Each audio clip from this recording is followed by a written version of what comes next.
Good afternoon and welcome to all of you for the delegates of participating on the second day of the Almus RupeeMoney conference. Yesterday, the conference deliberation went on very well, and the feedback I received from delegates as well as speakers is very satisfying. Now, a short brief of the Almus RupeeMoney conference. Our first annual conference was held in the year 2014. As the conference evolved, the key topics of interest have been on creating a vibrant, liquid rupee and currency bond markets, providing better pricing to MSME clients who are in the exports and imports business, who are handling retail value of foreign currency remittances. Today, standing here, sharing our experience in the 7th annual conference, it is definitely fulfilling in respect of content of the conference, the quality of panel members, and thanks to technology in these extraordinary times, we have more than 900 delegates participating. Let me start with some statistics on currency markets. The currency markets, largely the over the counter with an average daily turnaround of US dollar 6.6 trillion globally. Indian onshore currency markets have grown in size and importance as India is increasingly integrated with global economy with current average daily turnover in over-the-counter and the exchange-traded currency derivative segment is whopping US dollar 40 billion and 8 billion respectively. The client segment witnessed participation from the diverse investor set from the sophisticated foreign portfolio, small and medium enterprise segment, and individuals like you and me. This year, the conference title is From the Margin to the Mainstream. Lot of efforts and research, deliberations have put behind coining this. Our mentor Padmanabhan sir finally said that yes to go. The margin I refer is small and medium enterprises and retail individuals. The mainstream is the sophisticated foreign portfolio investors and large corporates. For them, the market is par with the developed market, whether in respect of product availability as well as transaction cost. Therefore, we have nothing new to address there. I personally, as well, Almus, have a passion and concern about the need of developed FX market to MSME and retail clients. We have been addressing these issues with banks, Reserve Bank of India, FEDI in various forums. I believe that this kind of the conferences add values which did last year, and I'm sure this year this conference is also going to make a difference for MSME segments. I'm happy to know that RBI released the working paper on price discrimination in over-the-counter currency derivatives yesterday. It was so coinciding, and I quote the extract, price discrimination in the over-the-counter currency derivatives. This paper provides empirical evidence on the presence of considerable price discrimination in Indian over-the-counter currency derivative market through an analysis of transaction level data. The average markup paid on USD-INR forward contracts declined with increase in the level of the sophistication of client measured in terms of their access to the number of dealers counterparties. What I mean by dealer counterparties, authorized dealers, the number of banks they are dealing with.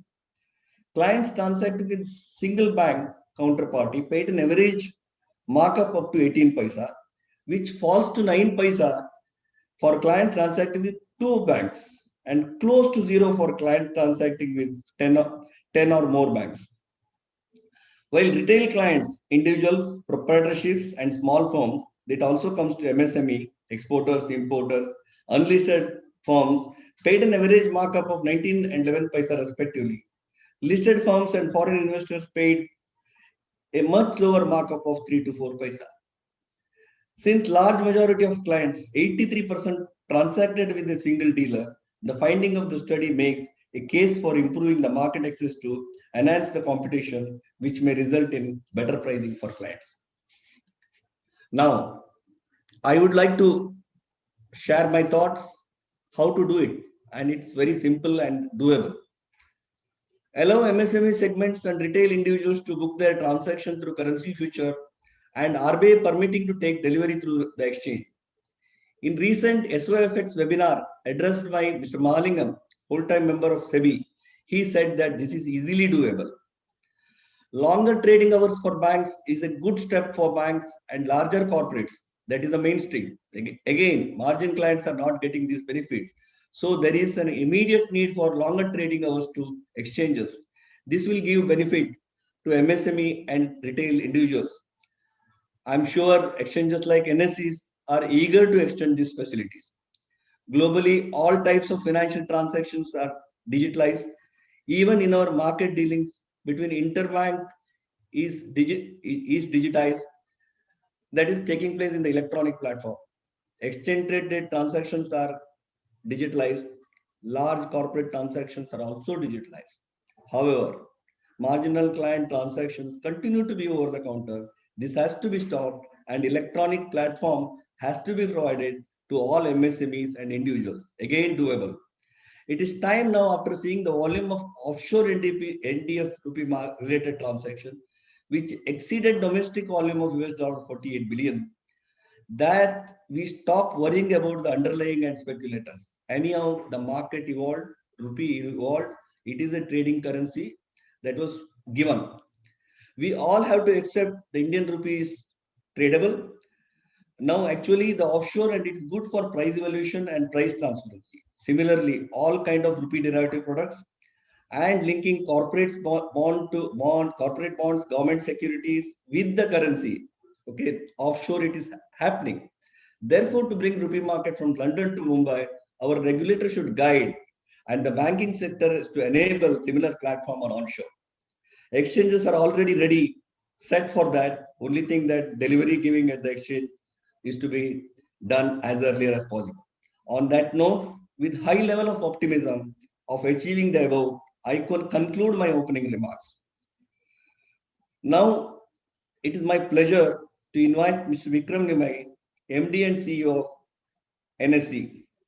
Mr. Vikram Limai is the Managing Director and CEO of National Stock Exchange of India, which is the world's largest derivatives exchange and in the top 3 exchanges globally for cash market trade. He is a chartered accountant and MBA. Currently, he is also chairman of the working committee of the World Federation of Exchanges and also member of the board of directors of WFE. After completing his MBA, he worked on Wall Street, USA for 8 years with Credit Suisse, First Boston in variety of roles in investment banking, capital markets, structured finance and credit portfolio management before returning to India in 2004. Mr. Vikram is passionate about the market development and believes that the key to achieving the long-term growth potential is a vibrant financial market requirement. Over to you, sir.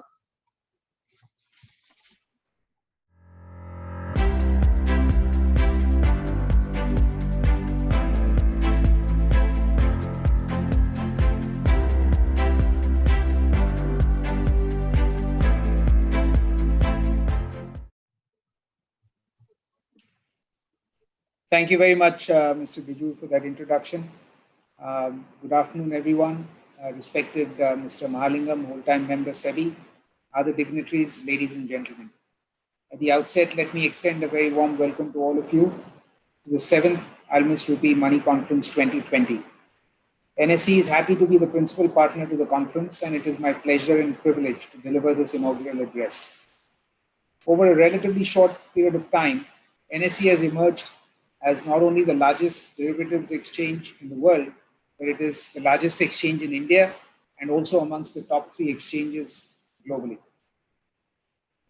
Few institutions in India have built a strong global reputation, and NSE is one of them.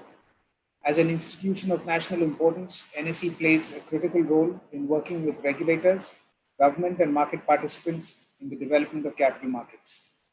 NSE has always focused on what is in the best interest of the Indian economy, markets and investors, and in improving the financial well-being of people. We recognize our responsibility to help India achieve its aspirations and take its rightful place amongst the world's leading economies. Despite being a $3 trillion economy with a market capitalization of over $2 trillion, Just about 2% of the population actually invests in the equity markets in India directly. And with mutual fund participation, this share is still below 5%, which is quite low compared to emerging market averages. Indian household savings are currently skewed more towards bank deposits and in other real assets such as gold and real estate.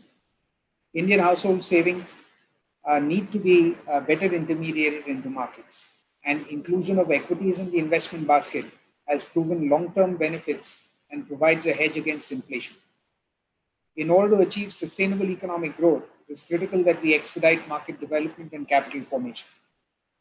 One of the visible impacts of the extraordinary situation relating to the pandemic in 2020 has been the participation of retail investors directly and through mutual funds in the equity market. Global central banks have provided large amounts of liquidity since March this year. Bulk of that liquidity is finding its way into the equity markets. This has seen global and domestic markets post sharp gains. Over the past several months, foreign investors have been purchasing Indian equities along with domestic investors. Retail investors have also stepped up their participation in the equity markets. Retail turnover has seen significant increase in volumes on the exchange in the first half of FY21. Further, digitization of processes has allowed investors to be onboarded in simpler and faster ways. Online tools and mobile apps have made it easier for people to invest in markets. Internet-based trading gained momentum in both cash and equity derivative segments in FY21. There is a sharp rise in internet-based trading in cash, equity, and currency derivative segments of NSE for the period April to November 2020 as compared to the same period last year. On an average, daily turnover through internet-based trading rose by about 52% year on year in the cash market during the period April to November. NSE witnessed more than 1.5 crore new investors in the last 5 years, of which more than 36 lakh investors were onboarded only in this fiscal year. Unlike the equity markets, the bond, currency, and commodity markets in India remain at a nascent stage. It is critical that these markets develop over the next few years for the overall development of financial markets in India that will provide the necessary depth in terms of product offerings for investors and capital raising avenues for corporates. Corporate bond trading, even in 2020, is almost exclusively decentralized over the counter, where investors negotiate directly with each other or through broker dealers. Trading continues to be bilateral and voice driven. Those settlements have been streamlined to exchange clearing corporations. A growing primary bond market needs a liquid and transparent secondary market. Electronic trading has been on the rise globally in recent years, and investors have found value in working through an RFQ platform. We have developed an RFQ platform at NSE as well to cater to the specialized requirements of the bond market. The NSE Data Analytics Bond Valuation team is providing a yield to price converter on the platform. The NSE Bond Valuation platform provides valuations on more than 10,000 bonds on a daily basis. Additionally, this electronic platform has the technological advantage of disseminating market information in a timely manner to the market at large. This RFQ platform has the potential not only to improve price discovery, but also liquidity and market access. Talking of the initiatives on the debt market related platforms in recent years, NSE has introduced the electronic bidding platform for primary issuances in corporate debt, the GoBid platform for retail participation in government bond issuances, and the NSE RFQ platform, which is a secondary market platform for eligible debt securities. Further, to manage interest rate risk and provide liquidity to bondholders, interest rate options and tri-party repo were also introduced by NSE. Going ahead, we will introduce more features and analytics in the fixed income space. NSE International Exchange has been launched to grow the financial market as well as to bring capital into India. NSE IFSC in Gift City has already launched trading in Indian and global stock derivatives, index derivatives, currency derivatives, and non-agricultural commodity derivatives. Based on the recommendations of the RBI task force headed by Mrs. Thorat, we have launched the INR USD derivative contracts in NSE International Exchange in Gift City. Introduction of the INR USD derivatives in IFSC is a key development in Indian financial markets, which would help in creating a vibrant forex market in India. Longer trading hours and USD settlement would also help to improve access to overseas participants. It is expected to bring back the offshore rupee market onshore and help price discovery in the Indian markets.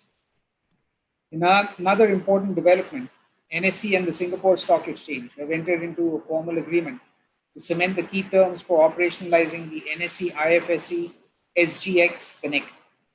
This Connect is one of the key developments for the integration of the GIFT City ecosystem with the international financial markets. We believe the Connect will lead to the development of vibrant and liquid markets for India access products at GIFT City. Access to capital for SMEs is another important aspect in order to support growth and employment. NSE is enabling the same by providing an ecosystem for equity and debt financing for SMEs through the NSE Emerge platform for SME IPOs and the bill discounting trades platform RXIL, which is a joint venture with SIDBI for providing working capital financing for MSMEs and SMEs. While market development has played a crucial role in achieving higher economic growth so far, its importance has grown multifold post the outbreak of the COVID-19 pandemic. India's first quarter GDP growth slipped to a negative 24%, the first contraction in 4 decades.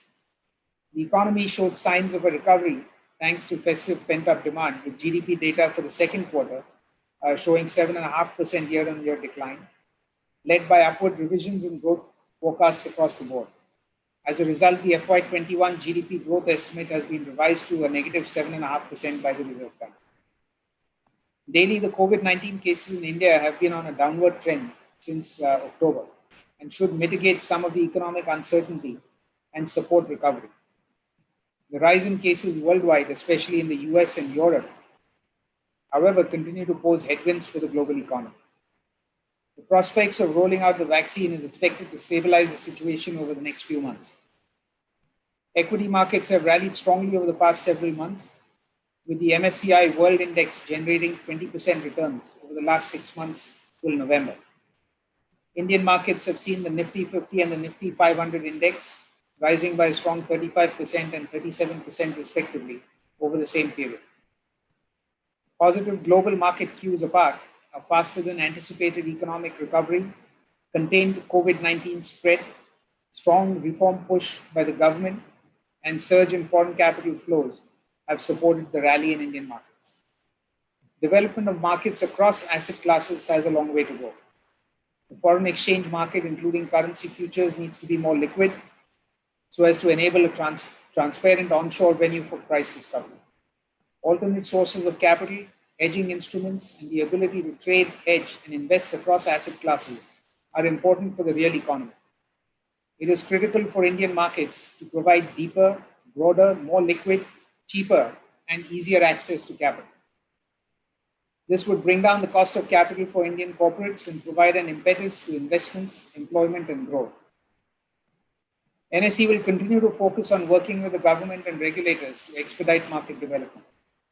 From a policy and regulatory perspective, it is important to demonstrate stability in order to give confidence to investors. Compliance requirements need to be further streamlined to make it easier for people to invest in Indian markets. Product innovation and simplicity are also critical in channelizing retail savings into markets. With these thoughts, I welcome you all to the conference and look forward to the deliberations. Thank you very much.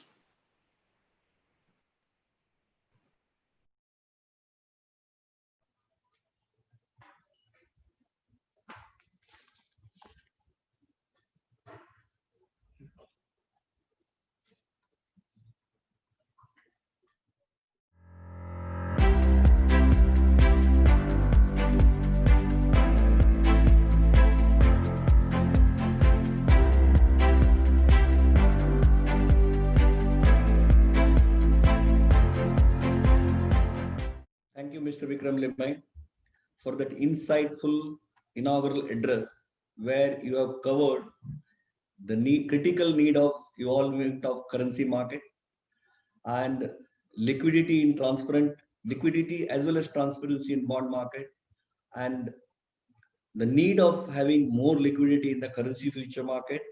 More than all that, ease of getting capital to India and also to get capital at a cost which are at levels available at the developed market. So as I said in my introduction, you are passionate of showing up in your inaugural address. Thank you very much.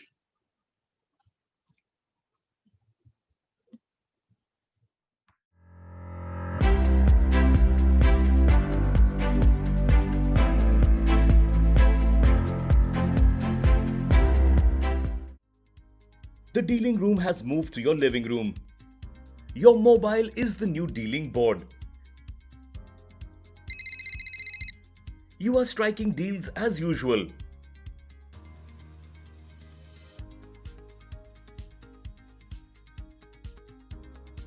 Yet, something is missing. Errors and omissions, compliance, dispute resolution, governance, and code of conduct. Chellasoft, your trusted fintech partner for global markets, announces the launch of its unique solution, Chella VRM, which combines voice, dealing, and compliance. Call banks, corporates, and brokers through the app. Calls are automatically recorded and available for playback and audit. A dealer can attach a deal ticket to the call. Treasury mid-office can playback recordings, view deals, and verify. Work from home. Deal on your mobile. Mitigate your risks.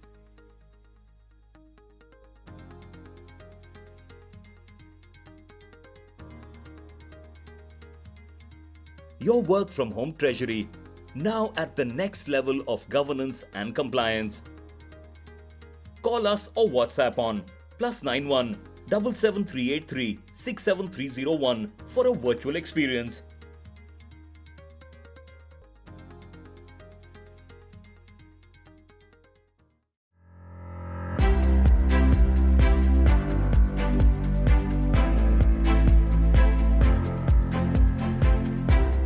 Thank you very much for that introduction. And I'm very happy to be a part of this Almus conference. In fact, I have been a regular participant in this conference for the last about 2 to 3 years. And I enjoy participating in the conference for several reasons. Number one, I think the topics are very, very relevant. And number two, they get speakers who can really come up with newer and newer ideas on the subject, which are going to be very helpful as far as the market development, the market vibrancy development, everything is concerned. So from that perspective, I am always very happy to participate in this particular conference. Now again, when I come to the theme of this conference, I find the theme is pretty relevant again.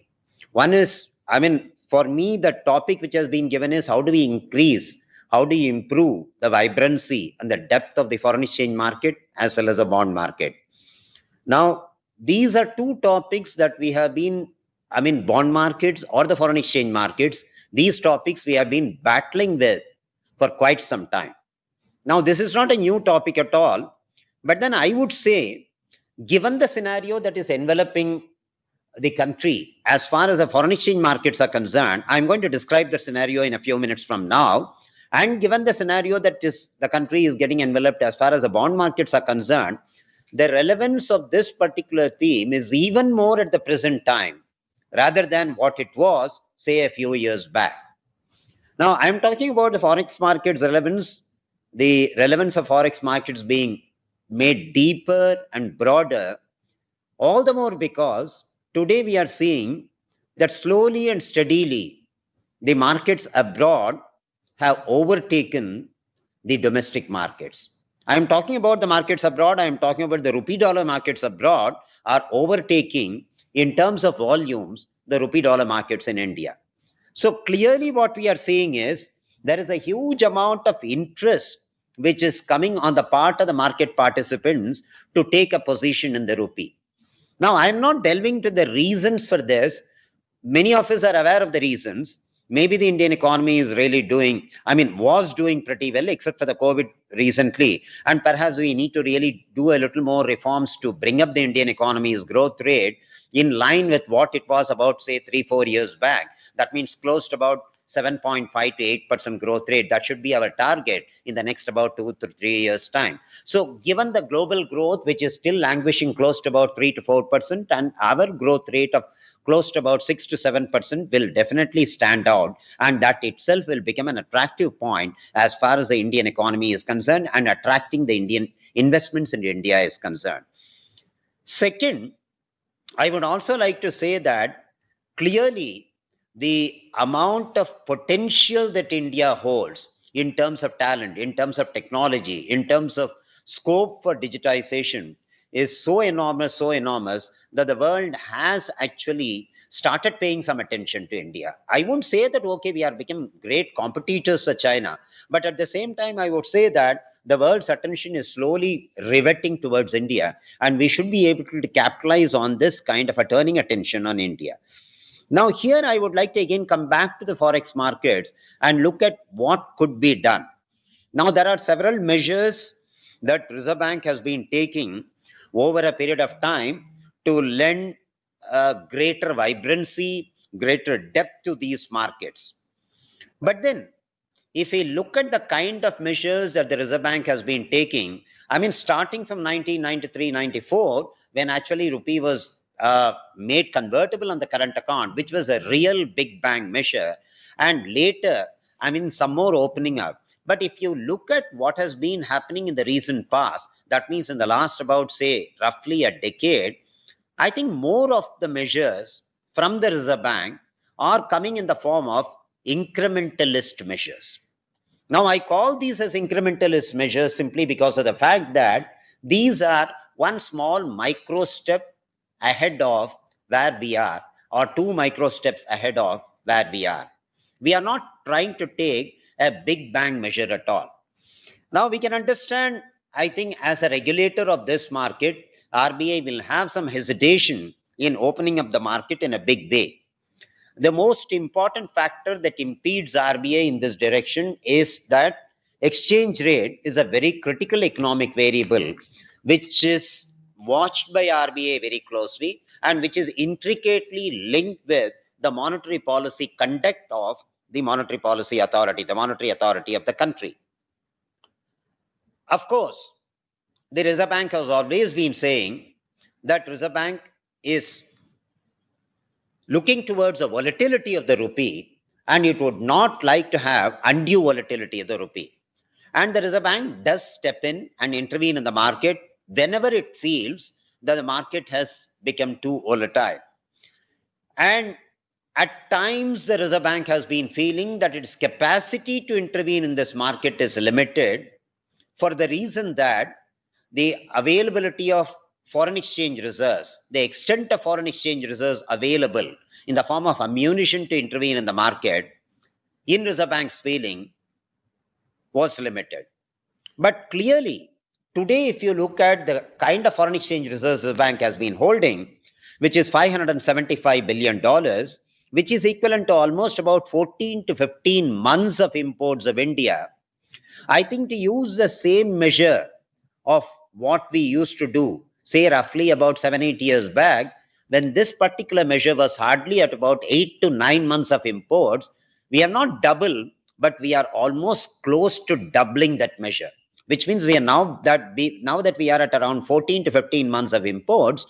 I would only say that perhaps the adequacy of the reserves, foreign exchange reserves, is to that extent giving added comfort to the policymakers. Now, the question that I am going to raise now is that given this extra elbow room of adequacy, which is available to the monetary authority, to the exchange rate authority, can we think of a slight bit of a big bang measure here? Now, a big bang measure that I am talking about is again maybe a kind of an incrementalist measure. It will not be a minimal incrementalist measure, but it has a character of a big bang which will be enshrined into it. Now, the first thing that I would like to look at is we have always been spelling out, ever since India attained current account convertibility, that any transaction in the foreign exchange market will have to have an evidence of an underlying exposure. Now, mark my words very carefully. the Reserve Bank circulars talk about an evidence of an underlying exposure. Now, slowly Reserve Bank came out of this, and Reserve Bank said that if you have to take positions up to a particular limit, some X million dollars, you don't need to produce an evidence of an underlying exposure. The underlying implication behind this is that you need an underlying exposure, you don't need to produce an evidence of it, and you can go and take a position in the foreign exchange market. Now, I am going to totally break away from this, and I am going to ask a question. Can we say the underlying exposure requirement is not needed at all? Not needed at all. It's not a question of an underlying exposure existing and you are not requiring to produce an evidence. Can we say that the underlying requirement and exposure is not needed at all? Now, this is a question that we need to ponder over. This is a question that the policymakers need to ponder over. Now, I would actually raise this question from an angle that, there are several things which are treated as asset classes in India. Gold is an asset class. Even real estate has become an asset class. People actually invest in houses. People don't invest in houses to live.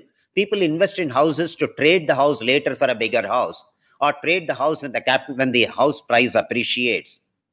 Defaulted bonds are also allowed to be traded here. Commodities are allowed to be traded here. So I ask the question, why can't dollars be treated as an asset class and allowed to be traded?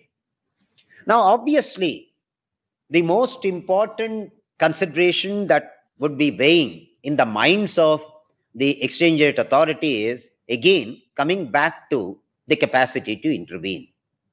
Now, here is where I think we need to really think through this, and we need to come up with a kind of a situation where, a framework where the capacity to intervene being available within this $575 billion, we can create other enablers in this situation through which the Indian residents will still be able to take a position in the dollar rupee without an underlying exposure, but they cannot go overboard at all. They cannot just go out of bounds. Now, how do we ensure this? Now, clearly what we need to do is, perhaps, you need to come with a market-wide position limit. A market-wide position limit that could be allowed in rupee dollar. Now, this is going to be purely meant for the residents. I am not talking about the non-residents at all. I am going to come to the non-residents later. So, residents, if they are allowed to be taking on the foreign exchange market a position without an existence of an underlying exposure, may be subject to a market-wide position limit, and that market-wide position limit you apportion amongst the people in a way that maybe if a retailer comes in, he will not be allowed to take more than about 0.5% of the market-wide position limit. If an institution is going to come into picture, he will not be allowed to take more than 1%, 2% of the market-wide position limit. Mind you, this is only for somebody coming where there is no hedging interest at all. If somebody is going to come with a hedging interest, he will not be bound by a market-wide position limit. He will be allowed to take any amount of hedging position as long as he has an underlying exposure, which he is prepared to evidence. So all that I'm trying to say is, there is a change, but this change is going to be a big bang change. This is not going to involve somebody trying to not produce an evidence of an existing underlying exposure. There is no underlying exposure at all, but you are allowing the person to take a position. Now, this is going to be a very important change for the policymakers to mull over. It is going to create perhaps a large amount of speculative play into the Indian market. A large amount of investor class will come into being. Instead of my going and depositing in the fixed deposits of a bank or gold in the country, maybe I'll take positions in dollars, and I'll try to see whether I'm going to benefit over a period of time, subject to all that paraphernalia which is going to be put through in place. Now, here again, one question that could be asked by people who are again a little conservative minded is that, what if all the people in the country would like to shift over to dollar assets, which means dollarization comes into picture in the place of rupee being used as a legal tender. No, we are not going to allow that at all. There is a market-wide position limit, and that market-wide position limit would definitely restrict the overall market taking a particular amount of position in rupee dollar. This is all markets put together. Second, these dollars, if we so feel, if it is going to give comfort to the policy maker, we could ensure that these dollars remain within the country by saying that these dollars ultimately have to be deposited in a dollar account, which could be opened by a resident in India. So the dollars are going to remain with the banks in India. Banks which are operating under the present regulatory setup, the banks will continue to hold these dollars in India, which means instead of my holding a rupee account, I'm going to hold a dollar account. The dollar account is going to be backed by the banks having sufficient amount of dollars. So the only change in the situation is it's an FCNRB kind of an account, a mirror account, an equivalent account for the residents. So this is going to give the additional leverage to the residents to take a position in the rupee. And this is going to add, in my opinion, a huge amount of depth to the market. Perhaps if this phase is going to be very successful, that the Reserve Bank's intervention is not called for too often, or the Reserve Bank's intervention is called for and the Reserve Bank's spending of the dollars remains reasonably restricted, we can get into the second phase after a period of about 18 months to 24 months, where the foreigners can be allowed to come into India and open a rupee account and allowed to trade in the Indian markets, taking a position in the Indian markets in rupee dollar. Now, this is again, anyway, one has to think through this second phase also, how the foreigners will be allowed to come into India, what kind of checks and balances are you going to put in place. The KYC norms are going to be definitely be there, but the checks and balances as far as the repatriation of rupee out of the country is concerned, we have to evolve a regulatory framework where the rupee will not go out of the country because the foreigners will be holding a dollar account only with a bank, which is actually in India. So we have to open up the laws, we have to open up the regulatory framework for allowing the foreigners to open up bank accounts in India, rupee accounts in India, and these rupee accounts will be funded out of the dollars which are going to be brought from abroad. So again here, it's a big bang incrementalism. That means it's not just the non-residents who are going to hold a dollar rupee or a rupee account in India. The foreigners per se will be allowed to hold a rupee account in India through inflow of dollars. This could be the second phase.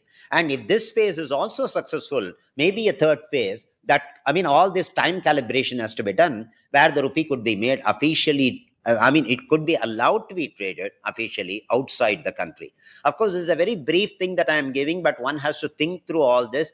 All this will mean a kind of a capital account convertibility, no doubt at all. But the phase 1 and phase 2 that I talked about is a very limited capital account convertibility. And this limited capital account convertibility will ensure that dollars don't flow out of the country. But at the same time, it gives some amount of freedom as far as the country's residents are concerned to convert the rupee assets into dollar assets, or speculate in dollar assets, or invest in dollar assets and earn a rate of return, which is going to be to their comfort. This will add a huge amount of depth and breadth to the market, because a new class of participants would emerge who are actually a kind of wealth-oriented participants who look at dollar as not just a currency to be utilized for trade, a currency to be used only for capital account, a currency which is going to be a return-fetching currency. That's the basic thing.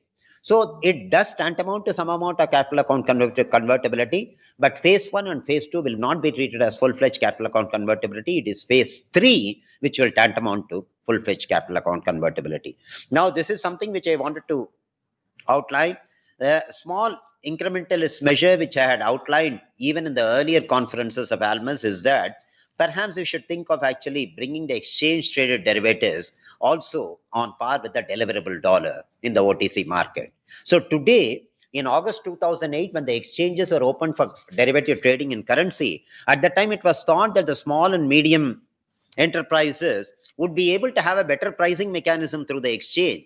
But then, I think the point that got overlooked was that while they could take positions in the exchange, ultimately for delivery of dollars, they had to go back to the banking system.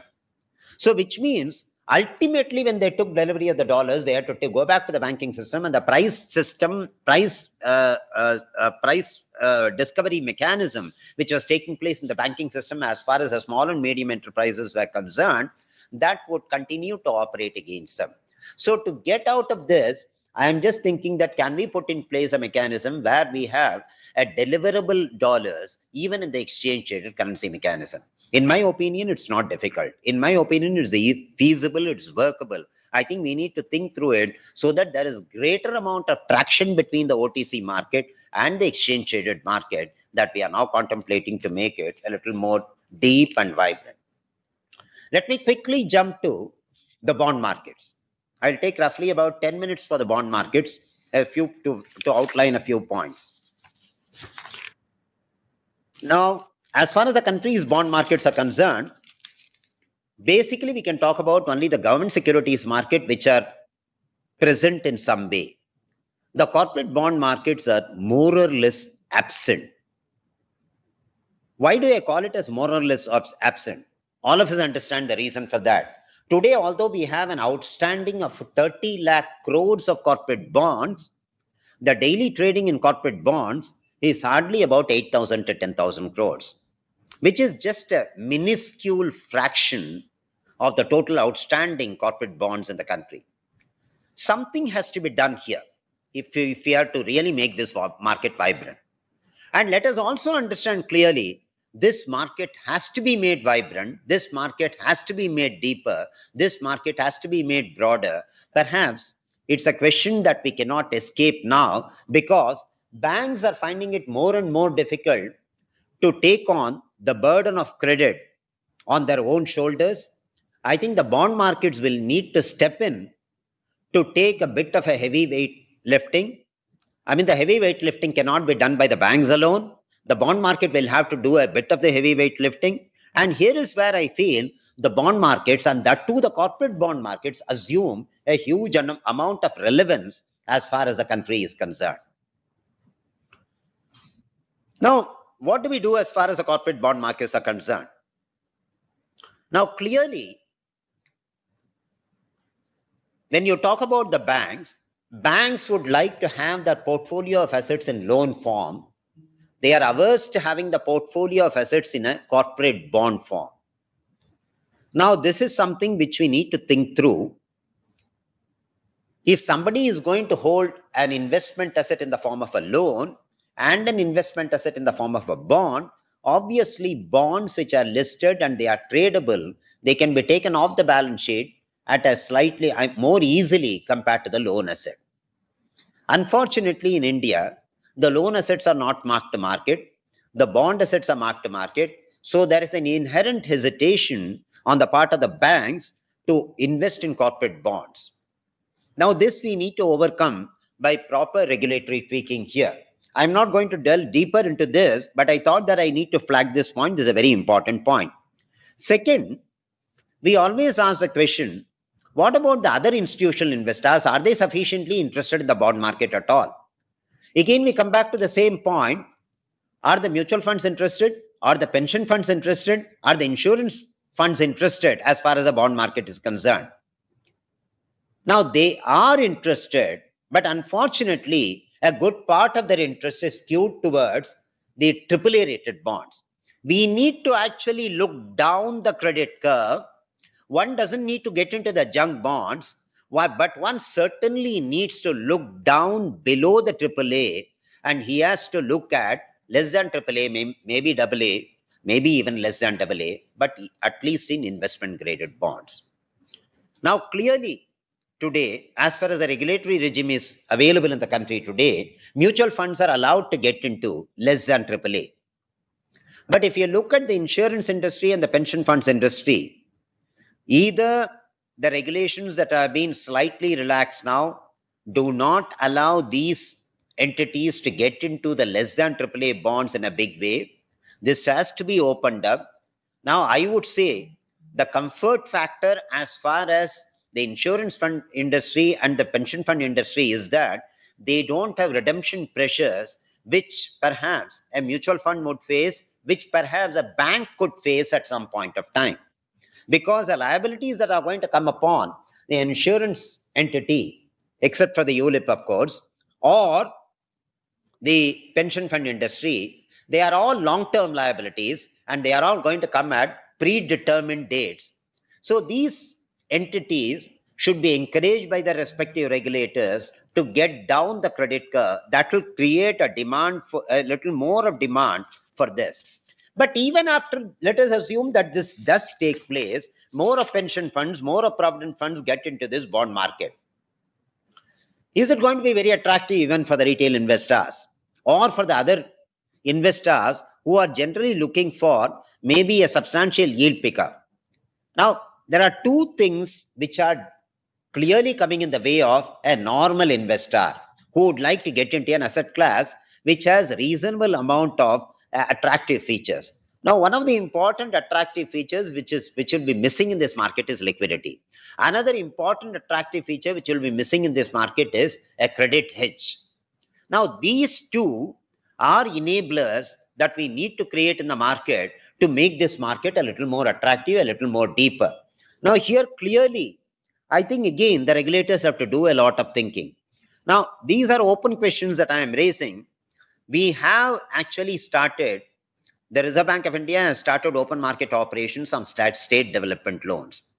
I would really commend the Reserve Bank of India to have come up with such a significant step, which is going beyond the central government securities.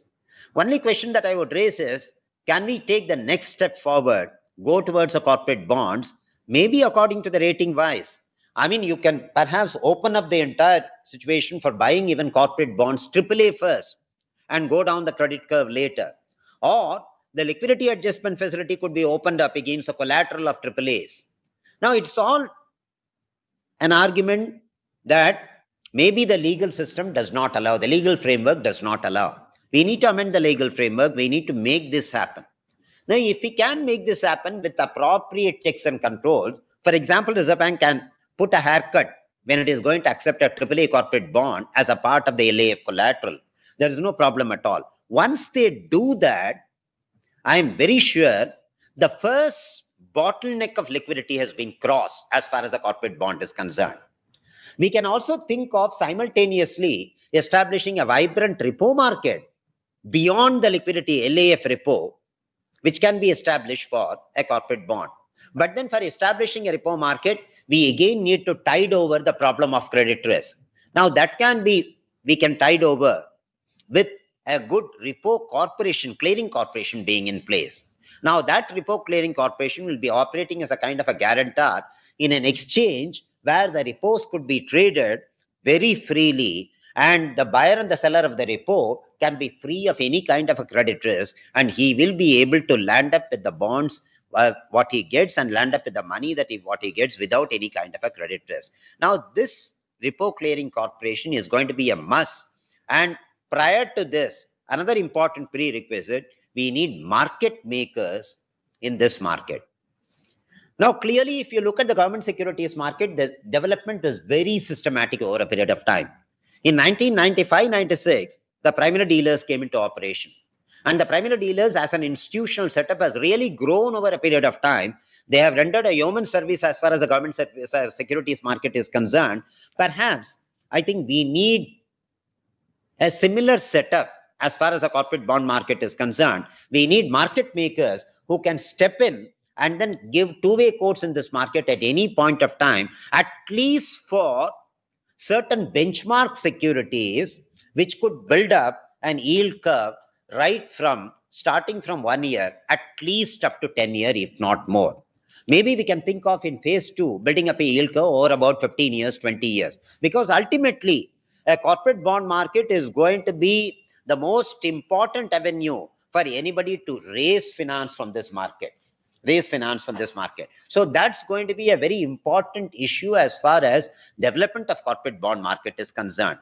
We are going to think of a variety of measures sitting in SEBI to make this market more vibrant.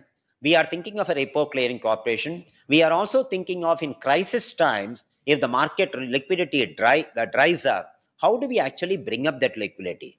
Can we establish a backstop facility? Can the backstop facility be actually, you could have participants from the mutual funds industry, from the other entities like banks, insurance funds, pension funds, and all that. We are actually thinking through it. Maybe I think all the regulators need to address this problem jointly if you have to establish a corporate bond market which is going to be vibrant and deep for the country. Uh, I will finish my address here. Although I have a few more points, I thought that I outline some of the more important points just for your thought process. You would like to deliberate, because Almus conference has been very useful deliberation points for the entire market at large. Thank you very much for this opportunity that Almus has provided me to give vent to some of the points which could be completely normally off the cuff. It could be offbeat remarks, but I would definitely like these points to be deliberated. Thank you very much, Almus.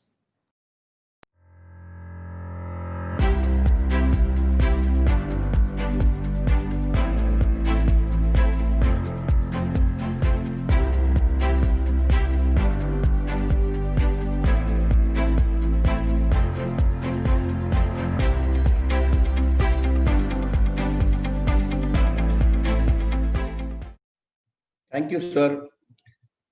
The technology ran to you before I could introduce you, in spite of being marathoner. That was the speed of the technology. Let me now cover up that. First, I will introduce to the participants Mr. Malingam, sir. Then I will thank him and commenting few things about what he spoke. Mr. Malingam is a whole-time member, executive board member of Securities and Exchange Board of India, looking after a corporate finance department, foreign portfolio investors, investigation departments, and the Office of Investor Assistance and Education. Prior to the current assignment, Mr. Malingam was an executive director in Reserve Bank of India, looking after the market operations, both rupee liquidity and FX operations. In his stint as 34 years with RBI, he has taken on varied roles like Chief Forex Dealer, Chief Investment Dealer for Forex and Reserve Management, Head of Debt Management. Look at this, he was the Chief Dealer of Forex, he is the Chief Dealer of Money Market, he was managing Head of Debt Management, and he is equally qualified in the finance. That is what you heard today, He has handled it. He knows what is trading, what is investment, what is the market. He has also been actively involved in regulations and development of money, bond, and foreign exchange and derivative markets in India. He is a master degree holder in statistics and operation research from the IIT Kanpur and an MBA in international banking and finance from Birmingham School of Business. So all this, you all agree with me that what he spoke, what he wanted the market to come, it's like nothing, nobody can do this, what Mr. Malingam sir has delivered in his speech. He says about the speed of the RBI is equally right. I have been marketing from 1990 and 2010, say 2020, I was always wondering what the RBI is doing. They're practically doing nothing. There is no big bang. There is no bang at all. Okay. So see how beautifully he covered that world is an asset class, real asset is an asset class, and commodity is an asset class. Okay. We Indians, we have grown, our technology is grown, our foreign exchange operation is grown. Even today, our turnover in daily turnover in Forex is 1.5% of the global turnover, whereas our GDP turnover is 3.5% of the world turnover. So naturally, there is a possibility of increasing this to 3.5%. That will happen when whatever Mr. Malingam has said will be introduced. So he was very clear about, I was only hoping in my welcome address that delivery is possible, but Malingam sir was complete. And as a whole-time SEBI member is telling, mostly you may get it, you may get in 2021, it is likely to be introduced. And about the opening of markets, Almus relevance, and what is the contribution Almus can do for the developing market, all he has covered beautifully. Thank you, sir. And With this, I will introduce Huzan Mistry, next panel moderator. She is a chartered accountant by profession, having more than 23 years experience spanning investment banking and the exchange space. She has worked in the treasury at JP Morgan Chase Bank and ICICI Securities. Her experience spans across equities, interest rate, and foreign exchange. She worked with JP Morgan until 2008, heading the foreign exchange and interest rate desks in India. She has since been associated with National Stock Exchange and is instrumental in setting up currency futures and options segment. Presently, head product strategy and development. Again, another passionate lady on currencies and bond market developments. It's over to next panel, rejuvenating the bond markets. Over to you, Huzan.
Everybody. Firstly, I'd like to thank Almus for giving us this opportunity to discuss bond markets in India.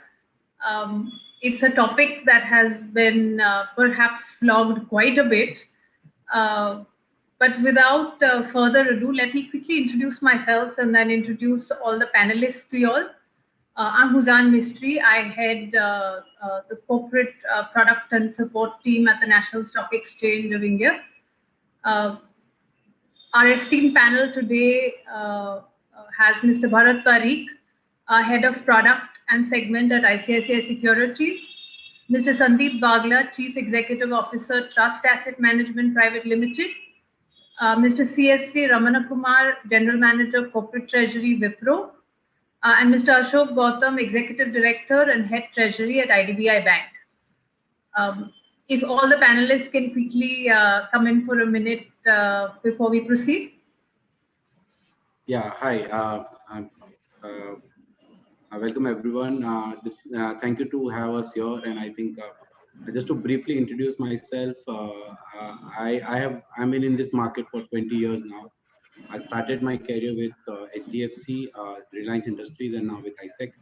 I had the product and segment for private wealth at ICICI Securities. Hi, I'm Sandeep Bagla. I am heading Trust Asset Management, which is a new AMC, the latest entrant into the mutual fund industry. And we are going to come out with structured, innovative products, mostly in the fixed income space to begin with. Investment philosophy and methodology. So we are going to launch our schemes hopefully in next few weeks. Thank you. Hello, Raman Kumar here. At present, I am heading the Treasury front office in Wipro Limited for about last 4.5 years. Before that, I was head of ALM with ING Vysya Bank and Kotak Mahindra Bank. Overall, around 25-30 years in the market across equities, merchant banking. For 5 years, I was with Credit Agricole Mutual Fund in the Middle East. So overall, that has been my background. Thanks. Hi, this is Ashok Gautam. So just completed 35 years in the banking industry. Started with State Bank of India, 22 years, 11.5 years with Axis Bank, and now for the last 1.5 years with IDBI Bank as Executive Director and Head Treasury. Also, I am responsible for cash management services, government business group, and financial institutions. Thank you. Thank you so much, everybody. As I mentioned earlier, much has been spoken about, written about, committees. I think developing corporate bond markets has perhaps seen the most number of committees that have been set up, perhaps not only in India, but even outside.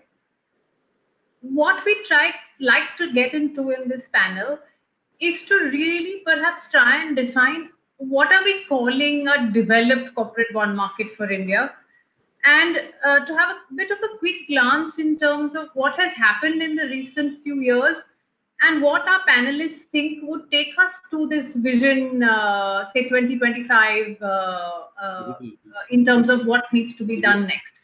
I'll just quickly share a few slides. Yeah, okay, I think I have it now. Okay. So I think as Mr. Malingam also mentioned, we are looking at a total bond issuance in India of almost 151 trillion.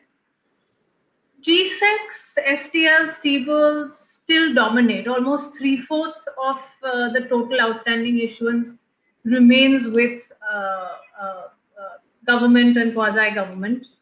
Corporate bonds and private sector and PSU included contributes to about 25% of the total outstanding. A critical role, I feel, has been played by the mutual fund industry in terms of the asset allocation that the mutual fund AUMs have seen towards bond markets. While I fully agree that we have a way to go in terms of calling our markets developed, in the last 10 years, we are seeing a compound annual growth rate of almost 12 to 15%, whether we are talking of debt AUMs or of corporate bond market issuances.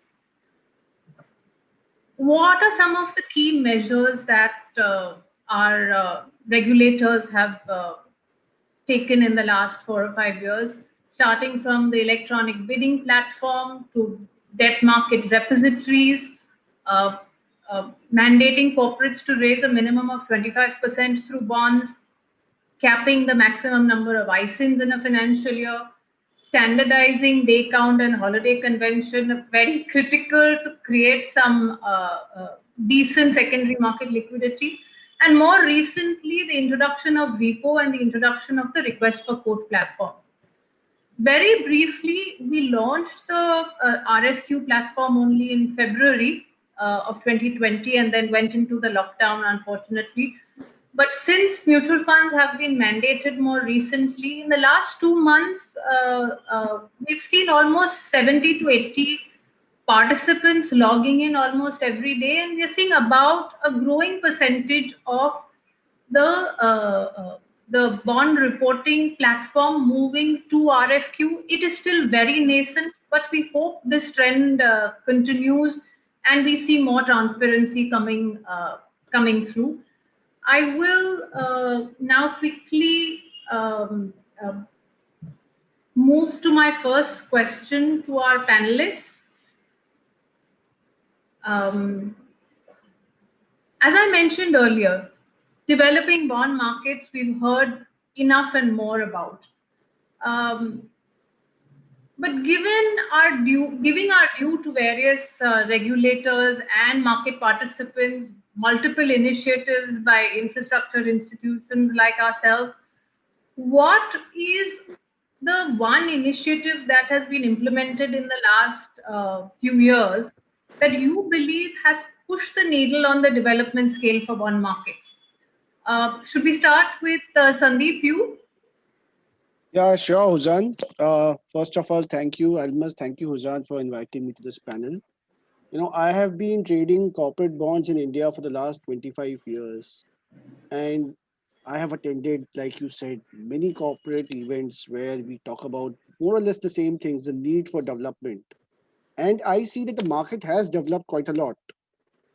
You know, while one may have cribs that market is trading mostly in triple A's and double A pluses, it's not a bad thing because, you know, I don't think our bond markets have done a wrong thing by staying away from lower credits, where the stability of credit markets is not there in India to a large extent. So I think bond markets have smartly stayed in the AAA part of the credit curve, and while the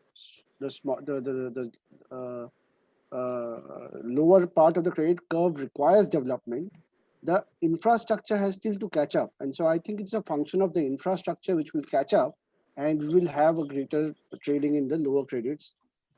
In terms of volumes, you said that, I heard Mr. Malingam say that there's 30 lakh crores of outstanding and about 10,000 crores of trading on a daily basis. See, we must understand and put it in the context that there is no need, there is no inherent need to trade corporate bonds. If a corporate bond finds its way into an investor's portfolio, that investor may not feel the need to trade it ever in its lifetime. And of course, there are certain bottlenecks which are, stopping bonds from trading, but that's for another question. One thing which which has worked very well for the Indian bond markets, I think, although it's still in a nascent stage and will develop further, is the advent of EBP, or the electronic bond platform. The heart is in the right place. It calls for more transparency, greater participation, while the implementation will improve going forward with, you will be allowing more and more participants to come in and bid directly. More information transparency will also emerge. But I think EBP is something which has worked, and I think it will continue to work going forward. Thank you so much, Sandeep. Mr. Gautam, over to you. Thank you, Zan. In my view, no single initiative on standalone basis as such, comes, but it requires many initiatives actually for the corporate bond market to really, move ahead.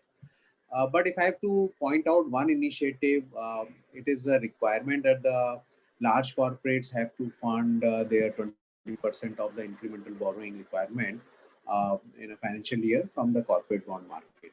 I think that is something which is a very good enablement which has been given. As we all know, and uh, we understand that the bank's liability book essentially, it hovers around, on a not more than 2 years, you will have hardly any deposits. So 2 to 5 is something, and beyond 5, largely, the deposit book will not be there. But if we have to fund the corporate bond market, we'll have to see that there are other players who come in, and if the corporate's financing requirement moves away from the bank by this stipulation, I think that will give a fillip to the corporate bond market. There are other things also which you touched in your presentation, the RFQ system for bond market, bringing transparency in pricing and these such things. But one thing also I like to mention is the insolvency and bankruptcy code, which is also coming in. So the quick resolution whenever there is an issue, so that will give confidence to the investors. So I think some of these things are there, and we'll talk about a few more as we go on. Mr. Ramana Kumar, over to you, sir. Yeah, thanks for that, Susan. Nice to be here with all the other speakers on this panel. Thanks for having me here. So when we talk about what has happened over the last few years, as other speakers have also mentioned, 25% of incremental borrowings through the debt market, if that comes in, I think that will add a variety of issuance to the market. But also, I think we have to look at the demand side for the bond market. So if you look at the supply side, there will be any number of issuers who want money, right? So corporate, there is always a need for money. There's never a shortage of supply of paper. But if you look at the demand side, the demand composition has not changed much over the years, right? And of course, we all know about this recent, mutual fund, which is winding up all its corporate bond funds, right? So what does that tell us? It was not a credit event. There's absolutely nothing wrong with the credits there. In fact, that mutual fund is now sitting on 11 to 12,000 crores of liquidity from all its bond realizations. So it was an ALM event, if I can call it that. There was a mismatch between the investors' expectation of overnight liquidity and the kind of underlying assets which were there in that fund. So if you need a range of investors with different kinds of appetite to match the range of issuers who will be of a different nature of all kinds of ratings. As Sandeep was saying, right now it's only AAA and AA bond market.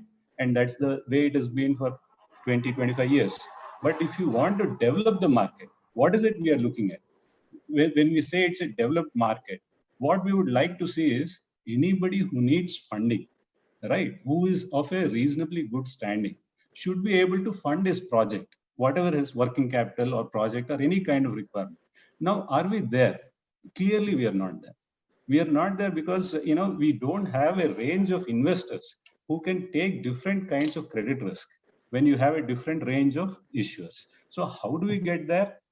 Well, one is you can have a different kind of vehicle. See, for example, you can't have a mutual fund which mandates overnight liquidity, investing in triple B papers.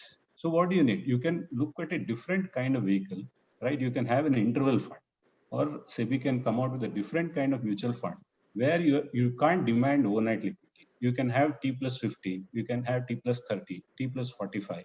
That kind of, and I don't think there's any lack of risk appetite in this country.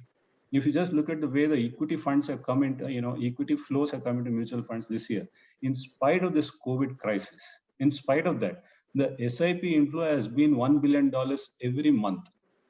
All right. So I don't think there's any lack of risk appetite. So it is how do you channelize it is the issue. Now, in that, if you just look back in the recent past, InvITs have come in, the REITs have come in.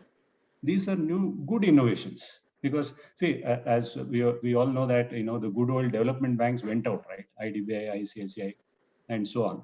What replaced them? Nothing. There is no institutional replacement that has taken place. And what is the biggest requirement for funding that we have? It's for infrastructure. But where is the channel? Where is the vehicle to bring the two together?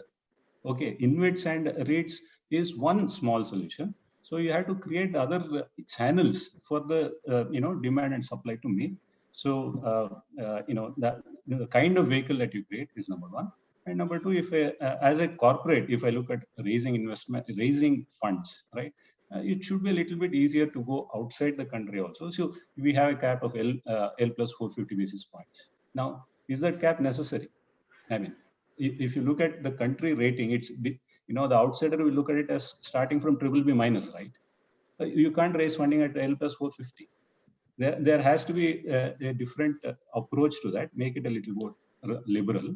So what I'm trying to say, within the country, you must have a broader range. Come back to you for suggestions if you don't mind. Sure. Right. Yeah, just give me a couple of minutes before we quickly take in Bharat's views on what we think has worked, and then we'll come back very quickly to the suggestions because I know you have some great ideas. Bharat, over to you. You're on mute, Bharat. Oh, okay. Thanks, Susan, and thank you to have me on this particular panel. I think right from Ramanna sir to Sandeep and Ashok sir, they broadly covered what really happened on the regulatory point of view. What really actually happened over the last 18 to 24 months is that investors in generally realize that when you talk about a risk-free rate, it's not debt in general. There is too many wings to the debt. As Ramanna sir said, it's not just AAA, or Sandeep said that most of the volumes happens in AAA and AA plus. The market is much more than that, and market has also now realized that there are risks associated with a different rating class and different asset class. A debt mutual fund doesn't mean that it will provide you overnight liquidity, and what we have seen is the ALM mismatch, as Ramanna sir said, and what we have really realized is that there are risks associated with, say, 81 bonds. So at least I think in last 18 to 24 months, other than regulatory framework, I think what's really changed is the mental framework. A lot of guys have reconciled to the fact that it's a much larger market. There are different set of risk assets available. Yeah, so broadly, the point which I was trying to make is that other than the regulatory changes, I think what we really had is a change in the mental framework of investors, right from a provident fund or a PF fund or a HNI or a retail investor, or to a great extent a mutual fund platform, where they've realized that there are different risks available. All the products gives a risk adjusted return which can be materially different, and you can't see all of them through a one single lens. And hence it's a great time that we really innovate and bring some more interesting products, as rightly said, new vehicles or new structures, which brings credit in the form in which it should be, and broadly everybody is able to participate. I think that's what my take is in last 18 to 24 months. Thank you so much, Bharat. I'm going to act like I'm somebody who's sitting here with a crystal ball, and I'm going to ask all of you all to look into your respective crystal balls here. But so let's look at 5 years down the line. We're in 2025, and we're all meeting again in this 2025 Almus conference, and the topic is how India developed their bond markets, lessons to be learned by the rest of the world. That's the topic we are discussing then. So if this is what we need to be talking about in 2025, and I hope honestly it's earlier, what in your view should this corporate bond market look like? I mean, while we keep talking about what are the measures we need to take, somewhere what is this goalpost? I know some of you alluded to some of the things I mean, in terms of how a corporate can be able to access the market for the raising that they need to do. But I'll ask you specifically. We'll start with you, Mr. Ramana Kumar. From a corporate perspective, what, in your opinion, signifies an advanced or a developed corporate bond market? What is it that would make you really say, yes, well, as corporate India, we have a developed corporate bond market? Yeah. So as a corporate, right now what is happening is, for the better rated corporates, it's quite a good market as it is. I can issue anything in CPs from 1 month to 1 year. I can issue bonds, NCDs. I can issue masala bonds. I can borrow overseas. I can do ECB. So as a corporate bond market, it is fine. As I mentioned before, I think it is a matter of expanding the range of different kind of issuers who can come in. So if you ask me about 2025, well, I can think of, let's say, the bullet train project here in India, issuing bonds, which is traded on New York Stock Exchange, and maybe the CDS is on NSE, sir. No, I'm coming to that. So in that, the interest rate risk is covered on the NSE platform, and the CDS is written by some other bank in Mumbai, and it's a dollar bond getting settled in Gift City, right? So I mean, you can have all the components globally, which an investor sitting right here in India can participate in, and put it all together in his market participation. Sure. Thank you so much, sir. Sandeep, will you pipe in? Because I feel mutual funds have played a role from the demand side in what growth the corporate bond markets have seen in the last few years. But in 2025, if you had to really think of a well-developed, or you had to talk about what was a well-developed corporate bond market, what would it look like to you? And as mutual funds, we have mobilized savings up to 15 to 20 lakh crores is invested in corporate bonds in one form or the other. And going forward, I think in 2025 this number will be manyfold. And I see what is important from a mutual fund's perspective is the range of bonds it can invest in, and the liquidity and depth of the market. Now, liquidity is basically ability to convert into cash a financial instrument, convert into cash without significant loss of value, so that I would really want that the impact cost comes down for the highly rated bonds. The ability to convert to cash is high, so that the exit and entry is not very difficult. And for credit bonds, the impact cost is slightly higher, but the exit is there. See, right now what Mr. Ramana Kumar said, that it was basically an ALM mismatch. See, the mutual funds are not in a situation to take exposures in credits as of today and monitor them as good as other lenders. They don't have this, simply the wherewithal. And also compounded with the problem is the fact that they are offering overnight liquidity, which is why a trust mutual fund, we will have to start with offering, extremely safe universe of bonds, which we have applied our own filters to arrive at a universe. But by 2025, I think, we will be offering a much stronger, larger variety of bond portfolios to investors, which will have a range of credit, and there will be easier many multiple exit options, and we will be able to offer different risk profiles, products which are matching, different kind of bonds in the return profiles by 2025. Thank you so much, Sandeep.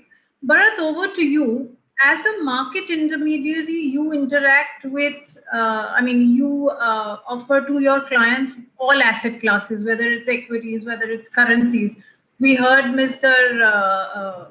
Malingam allude to thinking of why only the dollar, frankly, any foreign currency as an asset class in which I invest. Commodities.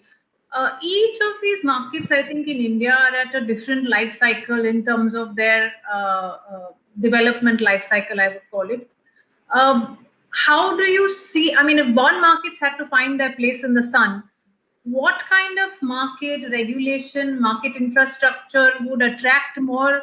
I think many people have talked about the fact that we need different kinds and sets of investors. We can't have only banks really financing the corporate bond market and only mutual funds adding on, because frankly they are the ones who've been getting some of the retail and institute corporate money for which is going towards income funds. So great question, Hussein. So I think what really is important, and I think a lot of us spoke about this, is that to bring the diversity in the segment, or if you really want the corporate bond market to develop, you need a diversity of investors, diversity of thoughts, diversity of risk appetite. How can that all come together? That's the only way you can create a deep market. And that deep market development depends on a single platform, a platform where everybody is able to come and express their opinion, take positions, and broadly may be happy with having that position. So example, in currency, when you have a currency futures, or a 2-year, 3-year, 4-year currency options available, the exporter and importer just take those positions. They really don't bother about mark to market, because that's a natural hedge to one of their positions. Similarly, if we have an infrastructure, if we have a platform where each of us is able to go and express our view, take a positions, and be comfortable with it. So example, it is a corporate treasury of Ramana sir who decides to do a position, or say example, want to buy a bond 3 years down the line because it's one of his bond is going to mature 3 years down the line, or any of say mutual fund wants to do a trade, and there's a single platform. So you really need not to bother about the liquidity, the fact whether when I want to go and do a sell, whether I will find a buyer, whether I will have a seller. It's a diverse set of investors. And I think a very great example, I'll take 2 examples. One simple example is what we really did with the currency futures. A currency future was a predominantly OTC market, and all of us are close to 20 years into this market. And we have seen this market to be broadly only on OTC. When we have seen the currency futures coming on the exchange and started trading on the exchange, and we have seen the way each of us has slowly and gradually adopted that, okay, this is the new way of life. This is a new way of taking position in currency. This is a new way to hedge my positions. And what we have really seen is today is a day, okay, we might have never ever thought that a central bank or a Reserve Bank of India will come and actually intervene in a currency future market to do what they used to do in a OTC market, maybe for 10 minutes or 15 minutes through some of the state banks, to just bring in the stability to the currency market. So this is one simple example that how can you really bring a one unique platform where each and everybody can come and express their view, put their positions together, and bring the diversity and bring the volume. And you see the depth. Liquidity pulls its own liquidity. higher is the liquidity, more guys will be adopted, more guys will accept it as an alternative mean of investments or alternative mean of taking positions, and that will bring the result. So I believe that most important part is to create a single platform, whether it is a mutual fund, whether it is a provident fund, whether it is individual, whether it is HNI, whether it is a government. Everybody should go and access to the same market. A very simple, another example I will take is the equity market. Today, in a listed equity market, whether you are a promoter, whether you are a first-time issuer, whether you are a government of India, if you want to trade a equity, you have to come to the stock exchange. You can go and access that market through a different mean, but ultimately your transaction get executed on a platform which brings transparency, which brings price, which give you price discovery, and everybody know what's happening in the market.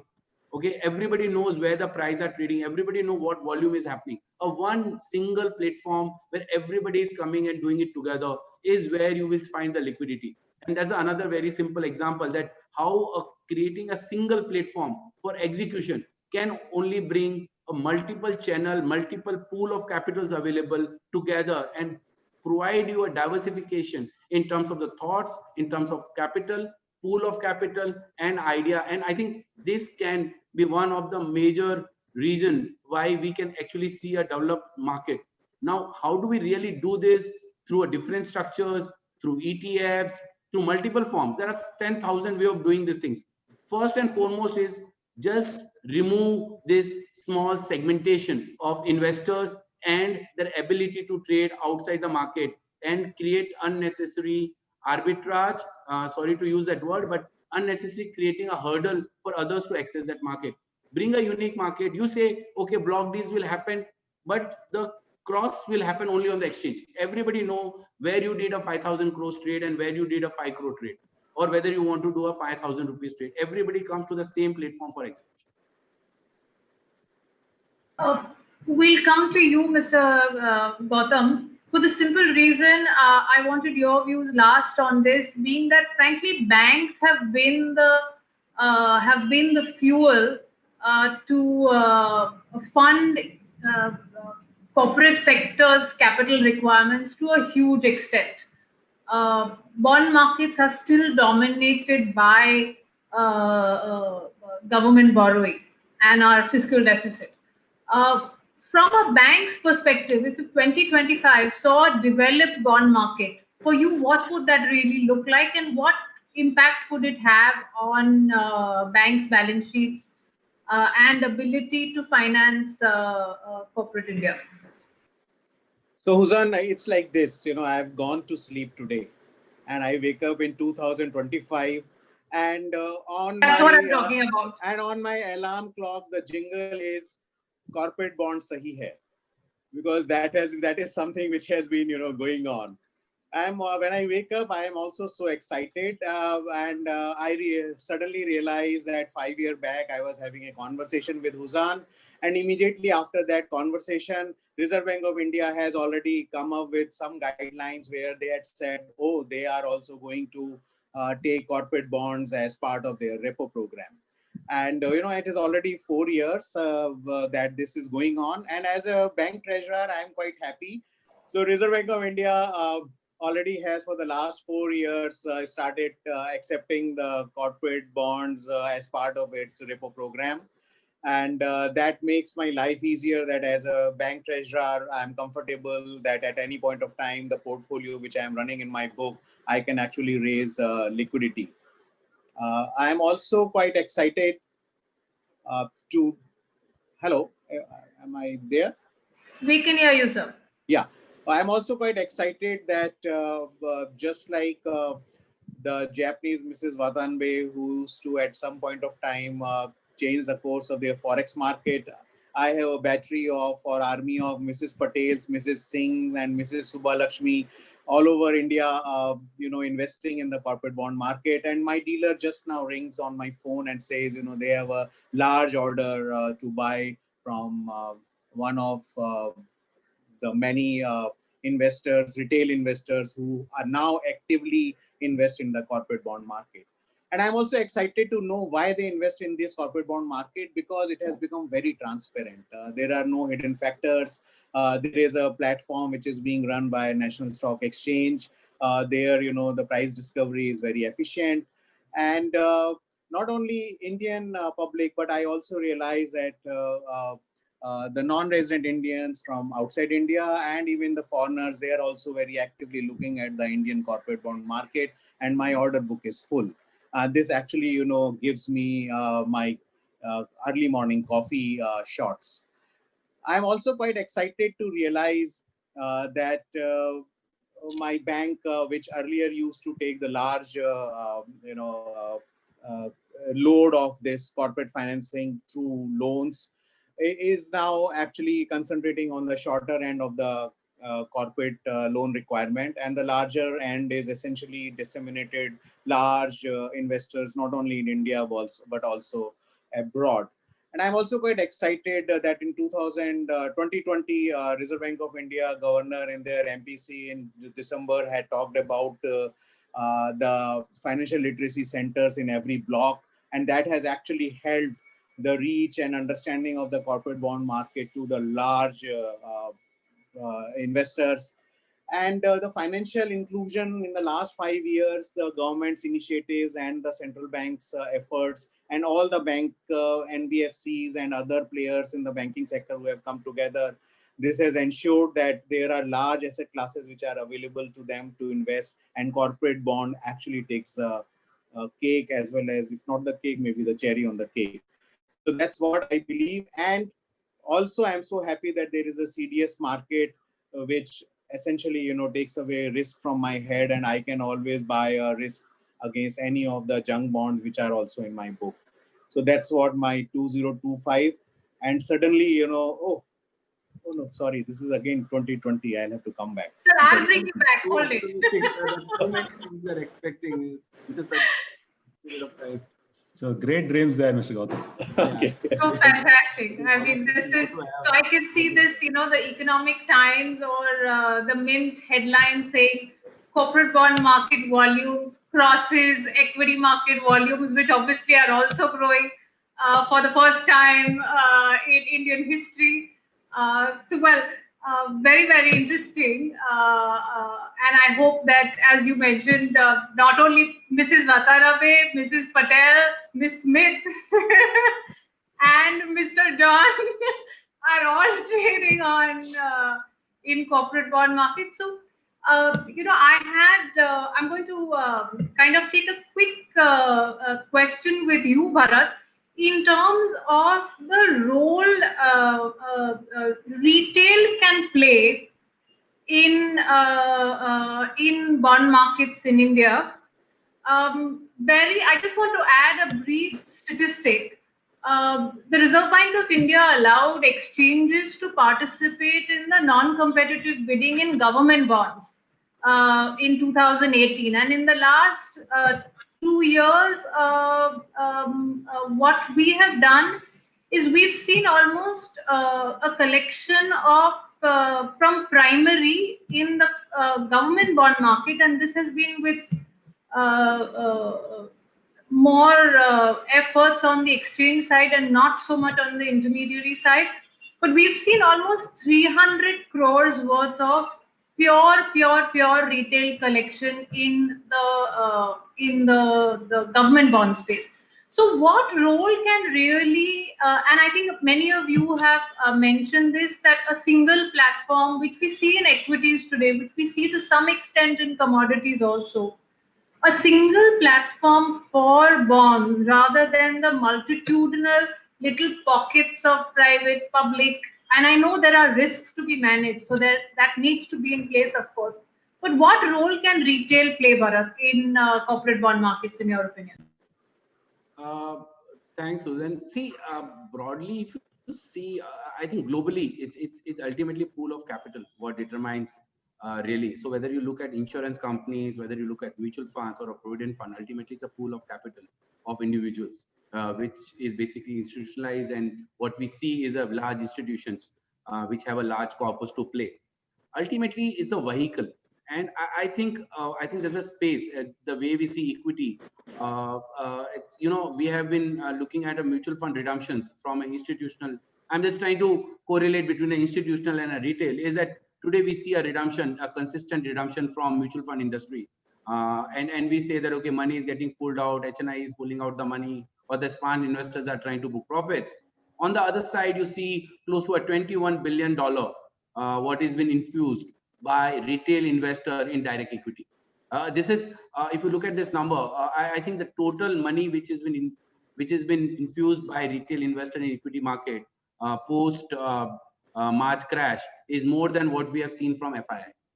So this is the power of retail, right? If that kind of money chases, it can actually destroy the price discovery to a large extent, and also can create a large volume of liquidity, which can be a counter cyclical in terms of inflows and outflows. So retail is very, very powerful. It's a pool of assets. It's the largest pool of assets. Most of the banks today are large institutions because they have a large pool of retail deposits, which is the core of their entire institutional setup. And similarly, I think there is a space, and why I give you two examples.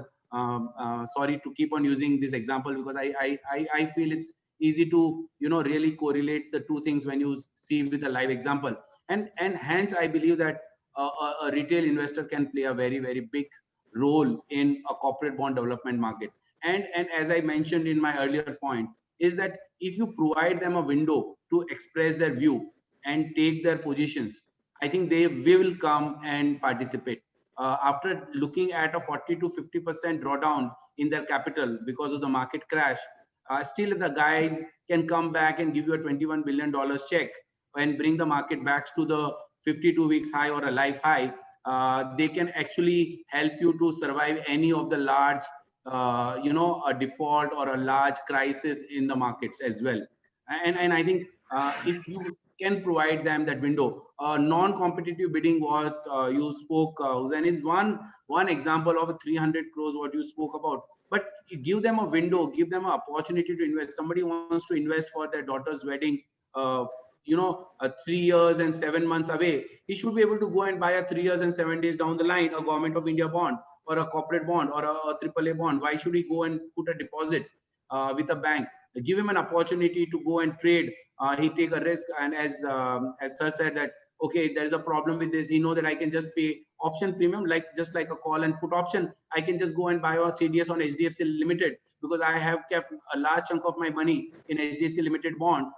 And today I want to hedge the risk because I believe there can be a potential risk for a very small penny amount of a premium payment, and CDS will provide that guy an opportunity to go and give him a confidence that yes, I can go and invest in any corporate. I know what is the cost and what is the credit cost. I know that what is the duration cost, what is the credit cost, what is delta, how much is the DK I'm going to get through these options.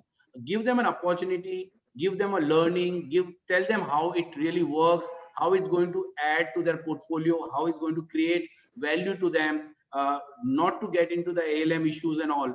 And I think if you give them a platform, they will definitely come and give you the biggest problem. What we see today in a corporate bond market is it's a mutual fund driven market. It's a single institution driven market, a single type, a single herd community. These guys all buys together because they get a flow. They sell together because they have a redemption. Okay, all of them have a same view that they want to exit because they believe the rates will go up, or all of them want to buy a short trend because the rates are going up, or they were in the interest of time, I'm sorry, I'm going to have to interrupt you because otherwise we are going to. But your point, very, very well taken. I'm going to quickly end by asking everybody. We are back in 2020. Back to the Future show is over. What is the one thing, and in the interest of time, I'm going to reduce it to one. What is that one thing? And I know not one thing is going to change but if one thing had to work, what would you pick in terms of where regulators, market participants, market infrastructure institutions like ourselves, what is that one thing that needs to be done to take us closer to this 2025 vision that we've all outlined. We'll start with Mr. Gautam. Yeah, I think I'll be very quick. And for me, I think the credit default swap market is something which will really, help to widen both the issuer as well as the investor. Because if there is a CDS written by a credible counterparty, then probably life insurance companies, general insurance companies, or the pension funds of the world or India, they'll be in a position to certainly invest not only in the AAA, AA, but in the lower rated also. And that will actually broaden the market and also bring the issuers in the market. So that is my answer. Mr. Ramana Kumar, you, sir? Yeah, I think CDS definitely right up there in all our demands, I'm sure. Other thing that we can consider is in terms of retailization. If you see last few years already, there's been a good amount of retail participation in IPOs of bond issues, right? So to accelerate that further, I think a different kind of mutual fund vehicle or AIF is required so that retail investors of different risk appetite can come in and participate without creating ALM mismatches for the mutual funds. Sandeep? So I will highlight one different point. See, the valuation of bonds are done differently by different entities. Like, for example, insurance companies would value them differently, banks would value them differently. It impedes price discovery when secondary market trades are happening and people are not able to buy and sell freely. So I would suggest one big reform could be one bond, one valuation across everybody. For example, let's say in equity markets, Reliance is valued at the same price. You can see the price. That's why it trades more. Now, if you were people were valuing things differently, I guess the trading would be less. It's quite intuitive. So we should make sure that each bond is valued, in the same way for each institution and each holder. So I think that will increase secondary market liquidity, that will reduce impact cost, and that will increase volume. Bharat, over to you. One point on what needs to get done. I think so. Unified execution platform, irrespective, it's a single platform, single price discovery, retailization. So basically, I think if we have a unified execution platform and everybody is compulsory move to a single platform for execution, I think that can completely change the entire dynamics of corporate bond markets, depth and the liquidity. Great. I'd like to take this opportunity to thank Almus again for giving us this platform to discuss a topic that I think we need to just get to the doing of it. Much has been done, much needs to be done. I think we all, as market participants, have our own role to play in terms of perhaps adopting some amount of change in the way we execute, in the way we operate, in the way we sell, in the way we, ask for or do some of our businesses. As a quick recap, I think the lessons we've learned in many of our asset classes, we've alluded to equities, we've alluded to currencies. I think we know some of the things that need to be done. I think, as Mr. Malinga mentioned, maybe we need some bigger steps in terms of taking some amount of risk. I think let's not waste the crisis, as we would say. Let's learn from something that happened in this, whether it was ILFS or Franklin. We've got a bankruptcy code in place, which we didn't have. Frankly, we have the new netting legislation that is in place, which has the potential to give a flip to the CDS market. Liquidity, and I think the message is one platform, everybody out there. More innovation permitted and allowed by regulator in terms of vehicles, and I would also say perhaps an encouragement to more intermediaries on this space. How many intermediaries really talk about or come out with a corporate bond research report? Whereas if you see equities, there are at least I mean, if there were 50 good intermediaries in the corporate bond space, I think that would also, I think, make a huge difference in terms of facilitating the retailization of this market and bringing more investors in. I think with that, I will end, and I really hope we can all wake up to the 2025 vision that I think was so beautifully articulated by Mr. Gautam and all of you. Thank you once again, and goodbye. Thank you and goodbye. Thank you. Thank you. Thank you, Suzanne. Thank you to Almus. Just a second. Thank you, Vijay. Just a second.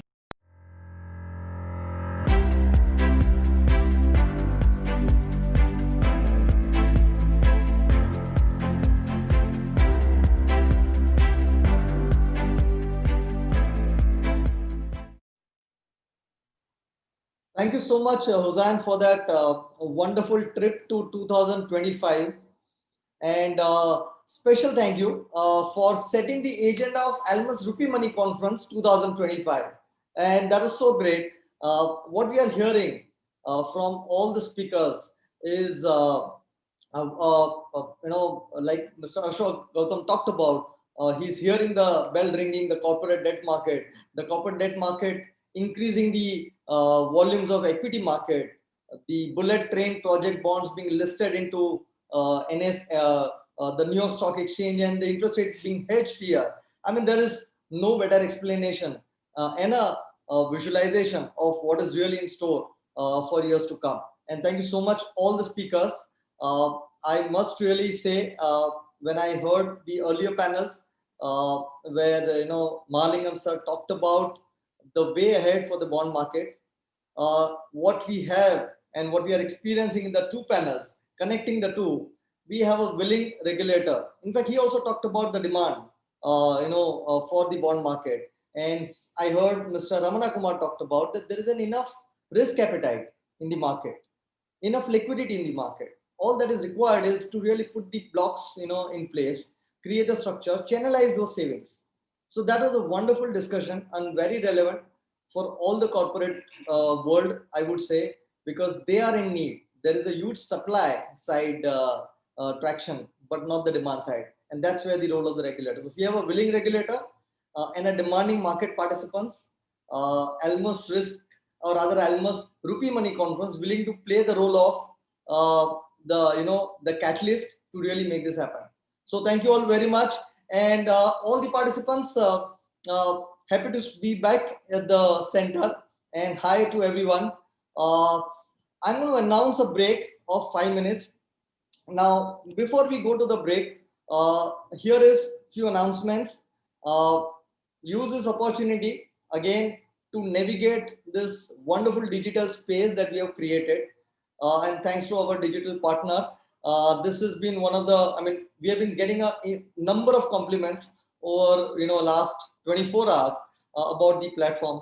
Make use of the, networking space and, visit the sponsor booth. There are maybe a lot more to offer from the sponsor side. Do that. And we'll be back in the next 5 minutes. But as we come back, there are very, very interesting panel which is lined up. Immediately after the break, we will have a panel on GCC economic outlook. And GCC, so very important for a country like us, especially when we talk about any remittances from abroad. And we have a very renowned experts speaking on the subject, but that is after the break. So the time now is 4:48. We will be back by 4:55 when we will begin the session. Thank you very much. See you. How we created a prosperous India. 25 years ago, we opened the Indian market to all of India, thus creating equal opportunities to all investors. Because we are committed to the financial well-being of people. The NSE ecosystem is available across 165,000 terminals in 2,500 plus towns. Interest of investors is embedded in our DNA. We have our ears to the ground and our eyes always on the lookout to safeguard investor interest. Ready access and timely information about the market are what we assure. Knowledge, the cornerstone of a secure and prosperous future. NSC, a world-class institution. NSC, an investment called India. Come, get ready to participate in the India growth story. India, where the world likes to invest. Remember, volatility is temporary. Historically, the markets have one trajectory, up. Smart investors stay invested at all times. Always trade through a SEBI-authorized broker. सोच कर, समझ कर, invest कर. Make prosperity always bloom.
एक बार आके देख लो, कहीं मैंने कोई गड़बड़ तो नहीं कर दी। सिर्फ मेरा नाम क्यों? अरे जिसने घर खरीदा है उसी का नाम होना चाहिए ना। और फ्रेंड्स क्या कहेंगे? कहेंगे कि काश अपनी बीवी भी ऐसी होती। पिछले 100 सालों से ऐसी हर अच्छी शुरुआत का साथ दे रहे हैं हम, union bank of India.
back, everyone. So now we have the next session on GCC economic outlook, GCC India bilateral relationship, and India remittances. So a quick background before I hand it over to the expert. The World Bank report says that the remittance to India in the year 2020 will fall by about 9%, and it can further decline in the year 2021. Now, all of you already know that India is one of the top 5 countries which is receiving remittances from abroad. Now, there are a number of factors which are driving the decline in remittances, and it could be like weak economic growth, the employment levels in the host countries, weak oil prices, even the depreciation of their own currencies vis-a-vis dollars. All of that has definitely an impact on the way India receives the money, the remittances. Now, to get the perspective on this, we have actually a speaker from GCC country himself, one of the expert. He is connecting straight from Qatar. We have with us Dr. Raghavan Sitaraman, Group CEO, Doha Bank, Qatar. Welcome, sir, to Almus RupeeMoney conference. He is a prominent personality in the banking industry throughout the Middle East, an economic expert who has achieved remarkable success for his contributions to banking, trade, investment, economics, environment, social responsibility, philanthropy, and charity. He is a chartered accountant by profession and holds a degree, a certificate in IT systems and corporate management. Over to Dr. Sitaraman in few seconds. Thank you very much.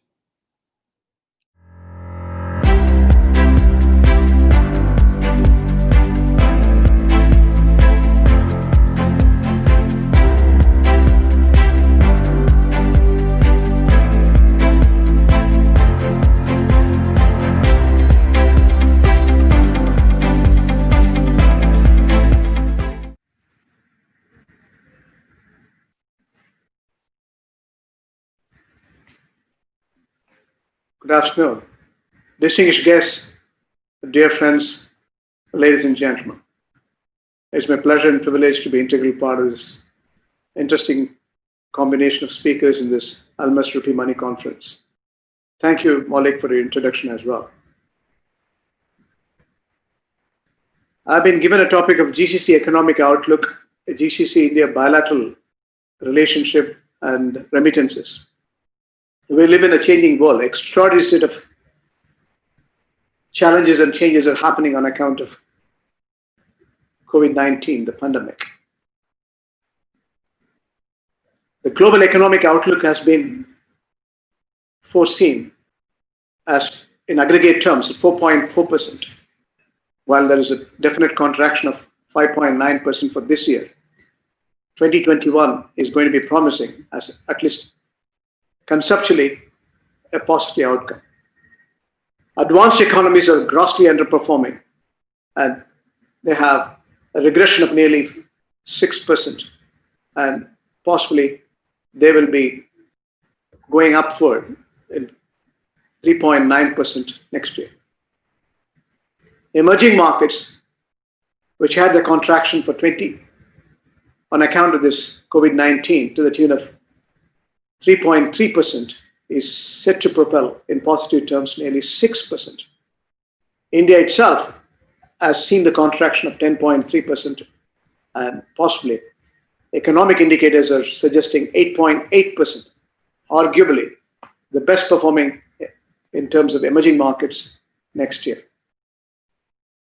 The Middle East and Central Asia, which includes the Gulf states as well, in aggregate terms should be grossly underperforming this year to the tune of 4.4%. Next year, there is a definite projection of 3% economic momentum. 45% of the world oil, 25% of the world gas come from this region. The macroeconomic similarity is there between the Gulf states. When you say Gulf states, it includes Sultanate of Oman, United Arab Emirates, which includes Dubai or Abu Dhabi or Sharjah or Ras Al Khaimah. There are Emirates, 7 Emirates inclusive in the United Arab Emirates, then Qatar, Saudi Arabia, Bahrain, and Kuwait. These countries put together, Gulf states. Now, we have to look at the economic momentum and the bilateral opportunities between the Gulf states and India in the current context. This pandemic has created extraordinary set of challenges, I say.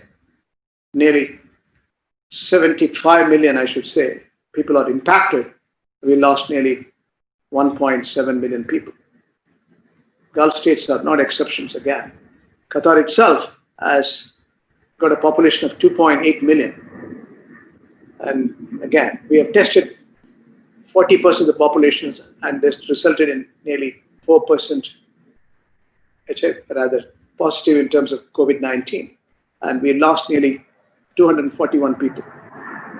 That's on the healthcare side. But what is important is to recognize the economic challenges, the social challenges, the human loss, and the environmental challenges have been mapped in multiple forms globally by the monetary and fiscal prudence. That's what India has done as well. The Gulf states, predominantly oil and petrochemicals and gas, natural gas, has been the major source of revenue generations. Now, if you look at the split of the GDP, Gulf states gross domestic productivity, 150 billion is around Qatar. $150 billion is Qatar's productivity in this year. You have United Arab Emirates, the Emirate states put together, as I said, between 340 to 350 billion dollars. Saudi Arabia is around 650 billion. Kuwait is around 110 billion. Oman is around 65 billion. When it comes to Bahrain, it is 32 billion.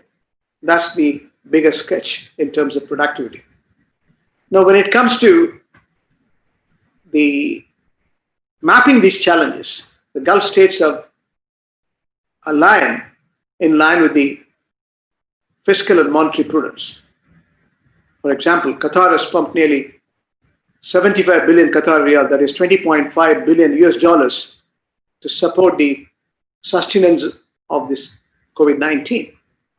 Now, there are extraordinary opportunities available between the Gulf states and India. If you look at the big picture, the bilateral trade between Gulf and India, as we speak this year, is around $120 billion. Topping in the list is Emirates, that's around $59 to $60 billion. Saudi Arabia is around $33 billion. Qatar is around $11 billion. Kuwait is around $11 billion. And again, when it comes to Oman, it's around $6 billion. And Bahrain is around $4 billion. So that's huge in terms of the bilateral relationship. Now, trade and investment should be linked. And this is the predicament we are all coming to terms in global perspective. So when there has to be a reciprocity, and India is a country with a population of 1.381, India has done reasonably well in terms of marching ahead and managing this crisis. Even though there is a definite contraction of over 10%, India is a country of great substance. India has supplied human capital, and apart from proximity, nearly 8.5 million people in the Gulf states. Now, the bilateral trade, if I split between import and export, 80 billion is on the import side. India is importing oil, gas, and petrochemicals, as I said. 40 billion is the Gulf states importing. So overall around 120 billion. Now, conceptually, India is the telling story around the world. The happening sectors, the economic momentum, consuming public, and again, the stable and functional government, the digital governance which is driving the whole world. If you look at India as a prospects, where we have definite consumption of 1.5 million mobiles as we speak, and over a billion internet, and we have 550 million middle class, and we have more than 450 million between 15 to 55 age group. These are huge opportunity in global perspective. So no wonder India is going to be the country of substance. This century belongs to India, that we should believe as Indians. I've been a non-resident nearly 40 years. I've witnessed the brand equity, the way India has come along over the last 20 years. The last 6 to 7 years have been so pragmatic in terms of liberalization of the market space, the stable and functional political economy, and ensuring market liberalization in multiple sectors to make sure the competitive business offering World Bank is endorsing. IMF is predicting this country has got greater momentum to see the prospects. So this century definitely, as I said, has got greater attention towards India, and the market liberalization along with the overall consuming public, the market to recognize India is going to be the prospects for global investors. The global investors, if you look at the changing dynamics in the last 5-6 years, Indian brand equity has gone way above anyone's imagination. The political stability, the economic sustenance, and the market liberalization. Whereas you will happen, in terms of infrastructure creation, nearly 2 trillion we need, 1.5 to 2 trillion. That's what the Finance Commission indicates. 110 new airports, 126 smart cities, name it. Every reason to believe airport or seaport or road or rail with the public-private partnership model getting attentions, India is going to be the world economic power in substance and substantive compliance. And that's what we should believe. Our policies have been forward-looking, and our compliance standards, and including financial inclusion, is going to be the talk of the walk. And I have been witnessing over the years as a banker. I've been running this financial institution over 16, 17 years now, and I've seen India is looked at with great promises. In the last 6-7 years, the financial inclusion, India has shown the way.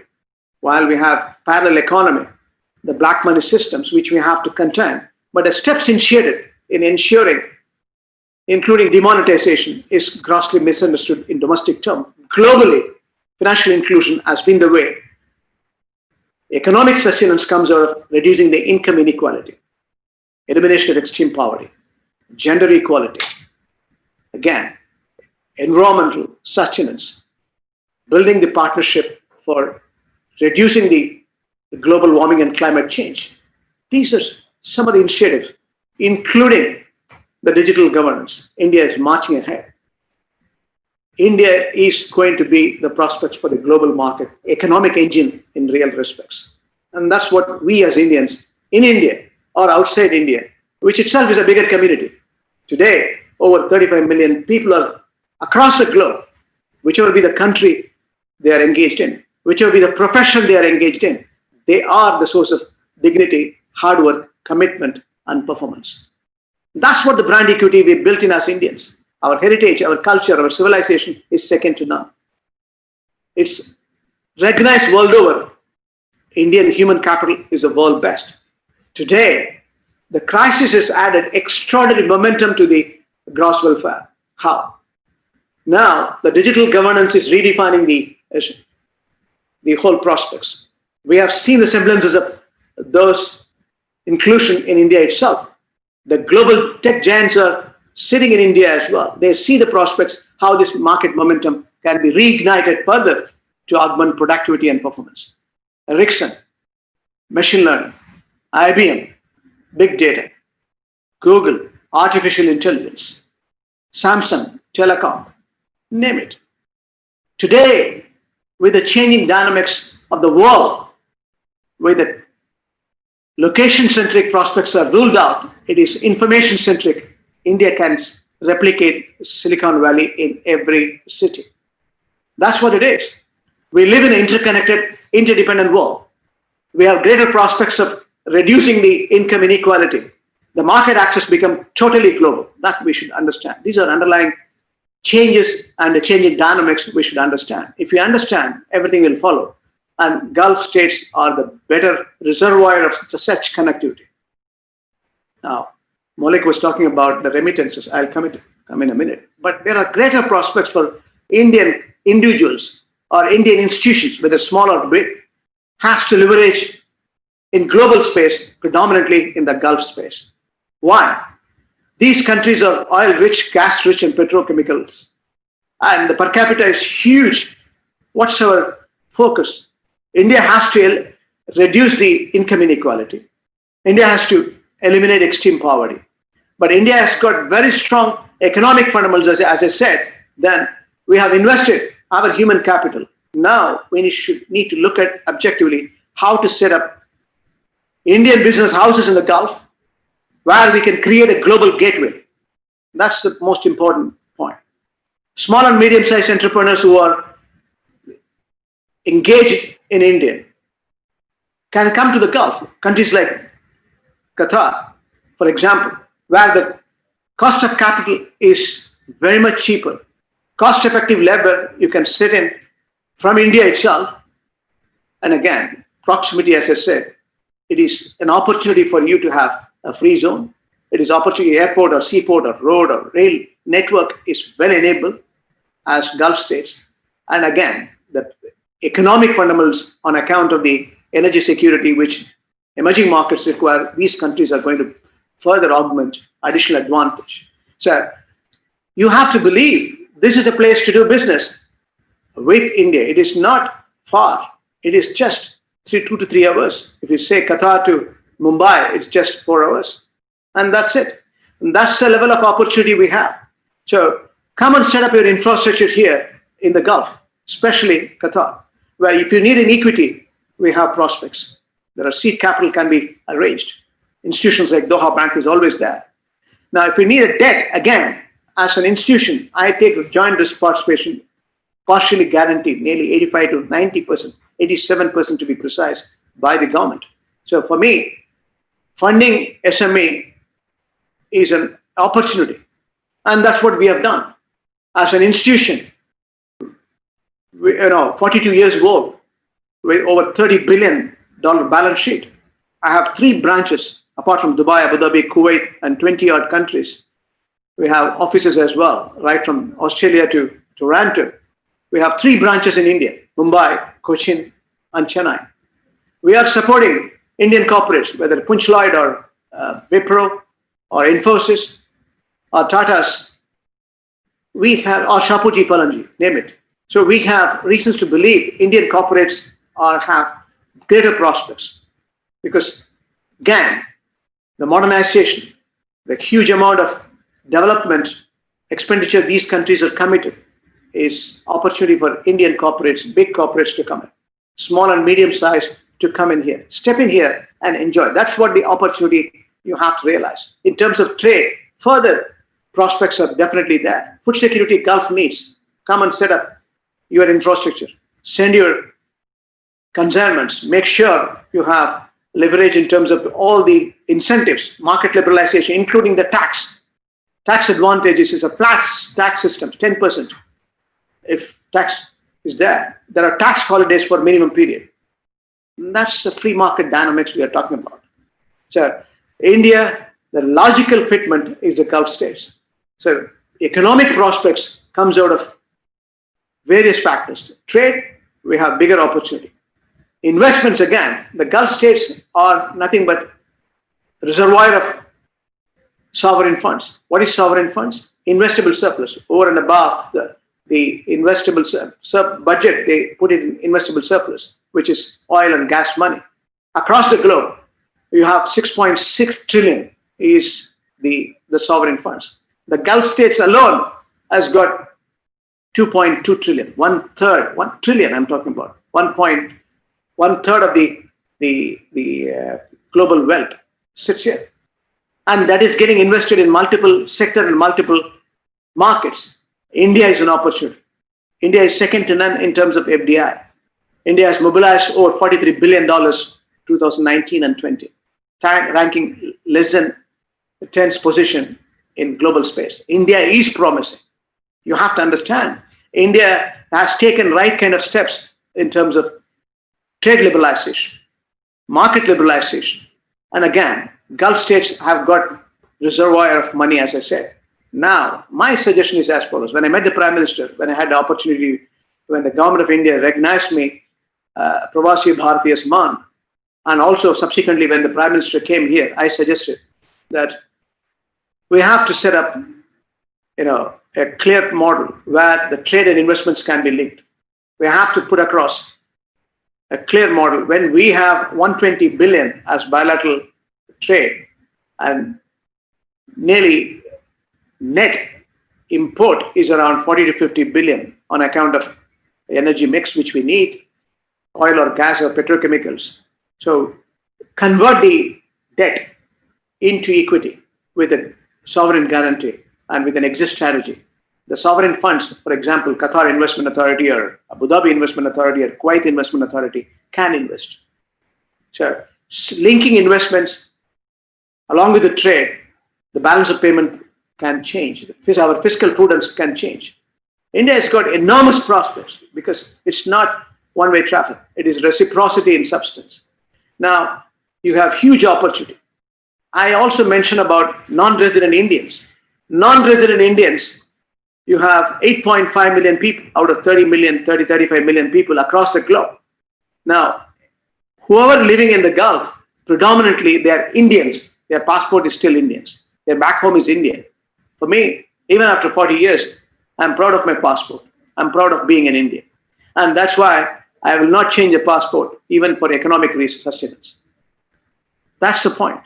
We are proud of our civilization, as I said, and we have Indians who are getting back to India as and when they want to retire. They have huge pot of money and they are investing and they can set up a non-resident bank for you. Reserve Bank of India has to give a license to exclusive Gulf Indians purpose, create a wealth management, and again, investing in multiple sector and multiple pockets of various states. So this is another prospect I want to put across. Now, the list goes on. When it comes to remittances, we have reasons to believe the global remittances have come down substantially from 543 billion. This year, it's going to be regressed to 445. India itself is a major recipient of the remittances. This year, we should be mobilizing around 70 billion. 38 billion comes from the Gulf states. How much? This year alone, nearly over 50% come from the Gulf states. So if your foreign exchange is around 563 billion as on date, which is commendable, India macroeconomic stability, this is one of the supporting factors. Now, if you look at the prospects of further increasing the remittances, we have further improving the FDI. We have opportunities both at a G level, G to G, government to government, and prospects of building this partnership is stronger than ever. Let me conclude by saying I was slotted for 20 minutes. So conceptually, it's trade, it's investments, it's remittances, and the Gulf states have better opportunity to provide. Come and collaborate with Indian corporates here. See the economic momentum and the modernizations taking place. Whichever be the profession or business you are engaged in, leverage on the network within the Gulf states. Ensure you set up in the Gulf states in the free zone, onshore or offshore. So enjoy the opportunity to commercially create a global gateway through the Gulf states. And that will promote bilateral and synergistic value, not only in terms of trade, not only in terms of investments, not only in terms of remittances. India will be giving enormous amount of growth for self-reliance, self-sustenance, and economic momentum in terms of employment. Job growth can happen from this place, and it is proximity which matters as well. With this, the big picture, I want to conclude by saying thank you for the opportunity. Gulf states are available for your choice. Get to know more information. We'll disseminate the information. And Doha Bank and rest of the other financial institutions are committed, and we are going to make sure we have better prospects for you to synergize, for you to grow, for us to grow. Thank you, ladies and gentlemen, for your kind attention.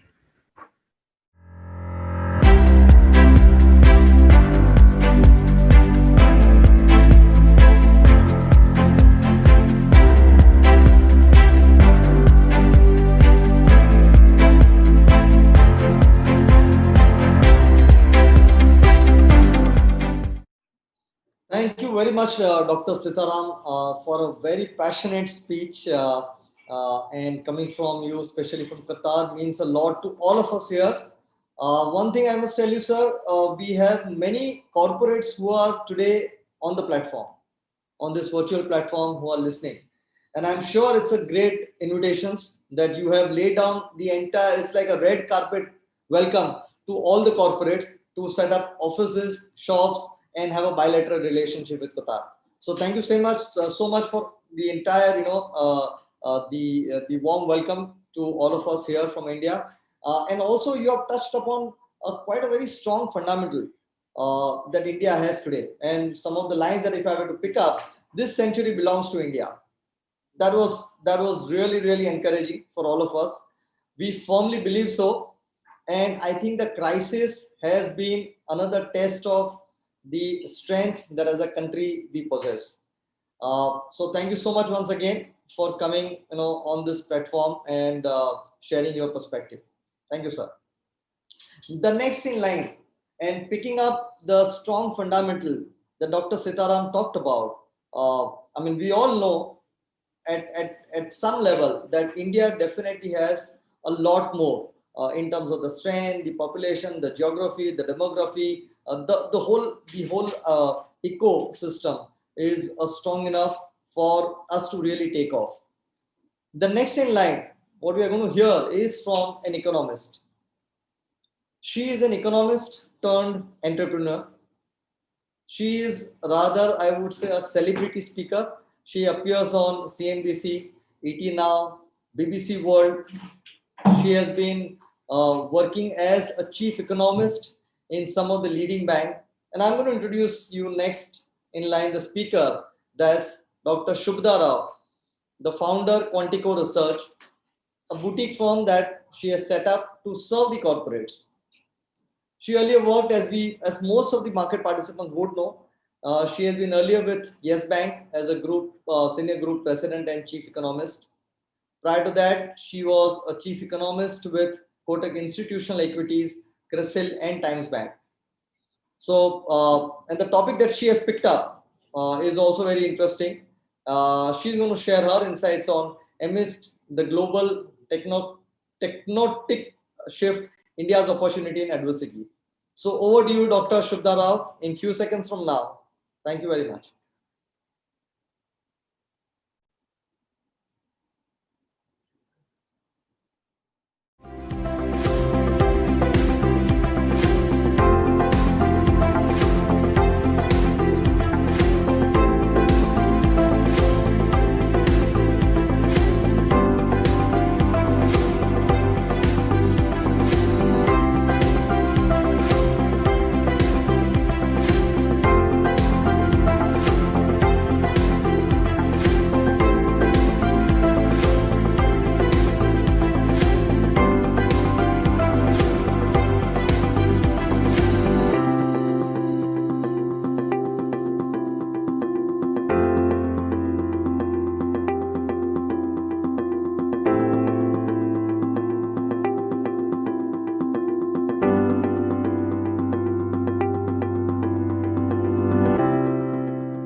And I'm happy to be here almost towards the concluding part of the 2-day very rich and enlightening set of sessions that I'm sure you all have enjoyed.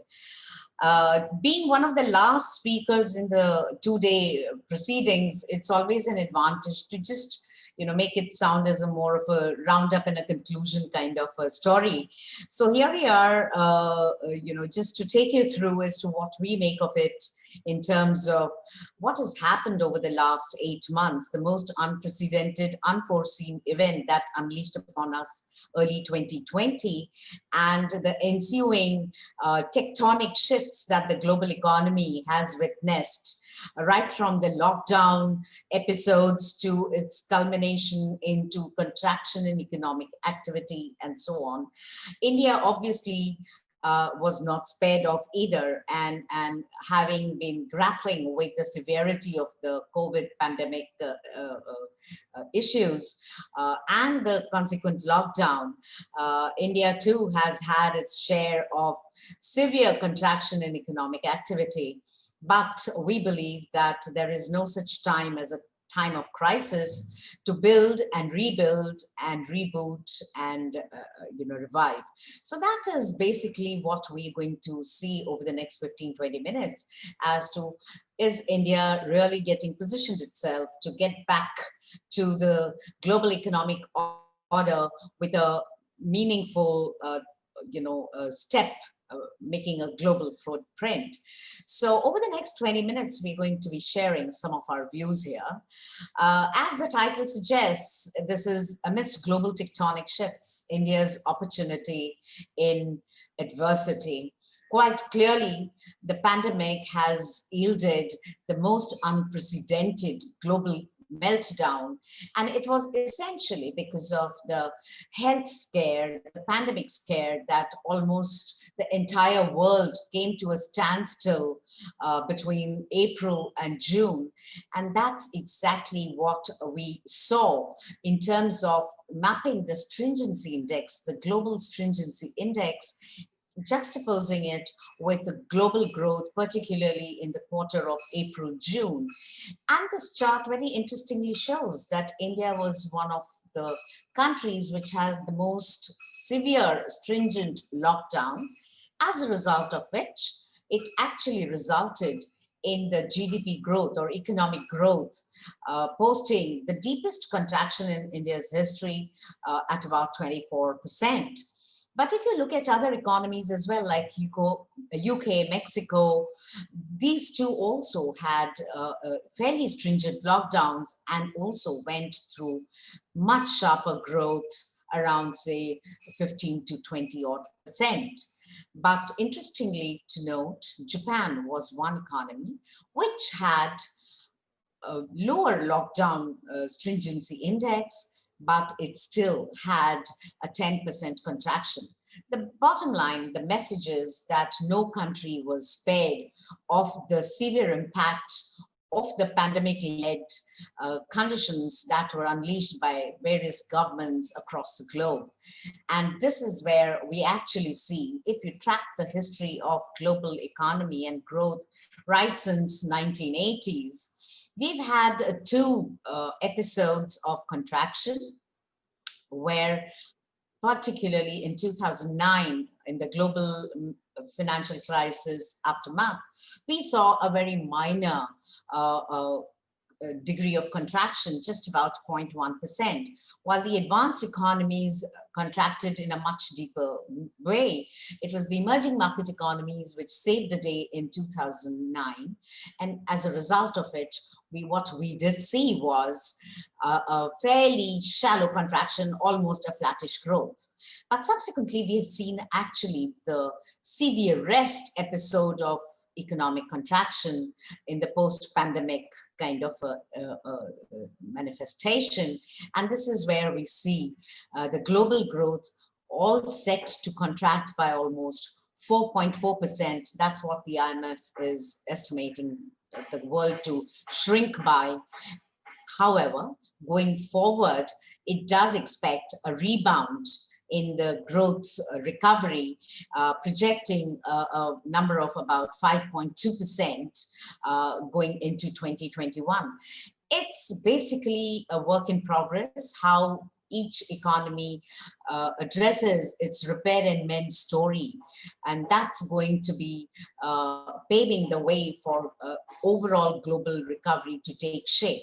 But if you look at what I was talking about, the spread of the global pandemic, look at the charts where they compared the 2009 picture, where just about 103 countries had expansion and 90 countries had contraction.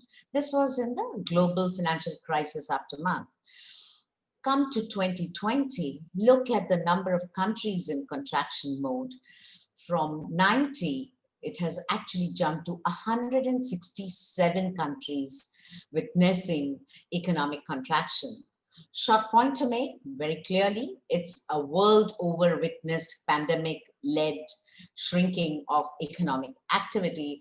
And that's why this makes it one of the most unprecedented episodes in economic history, at least over the last century or so. As a response, what have been the central banks and the governments doing? Obviously, the governments had to react and respond very quickly. So come September, we had actually just tracking the G20 countries' extension of stimulus programs. We actually saw unprecedented support coming in to the world through the fiscal policy measures and through the monetary policy measures. The monetary policy measures were more in the form of liquidity. The fiscal were more through dispensation of expanding of balance sheet, supporting the vulnerable population by extending relief programs and so on. The G20 estimated the fiscal policy measures at about 6.6% of GDP, global GDP, as not too long ago in September, and of which, without any surprise, the advanced economies had extended far more of governmental or balance sheet support to the tune of 9.1%, whereas the emerging market economies, because of their domestic compulsions, the balance sheet compulsions of the sovereign, were not in a position to extend a similar sized stimulus, and therefore it just was around 4.2% of GDP. Likewise, the liquidity measures extended were also fairly unprecedented. The advanced economies supported to the tune of 14.5% of GDP through enhancing the liquidity in the global economy to help risk appetite come back to some extent. The emerging market economies, however, once again fell short in terms of extending liquidity measures as well, coming close to about 3.5% to 4%.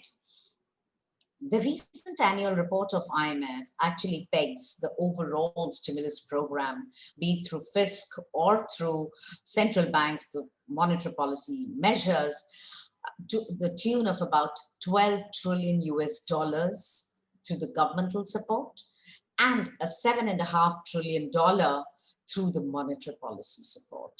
It is actually the highest ever government support, and mind you, it is still work in progress, with almost all the advanced economy, central banks and governments promising to do whatever it takes to help the world get back to its feet. So at this point in time, the estimate is about 13% of GDP. Mind you, around the financial crisis time, it was just around 10% of GDP that came in the form of support.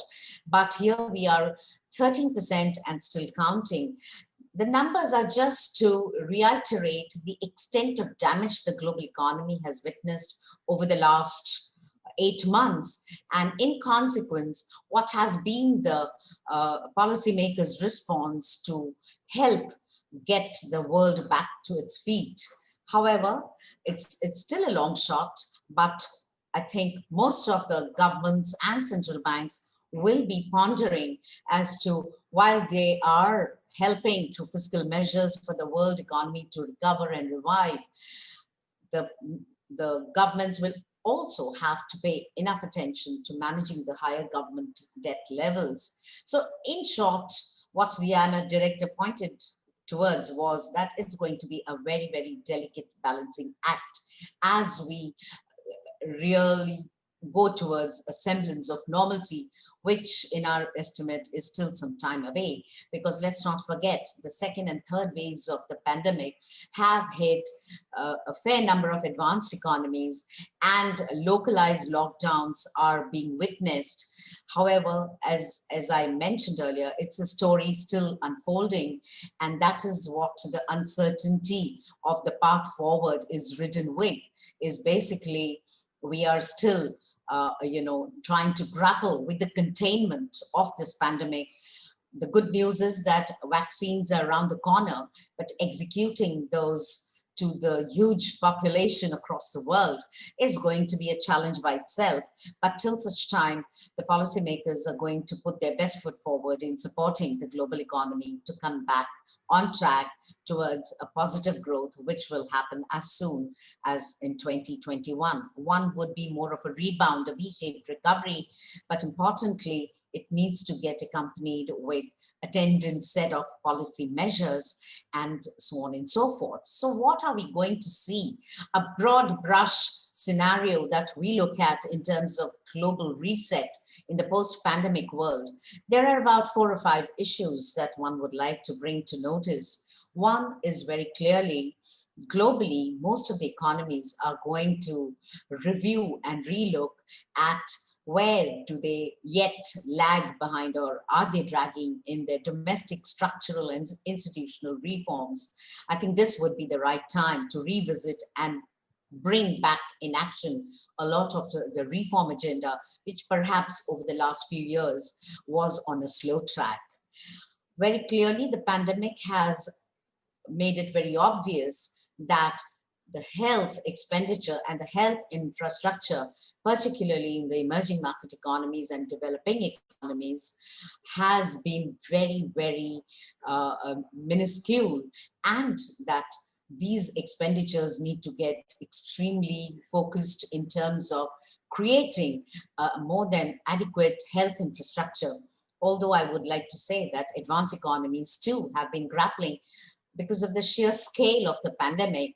No amount of planning equips any government to deal with this kind of an unprecedented crisis. However, the 2 key issues that came to focus and are getting highlighted over the last few months is that healthcare and income equality are the 2 areas where the governments across the globe need to put their efforts into rebuilding.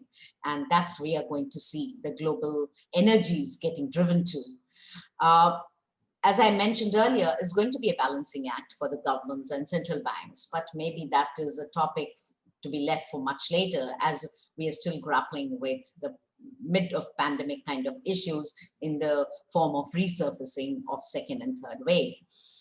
What we saw walking into the COVID times in January of 2020 was preceded by a fair amount of trade tensions, the global economy going through a lot of trade issues through Brexit, trade relations between UK, EU, US, China, as a result of which a lot of trade-led growth has seen serious disruption. So what COVID was perhaps the nail in the coffin, the final nail in the coffin. We wouldn't want to call it coffin yet, but yes, that really caused a lot of damage in terms of the global growth prospects. So we are going to see either a higher degree of protectionism or the uniform problems as a result of pandemic. Are they going to integrate the world to come closer to resolve this big issue together? I think that's a question we are all going to be asking ourselves as global economic players. The last point that perhaps what may get pondered over is what happens to the global supply chains and their implication on trade.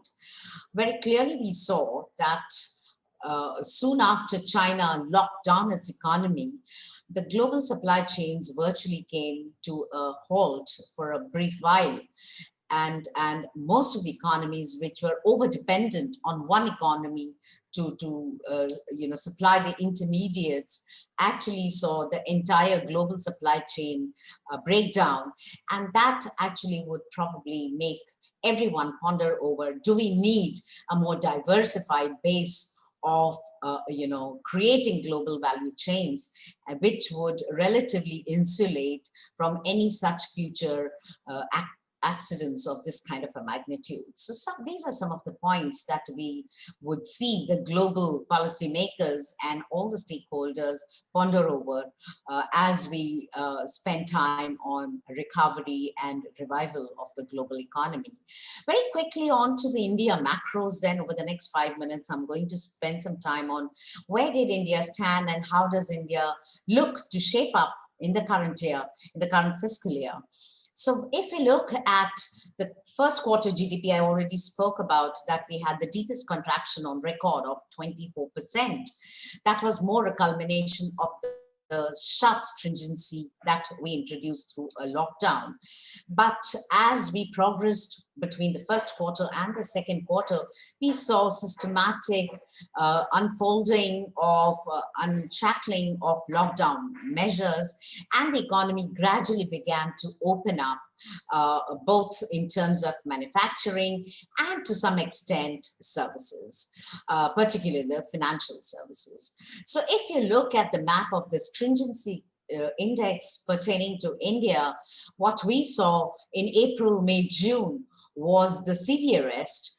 The second quarter did see a dip, but what has unfolded and is in the process of unfolding is a further dip in the lockdown conditions, which augurs well for helping support the economic revival that is getting unfolded through the GDP indicators. So most of us saw a much shallower contraction in the second quarter GDP. We were all surprised. We were estimating about 9.5% of contraction, but what the numbers came about were much lower at about 7.5%. Very clearly, we are going to see from a deep contraction, we are going to see a shallow contraction of less than 1% in the second half, which together for the full year is likely to result in our own estimate, the Indian economy to contract by about 8.3% and not at 9.5–10%, which was largely getting envisaged by most of us in the analyst community. So clearly, unlocking has had a very positive bearing on the growth prospects going forward. Obviously, this came with the support of the fiscal and monetary measures like elsewhere in the global economy. Sorry. In the global economy, what we did see was both the central government stepping up and importantly, even the central bank stepping up its efforts to help the Indian economy recover through its various set of measures. We did see these announcements starting in early May. And between May and November, the government has actually extended 3 forms of what we would call Atmanirbhar program that was unleashed by the government. Total cumulative support coming in about 17.5 lakh crores, which basically would indicate a 2.1 to 2.5% of GDP. Mind you, all of this, as we are fully aware, was not through the budgetary support, but more in the form also of extending forbearance, extending credit guarantees, a larger support to the rural economy where the demand destruction was maximum. And of course, all this was more than ably complemented by the central bank through the Reserve Bank of India's rate cuts and liquidity augmenting steps. I'm sure we all are aware, so I don't want to spend too much time, but we did see a rate cut of almost 115 basis points. And in terms of the repo rate and the reverse repo rate at about 155 basis points. But overall, the rate cuts and the liquidity augmenting measures, which actually amounted to close to about 13 lakh crores through various schemes of the RBI, through various liquidity windows of RBI, has actually allowed the economy to look at some very, very nascent signs of risk appetite returning. And if you look at high frequency indicators, it validates that lower lending rates have actually begun to manifest in some pickup in some of the sectors of the economy. And what encourages us is that there are some early signs of capex, which has been lackluster over the last few years, actually beginning to show some signs of appetite to pick up. I think if you look at it more closely, where were the drivers of growth between the first quarter and the second quarter of GDP? We look at obviously the heavy lifting done by the government, that is the public sector spending, followed by agriculture, where we actually see the sector remaining by and large unaffected by the pandemic, because it was fortunately being blessed also by a good monsoon performance. So agriculture sector actually remained out of the grip of the severity of pandemic, and that is what has emerged to be one of the key saviors of the Indian economic growth story in the current fiscal year. If you look at the different sectors, obviously the first one to respond in terms of repair and recovery was industry. Industrial sector went back to its production, getting back to creating or meeting the pent-up demand by increasing output. What really lagged behind was a more services kind of a sector, where you have a contact intense kind of nature in a whole host of services, and that is where, be it hospitality, travel, tourism, etc. So those are the ones which are still dragging in terms of recovery process.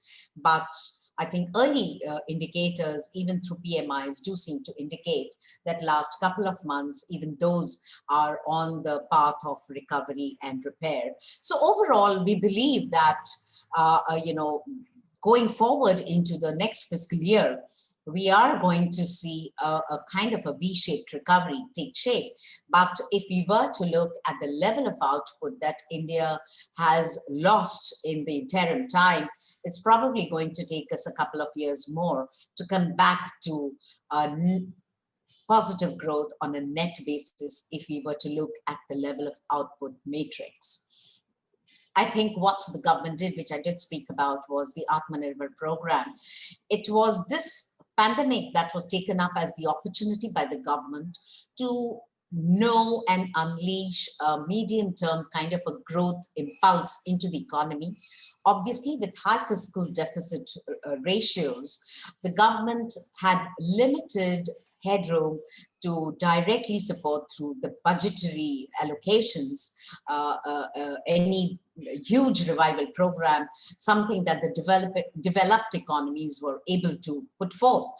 Unfortunately, India was already, struggling with lower growth in the year gone by, the preceding year of COVID, and as a result, the government's ability to put forth a very huge fiscal stimulus through direct budget allocations was unlikely to come forth. And what we saw, the government utilize this window to actually put forth some of the medium-term growth drivers, be it through PLI, be it through rural dispensation, harnessing the digital platform to bring in larger amount of rural relief programs and so on.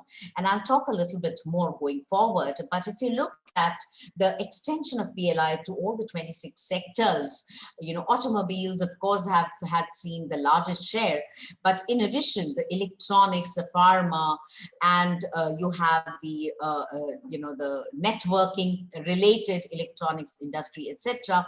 All of these receiving a serious policy focus, because the underlying thought and idea is more towards helping support India to get back to its growth path on a more sustainable basis, and not just rebound post the sharp contraction that we are witnessing in the current fiscal year. So having seen the growth scenario, we also need to pay quick attention to how do the rest of the macros have shaped up. How have those India macros shaped up in terms of inflation matrix, or in terms of where we are in terms of interest rates and the rupee outlook? Very quickly, India was actually one of the most distinct apart economies, perhaps not in a positive way. It was conspicuous with the high inflation. The supply disruptions actually culminated in high inflationary incremental pressures that we witnessed over the last 8 months. In fact, this entire fiscal year, the CPI measured index has actually clocked even a higher than 6% band, the tolerance band put forth by RBI through its inflation targeting framework. So we have seen no respite in inflation coming off. That's not taking away the fact that just a day ago, we had the inflation, which actually positively, pleasantly surprised, coming in lower than 7%, which was largely support coming through, the seasonality in the food prices that kicks in these months. And we're hoping that over the next 2 months, that is the November and December, we will see this culminating into lower inflation trajectory. But if we were to look at the overall average inflation for the country, for the economy, it's still going to breach the 6% target for the current year. Our own peg is somewhere close to about 6.4 to 6.5. And that is where the point of worry lies, that will the Reserve Bank of India have enough headroom to unleash further policy cuts if there are any incremental setbacks in the way the COVID pandemic is impacting the economy. Very clearly at this point, we do see the high frequency data on the COVID infections gives us some hope, alongside the vaccine being available in going into 2021. But suffice to say that with this kind of a 6.4% inflation that we see for the year, I think by and large the central bank is done with rate cuts, and what we could see is a continuity of liquidity steps that will continue, as the RBI adequately put forth in the recent policy announcement, that it will continue to remain accommodative. But most of us, we believe that interest rate cuts are pretty much off the table for India for now, unless and until we see a very, very sharp reversal in the inflation trajectory. If we look at, therefore, how would RBI deal with extending accommodation and then unwinding the accommodation as we move into the next year, what we could see in policy normalization course is perhaps RBI could, point one, orchestrate and calibrate the withdrawal of liquidity as it sees private sector appetite, maybe through capital investments coming back on track, consumption recovering close to its normal levels. Of course, it's still few quarters away, but as soon as we see the early signs of recovery getting more on automated route rather than on a high adrenaline of monetary policy set of steps and fiscal steps, we could probably see RBI step back and begin to withdraw some bit of liquidity. It could also, as a signal that some degree of normalcy is returning in the economic activity, could restore the LAF corridor. In our opinion, it could do that by raising the reverse repo rate and lowering the repo rate, restoring it to about 25 basis points of corridor. I think that would basically be the first port of call as far as the monetary policy is concerned. If we look at what has happened, COVID has had some positive impact on the rupee dynamics. And when I say positive impact, at least RBI has been able to shore up its forex reserves thanks to the huge capital flows that India, amongst like other emerging market economies, has been witnessing over the last few months, particularly in last quarter or so. What we have been grappling with is the fundamentals that would be typically driving a rupee depreciation, but what currently is under witness is more of a play of demand supply. Clearly, with India's economy, slowly coming back on track, the import demand has been shallow, and what we have in turn actually seen is the capital flows through portfolio and foreign direct investment actually resulting and yielding in huge build-up in forex reserves. The RBI has been mopping up dollar inflows incessantly to the extent that we just need to ensure that, we do not come under the radar of US Treasury to be looking at managing currency actively. But probably this is the time the central bank could, what we saw in the earlier phase of 2000 of the issuance of MSS. I think that's the kind of perhaps policy tool which we could envisage going forward. But having said, the demand supply of dollar is going to be the largest story for India's economy. And we do believe that balance of payments on a net basis after adjusting for current account balance are going to be as high as close to about $100 billion or maybe exceed that, as a result of which there would be overall bias towards rupee appreciation rather than depreciation, though fundamentals point towards depreciation bias, because let's not forget we are in a low growth, low inflation scenario where typically you do see rupee depreciating by about 3% odd. But this time around, because of the dollar deluge, we are likely to see, the rupee actually coming under the pressure of appreciation rather than depreciation. So in addition to what the domestic dynamics are, we are also, penciling in or envisaging a dollar over, the dollar weakness to persist in the year.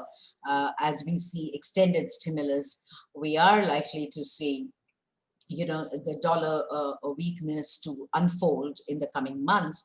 And most of the global analysts are predicting, some are actually labeling it as dollar crash, but we would not go as far yet there because there are too many factors coming into play. But suffice to say that dollar weakness is also going to pose a challenge for rupee to, maintain a weakening bias vis-a-vis dollar.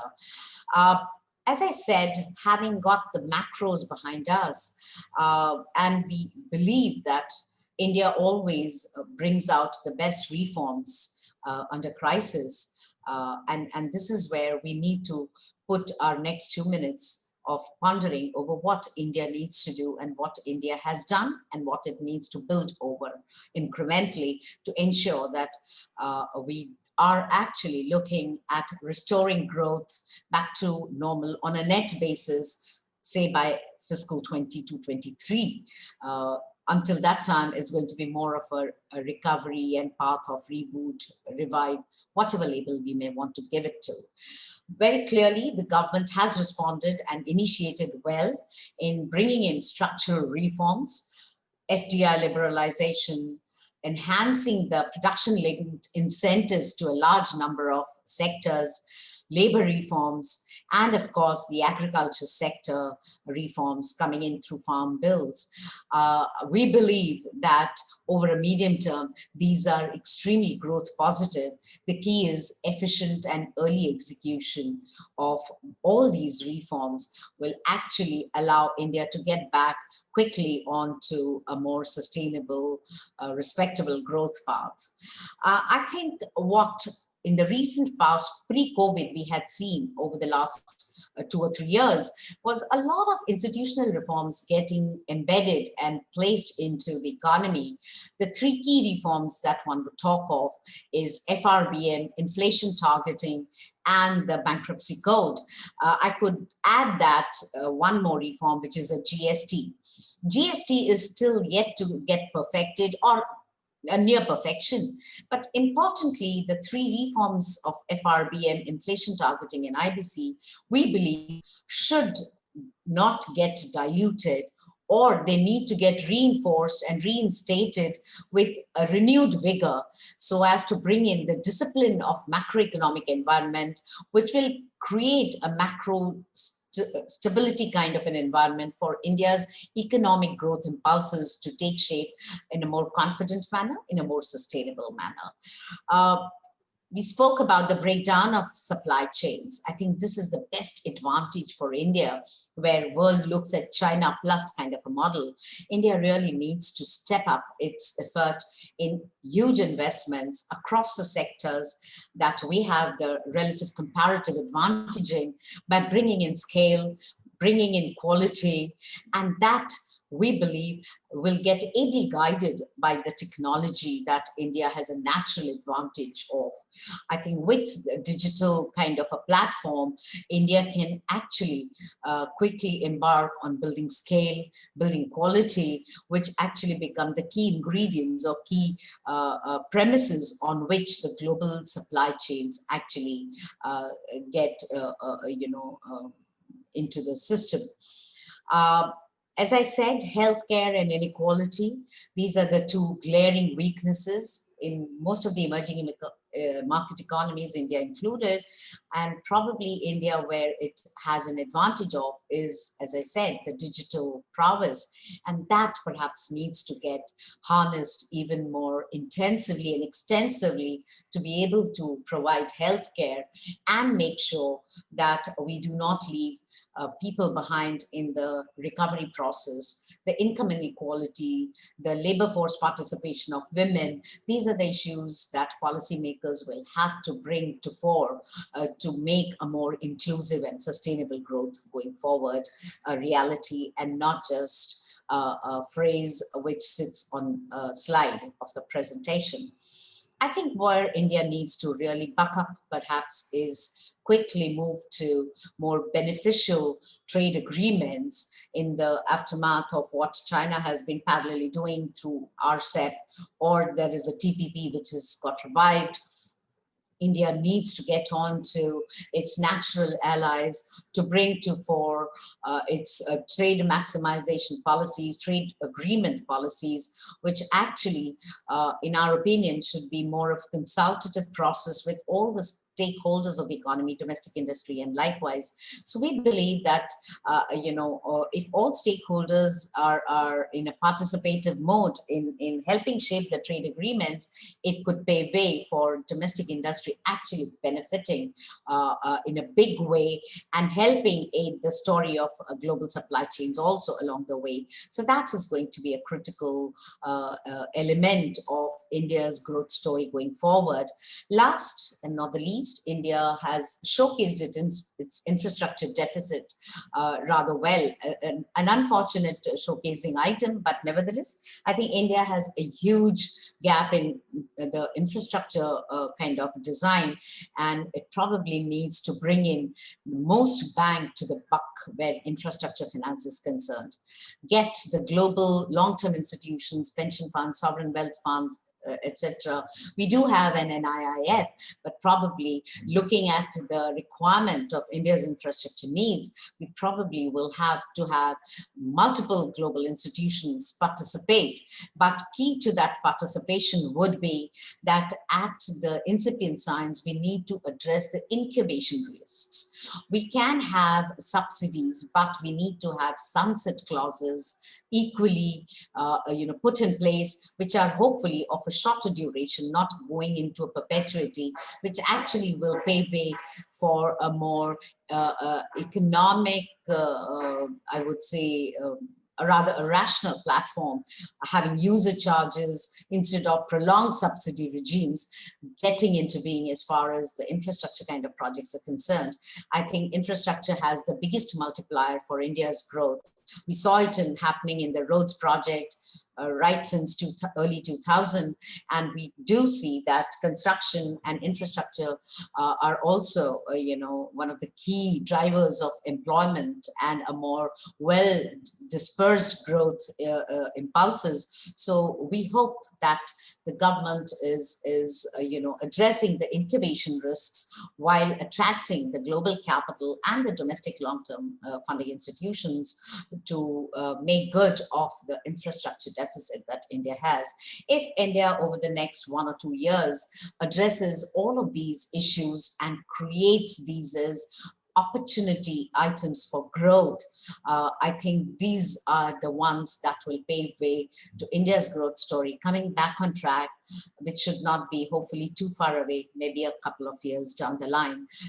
We would actually pat ourselves on the back and say that we did not waste the crisis and actually move forward in getting India to emerge as even more meaningful player on the global platform. With that, thank you all of you for patient listening, and I'm happy to be a part of the Almus RupeeMoney conference. I think Maulik and team have put forth one of the most stupendous conferences right since last 6-7 years. And here's wishing everyone good luck and stay safe, stay healthy, and let's all grow together. Thank you.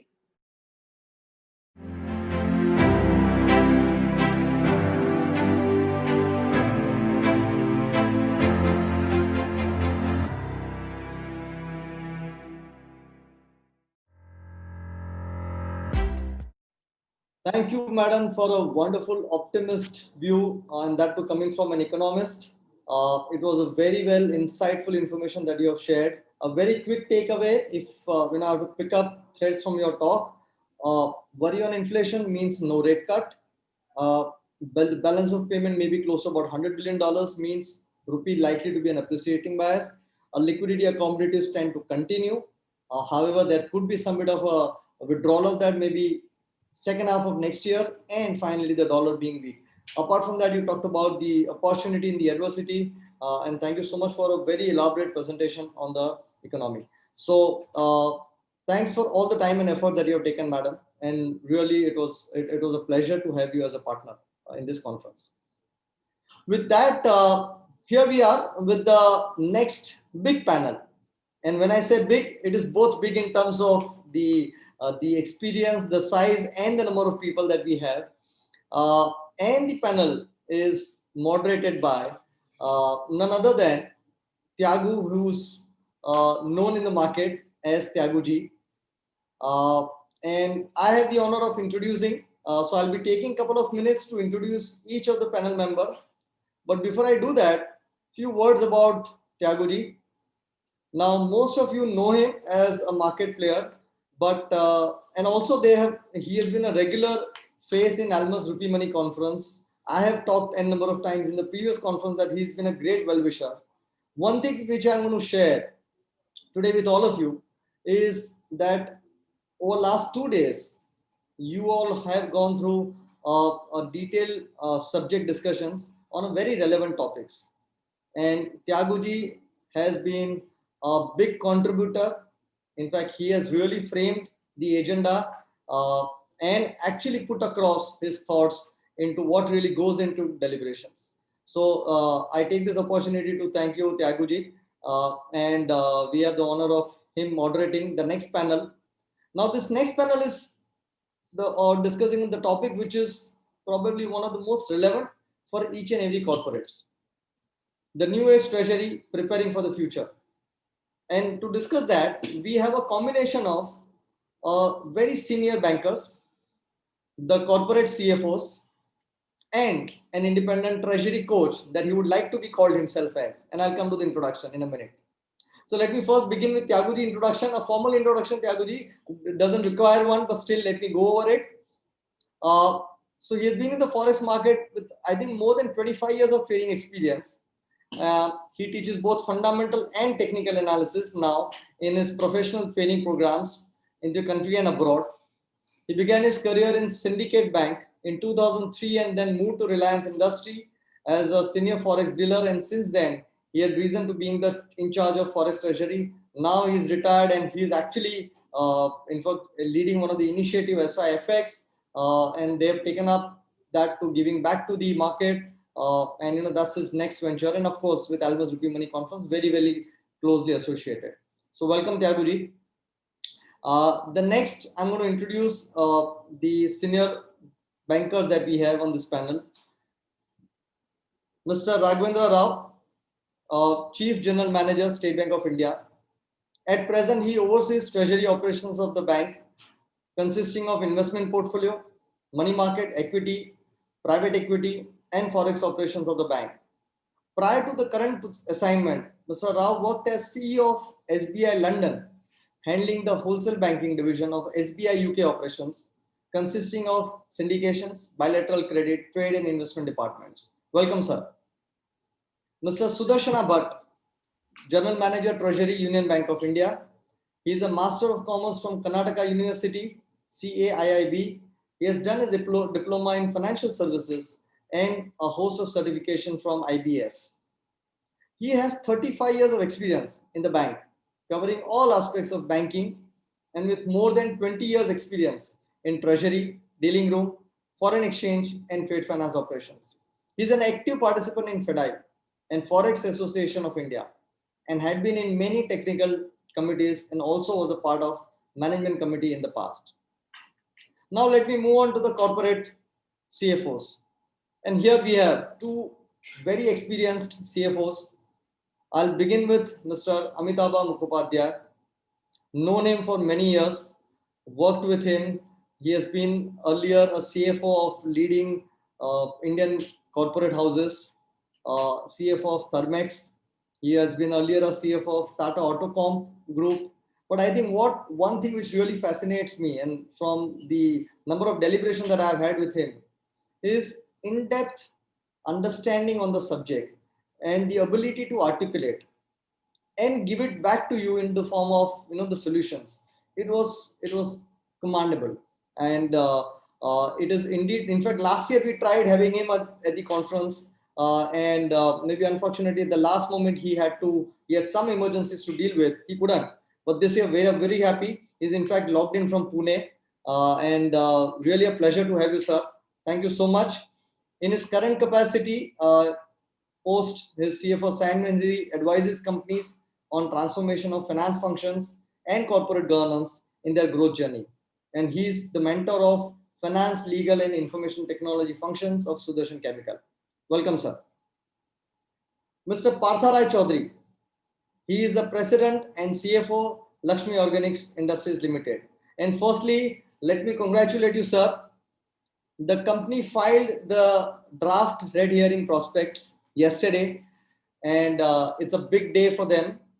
One of the leading chemical companies going into IPOs in the next 2 to 3 months. And Parthaji has been one of the instrumental in driving this key initiative at the company.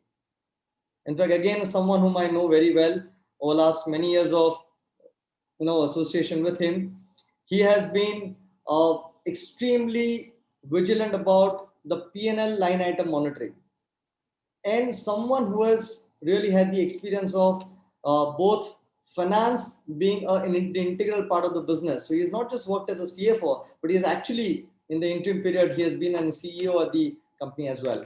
A very rare combination of a CFO and a CEO. Welcome, sir, to the Almus RupeeMoney conference. A pleasure to have you. And finally, we have someone, of course, he doesn't need introduction. He's the host also. That's Venkatesh Biju. Though I will introduce him, but he is someone who's actually the brain behind the Almus RupeeMoney conference. We are into the 7th year, and all that you see is a clear vision, a thought leadership that he has been providing in shaping up Almus RupeeMoney conference, which is today acting really as a catalyst in the market, making things happen for the financial sector development. He himself brings in almost 30-year plus experience in the foreign exchange, treasury, interest rate risk management. He was a chief dealer at ING Vysya Bank, secretary and vice chairman of Forex Association, managing committee member of FEDI, and at Almus, he is the chief strategy officer. Welcome all the eminent speakers, and over to you, Tyaguji, for the intense deliberation that the corporate India is looking forward to. Thank you all. The dealing room has moved to your living room. Your mobile is the new dealing board. You are striking deals as usual.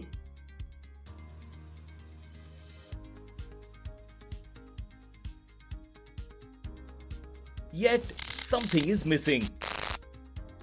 Errors and omissions, compliance, dispute resolution, governance, and code of conduct. Soft, your trusted fintech partner for global markets, announces the launch of its unique solution, Chella VRM, which combines voice, dealing, and compliance. Call banks, corporates, and brokers through the app. Calls are automatically recorded and available for playback and audit. A dealer can attach a deal ticket to the call. Treasury mid-office can playback recordings, view deals, and verify.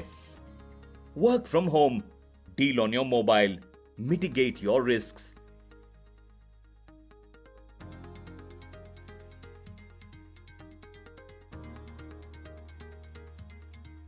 your work from home treasury, now at the next level of governance and compliance. Call us or WhatsApp on +91 77383 67301 for a virtual experience.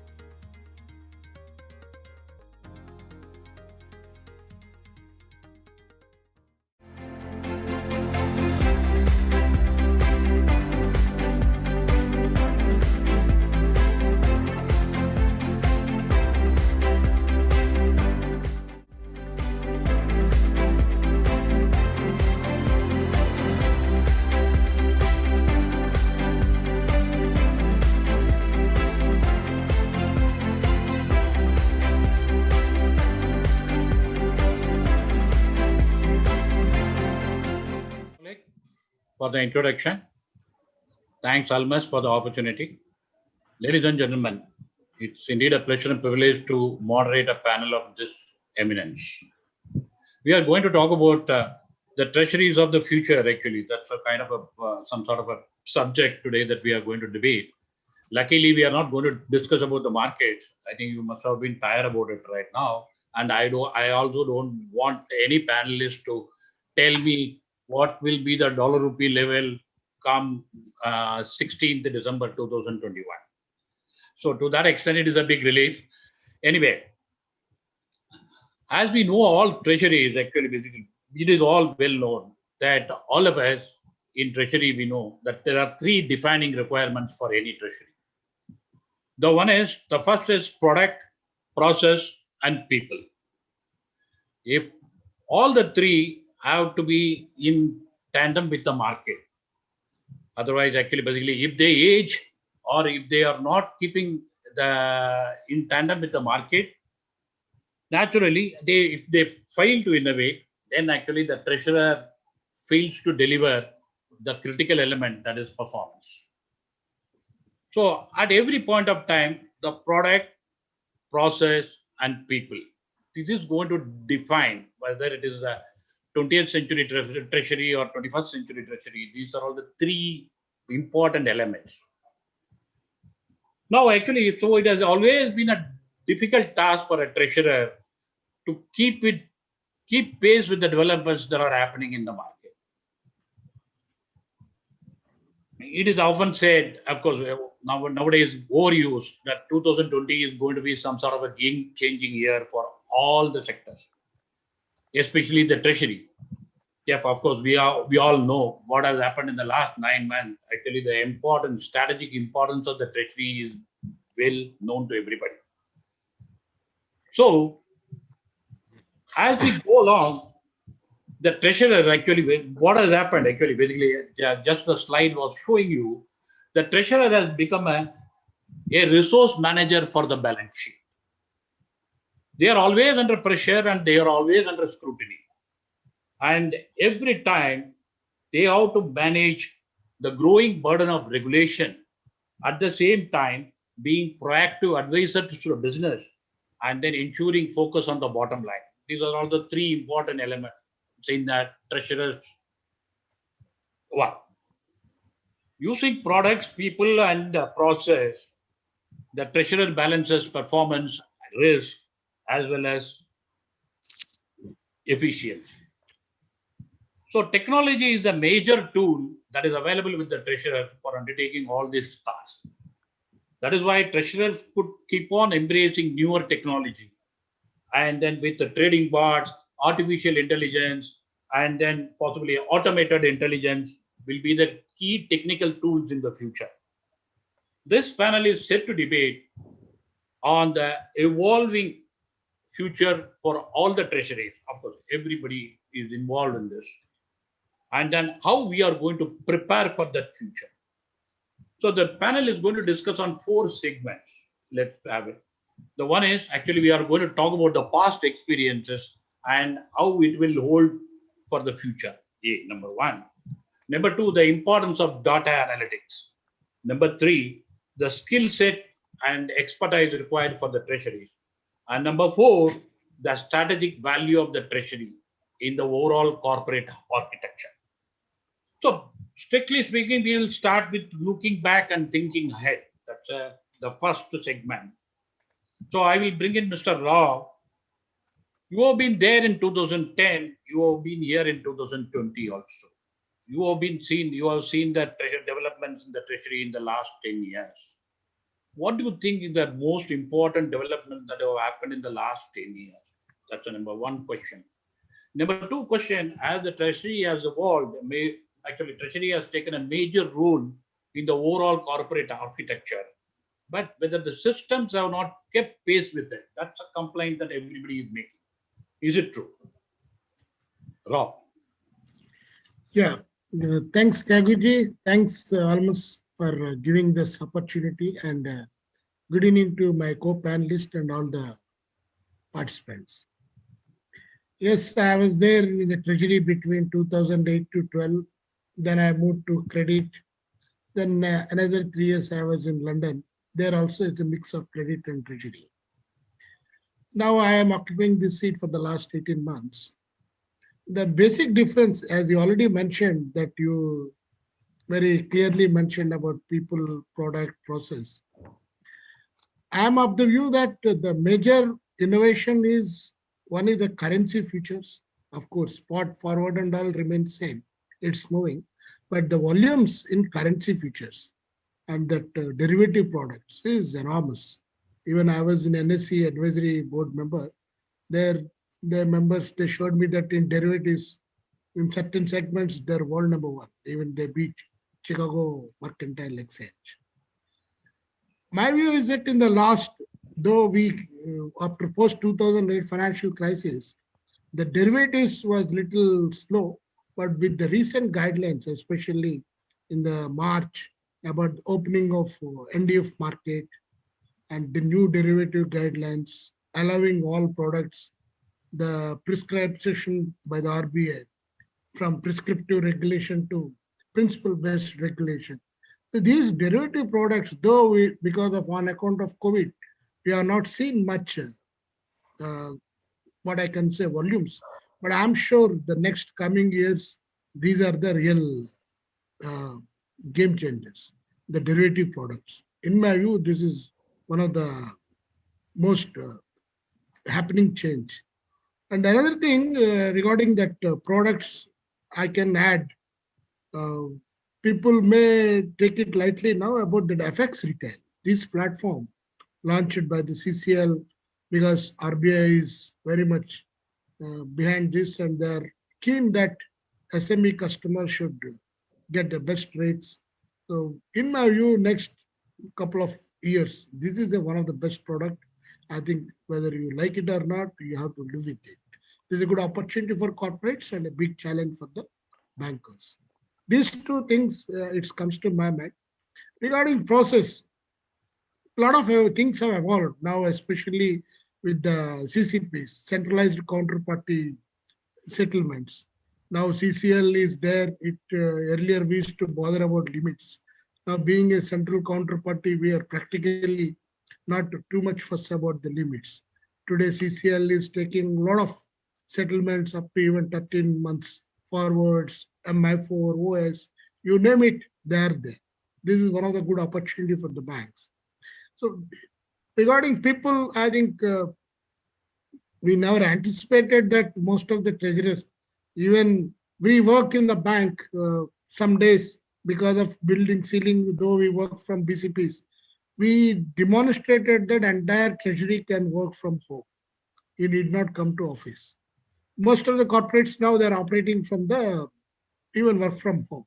Maybe banks now started coming to office, which we never saw. In the 10 years back, if you ask me, I simply laugh at that proposition. Now, this thanks to COVID, we come up to the challenges, especially the banks. I can proudly say, being in SBI or any banks, this entire COVID process, we operated without any disruption. We served the customer. Myself had across India with various clients, right from Indian Oil to even small SMEs. They are very happy about the continuity of our service. Banks never shirked about that. This is one of the major change which I can happily say. So this is my thoughts. I think though the 10 years is a big thing, but in terms of the products, a lot of things have changes happened place. especially the way risk management happening in the corporates, even in the banks. A lot of changes have happened in the process. Maybe technology, you may say, you may not support, but a bank like ours, treasury is still always a profit center from across many years. Even in when the interest rate crash also, though we are not able to book profit, RBI come with interest rate fluctuation reserves, all those things. Treasury is one of the profit center for the banks. And systems, yes, maybe being a PSB, we have a certain limitations. We don't go for algo trading, all those things. Certain foreign banks do. Slowly it is coming up, but still there is a lot of improvement, especially in PSB point of view, I can say.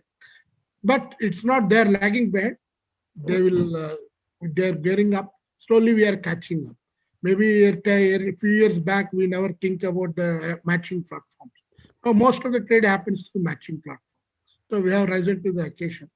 I don't think systems are that lagging, but still we are okay with that. That's what I can say. Thanks, Mr. Rao. That is reassuring. Over to Bud. Can you give us some bit of your experience of 2010 as well as the experience of 2020? Mute. You are on mute. Thank you very much, Tyaguji. And good evening to Mr. Raghavendra Rao and all other panel members. And thanks to Almus also. As far as my experience is concerned, for this question, I will say both the way I can answer. From since 2010 to 20, I can say nothing has changed. That way I can answer also. And I can also answer, yes, lot of changes have happened. Because the role of Treasury in 2010 was limited to liquidity management and compliances. But in 2020, the role of the Treasury has changed drastically. It has diversified in many folds. It is not only the liquidity management, but because of the advancement of the technology, innovative products and processes, it has become a strategic partner for all the growth of the banks and corporate in particular. So I treat Treasury is a brain of any organization, and it will give direction to all the verticals for effective utilization of the resources profitably for overall growth of the organization. So Treasury, let us go further. Treasury play an important role in any organization. Treasury being the profit center of the bank, the primary objective of the Treasury Department is asset and liability management and investment in SLR and non-SLR securities and compliance to the CRR, SLR, etc. Thus, treasuries were treated as liquidity managers and interest income earners during 2010, besides trading and covering the forex and other related derivative products. Thus, in 2010, Treasury focus was to ensure compliance to the reserve requirement, undertake forex transaction as a designated branch, and generate profit. So, the Treasury focus was efficient and timely management of the liquidity as well as execution of the transaction and its settlements and compliance as such. Thus, during the last 1 decade, there has been tremendous changes in the Treasury operation. Some of the things like Treasury, because of the digitization, data analytics, artificial intelligence, big analysis data, and payment versus delivery, all these things have come into picture, and these are the new way of thinking and doing businesses. Focus is also towards collaboration with the fintech technology support for settlement and cash deliveries. Cyber security and fraud, cyber frauds have become a challenge to the banks. Banks are rebuilding the trust with the clients by acting around the areas of risk associated with the cyber security, sir. Relationship-based banking focusing on honesty, integrity, and trust. Automation all the processes through the STP, digital mode of improving the efficiency and accuracy, and centralized reporting systems are the core center of the Treasury. CCL being the centralized counterparty for guaranteeing the clearing and settlement arrangement for OTC derivatives is the lifeline for the Treasury. Recently, Parliament also passed bilateral netting for qualified financial contract 2020 during the concluded monsoon session.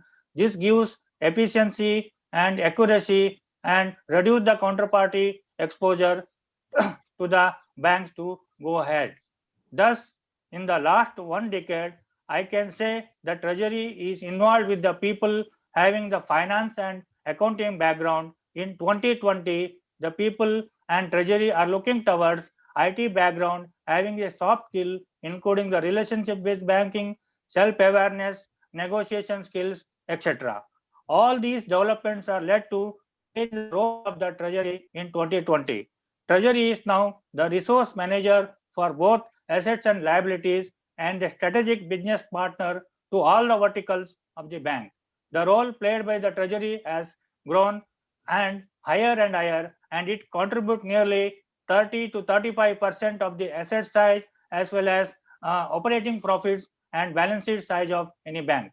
With the technological advancement, innovations, all the activities and processes have been automated, reducing the cost of human error, increasing the efficiency, and Treasury focus was shifted more towards managing the risks, monitoring the risks, and keeping to the compliance. Of course, profitability being the major center point. Thus, product, people, process, these are the 3 points where Treasury has to focus to improve the efficiency, generate profit, and give overall performance to any organization. That is my answer for this.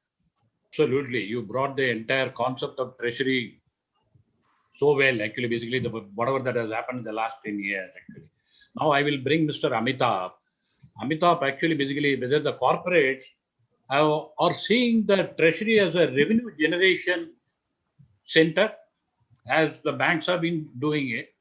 Actually, for the banks, actually, just now Mr. Sudarshan was saying 35% of the revenues of the bank come from the treasury. Whether the corporates are seeing the treasury as a revenue center. Mute. Thank you, Tyaguji, and thanks for this opportunity. I would say that yes, in many occasions, corporate actually look at it as a revenue generation center. But that's not the only way corporates look at it. There are multiple ways corporates are looking at it. Just to take off from where Mr. Bhatt or Mr. Rao ended, over the last 10 years, or rather I will say from 2009 to 2020, there have been a lot of changes in the corporate treasuries also. If I remember 2009, I used to see many of my CFO colleagues, they were running helter-skelter. They have gone terribly wrong with some of their derivative calls. Some structured products ran into loss. They could not exit. There were some CFOs running around with an FCCB related. The accounting was a problem. How to mitigate the liability arising out of FCCB? Because we were in one crisis. If I look back and try to compare with today's position, 2020 is perhaps a larger crisis for any corporate than what in India 2009 was. But I would say things appear to be far smooth. I don't see any treasurer in panic. I think RBI has more or less smoothened the thing to such an extent, life is actually quite easy. Don't think there are too much of shock element which has come. And that is, I would like to say that in the overall process, a lot of maturity has emerged. If I want to see today, most of the treasuries have a quantified exposure limit. Treasuries have moved from from exposure management to objective management. And in this objective management, somebody has taken objective as revenue maximization. Somebody is taking an optimization of risk mitigation, that I don't lose money, I'm happy with it. But the third element in a corporate treasury, I would like to just highlight, treasury is aiding revenue generation to a great way. I'll just give a couple of examples to highlight it. I remember in the early 2009, there was still a feeling the rupee was continuously appreciating and it came down to some 39 rupees and all. At that point of time, I was connected with the auto sector those days, and we were able to pick up that now there may be a trend reversal. And that gave us a confidence to pick up 10-year contracts with some of the global auto majors for supply of components. And that realized into a very significant revenue trigger. Now, that is, if we could spot a trend early. I remember in 2015, we could pick up a trend that Naira is going to collapse. And we could avoid many of our orders from Nigeria at that point of time, which actually saved. And in 2017 or 2018, we could restart on those once the oil rebounds. I think to that extent, if treasuries are contributing in a far more meaningful way in revenue generation rather than being revenue generator themselves, I think that is also in a corporate context one may like to see. And that's quite a strategic importance. And yes, one more thing has come in corporates, that most of the treasurers have started realizing that the market and its operations are so complex, it is no longer run by human beings, it is run by bots.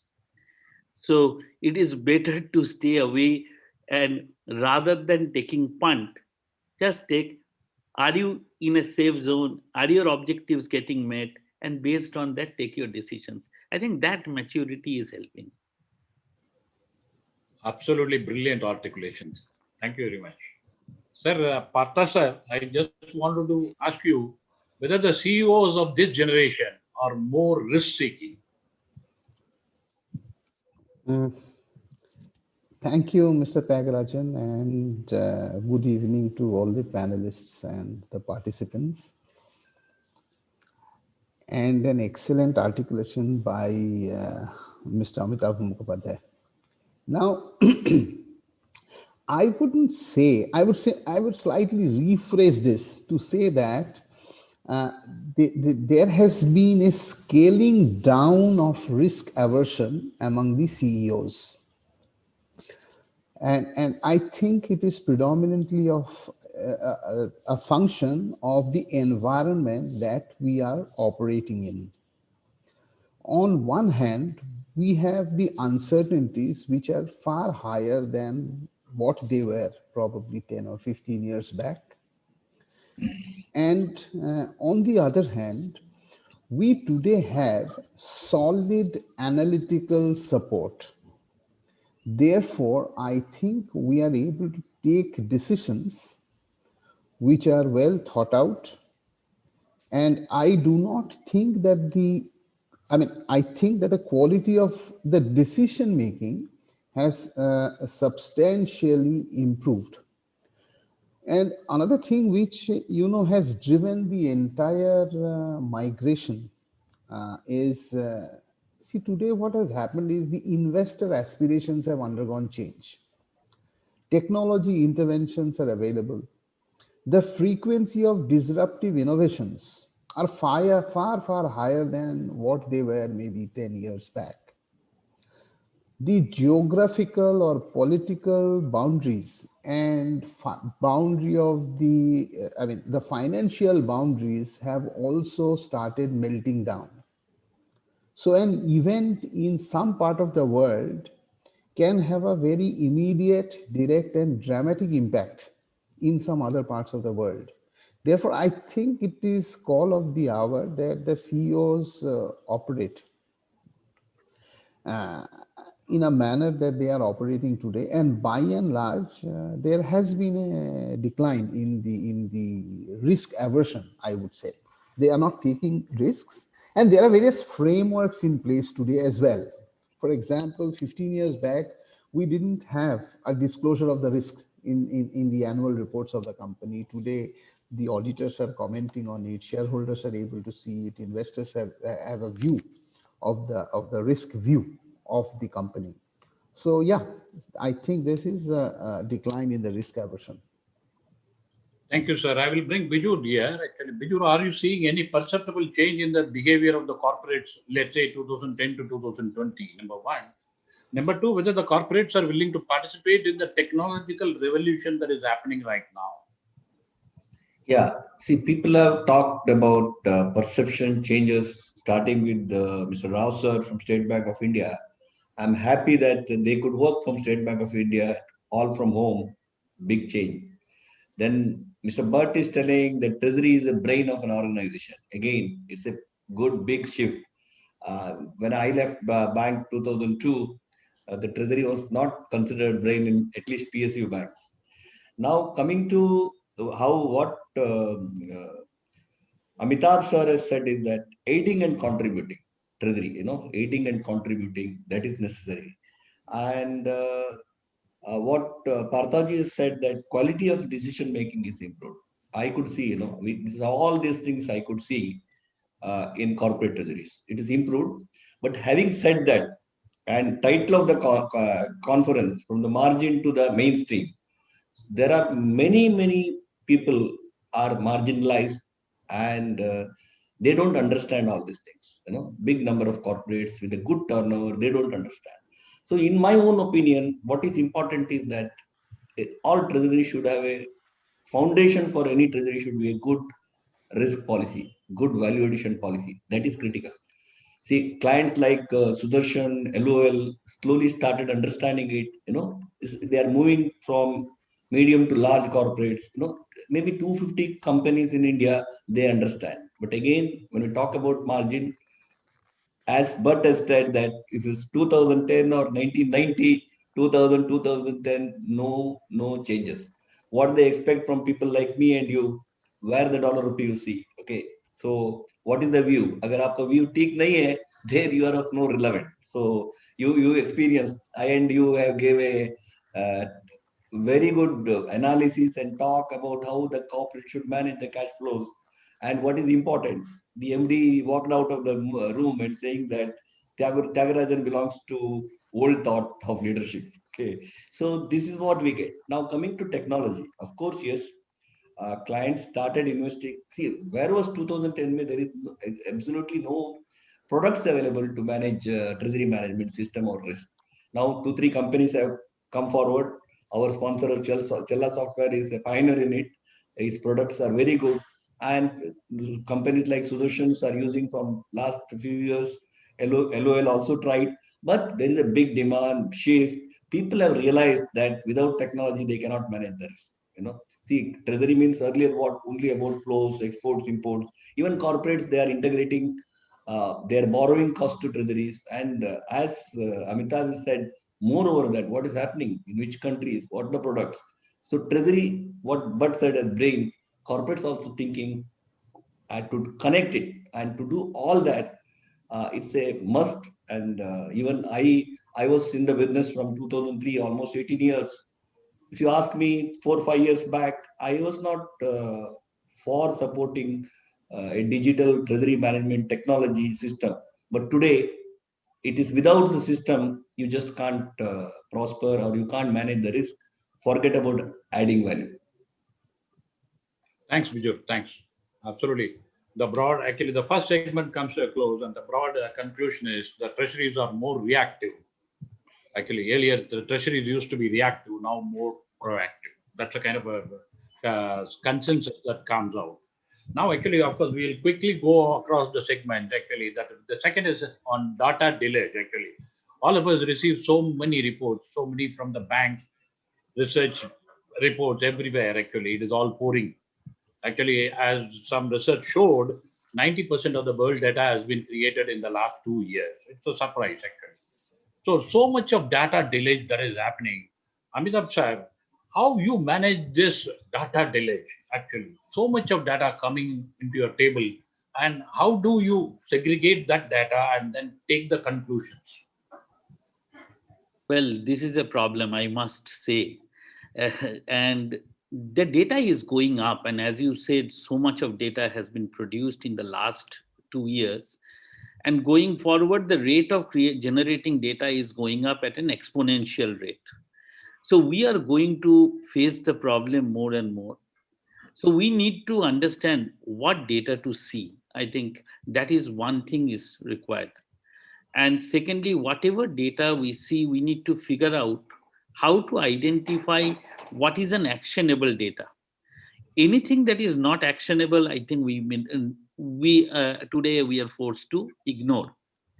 But I know that that's a risky way. There is a role of technology that is required, and going forward, we will have to resort to technology. If you have a sentiment analysis, sentiment meter, if you exactly know the worldwide, if there are 20 countries where you are relevant, what are the sentiments of those 20 countries? And if there is any sharp red or green moving, then you can take your business call around that. And today we try to approach it more as a treasury guy trying to use technology. Sometime back, what Mr. Bhatt said is very important, that they are looking at an IT guy rather than merely a treasury guy for doing this. I think over a period of time, this data deluge can be only handled through a technology route. And then it is not a treasurer who will be using an IT. An IT or a mathematician will be looking at treasury as an application. I think that is a day we are moving, and we are moving quite fast. But till that time, I think more through a selection, our own experience, we are trying to handle what is relevant for us. And most importantly, we have to be very nimble footed. There are some 10, 12, 20 critical parameters where we have to keep our eyes always set.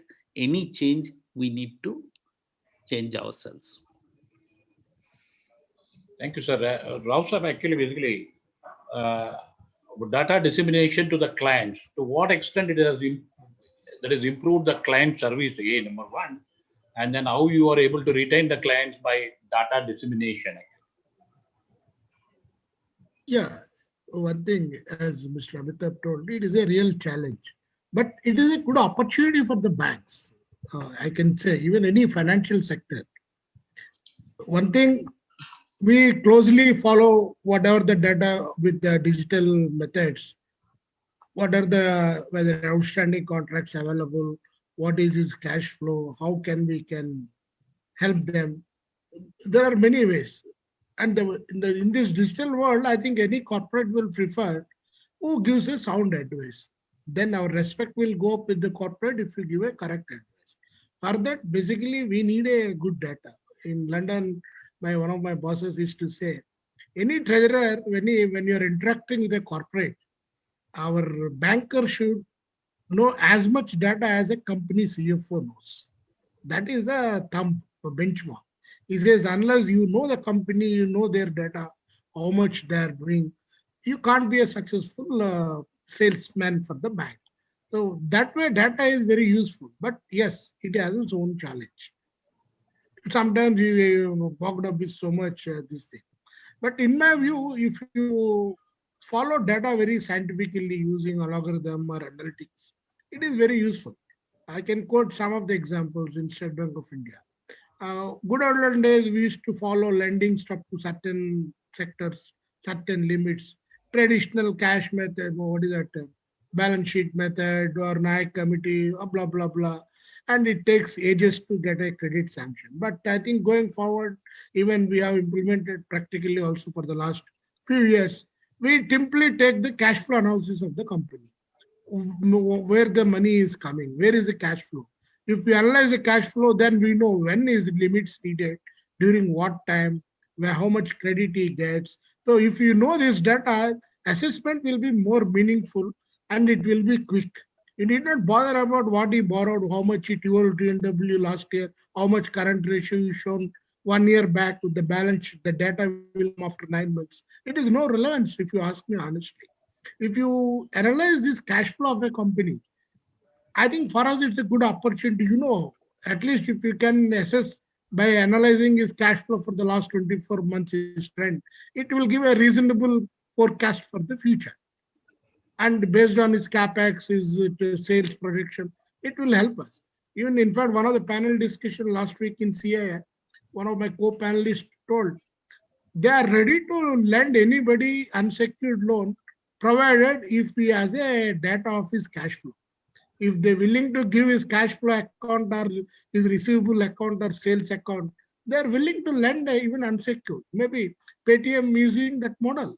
I don't know how they are giving 1 lakh rupees to ordinary trader who sits out without any security. I feel they have analyzed his sales data based on the payments they are receiving. I feel this is a good opportunity. The corporates, if you understand their data, we can able to tell them more meaningfully. Look, you have energy exposure. This is the right time to expose, hedge it. So with this type of meaningful suggestions, we can definitely can win their hearts and definitely we will improve our business share. That's what my thought. Bijura, I am bringing you. How is your team helping people to use the data efficiently? As Rao rightly put it, I was a banker. Now I am a consultant. Okay. Now I am also I need to, first of all, I need to upgrade myself from a treasurer to CFO, maybe CFO to board level, finance director level. Because unless I don't know, unless I know the requirement of the company as a whole, what is required, exactly, ultimately, I have learned one good lesson from Partha sir. So Partha sir shared me, I don't know whether he remembers or not, when he joined a company, a Marwadi company, he was telling that guy, the owner, was well informed and he knows what is the cash flow for up to 1 year. He was sharing with me. That is what I learned. That is holding me today also good. As Rao said, as a banker, he has to know the requirement of the cash flow of not only the 24 months cash flow. An intelligent banker will know what this guy is doing. What is his, how his cash flow looks for capex or the forex or anything. He can make out. So what we emphasize is that for our company, the cash flow management is important, not the views of the currency. So you just see, market move from 72 to 77. Okay, you have export receivables. Okay, those guys who booked at 72 more than required, required exports, they lost. And those who are not booked also 77 to this thing, thinking that rupee will go to 80, 81, they also lost. Those who have perfect cash flow and objective, very good policies, protect your cash flows rather than have a loose or have views of rupee. We emphasize more on the risk management and protection of cash flows and strongly recommend treasury management system. This is what team believes. Again, we have a very strong research. We have in-house research, and we have also outsourced research from a very prominent person. None of you know, he was earlier working as a treasurer. He was a consultant to Reliance for more than 10 years. So we have outsourced report to our team from such eminent persons. This is what we do. Great. Partha sir, how do you think about the data delay actually, basically, whether it is a Western concept or Indian concept? That's a basic question actually. Yeah, now it is no more a matter of choice. See, if we go back maybe not 10 years, we would like to, we would always used to think that data analytics is something which is good to have. Now, today, if we don't have the capability of selecting the right data and placement of the different points of reference together, if that is incorrect, then incorrect decisions are inevitable. The data deluge which we see is also a result of, melting down of the knowledge boundaries. In the old times, knowledges were available with the banks. They had some view of the markets and the operations and the economies and the world. The corporates didn't have that view. Today, the views are broadly similar and everybody is looking through more or less the same pair of binoculars. So without this data support and analytical support, the quality of the decision making would definitely suffer. And I mean, today, even AI is progressively making a lot of sense not only in ordinary day-to-day decisions, they are also very important today in taking strategy-related decisions. So I don't think there is any looking away from the data analytics. But I would agree with Mr. Mukhopadhyay that we need to choose the right data points. We haven't yet reached a situation as a corporate where we are able to really select the right set of data.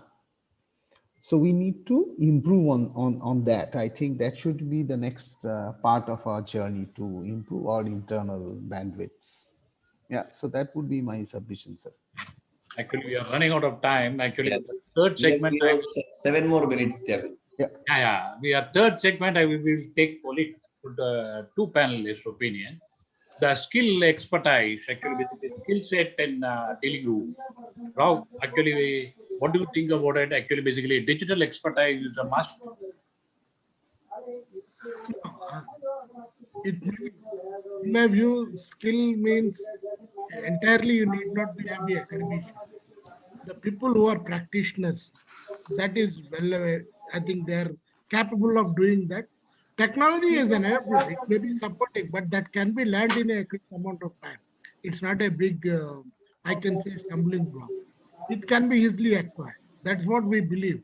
If you ask me, the people who run State Bank of India scale 2 and 3 branches, they are best people. Even IIM graduate cannot run our branch. So there you need expertise. It's not the digital technology and all. That human touch is always best.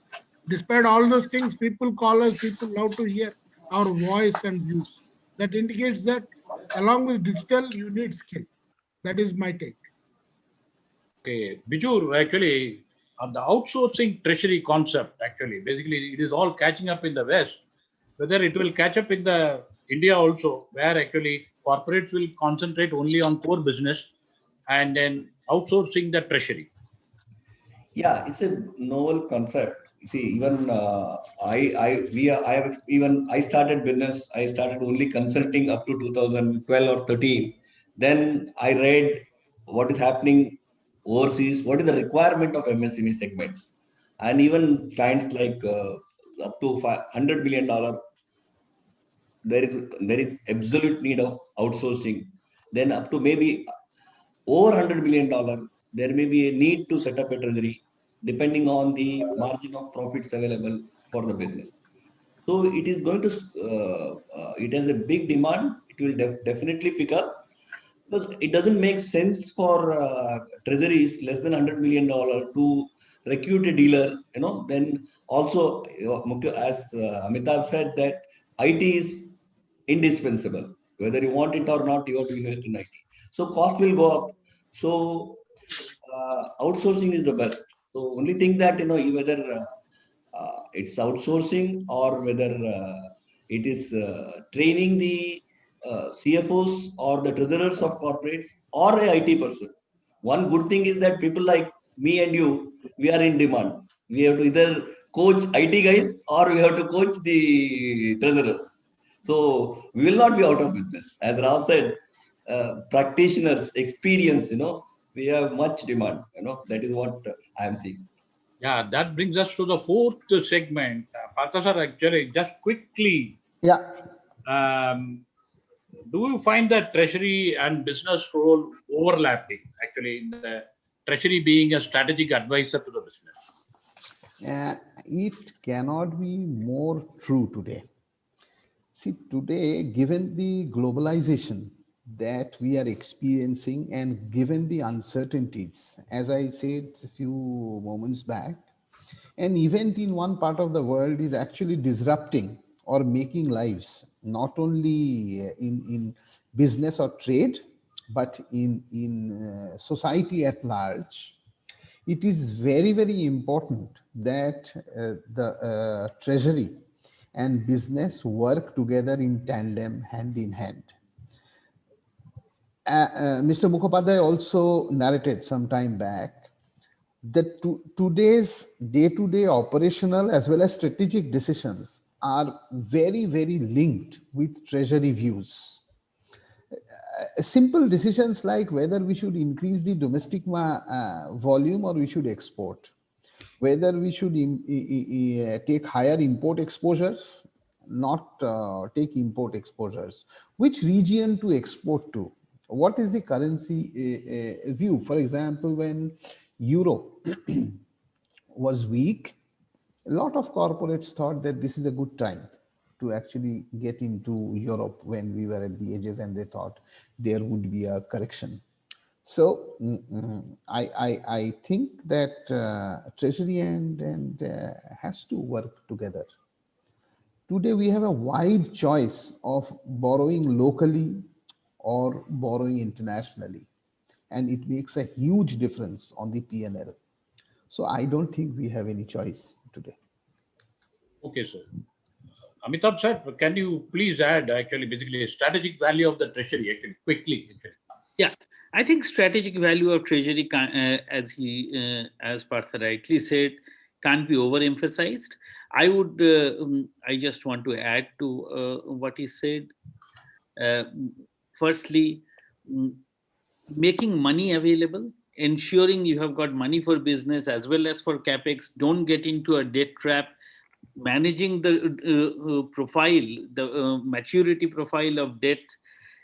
These are some of the very important thing. How are you taking a borrowing? How are you? What kind of a covenants you are accepting? Are you getting on the wrong foot? Getting caught on the wrong foot vis-a-vis an international lender? I think these are important things. There are a lot of instruments which are available. So, and providing very valuable input to the management.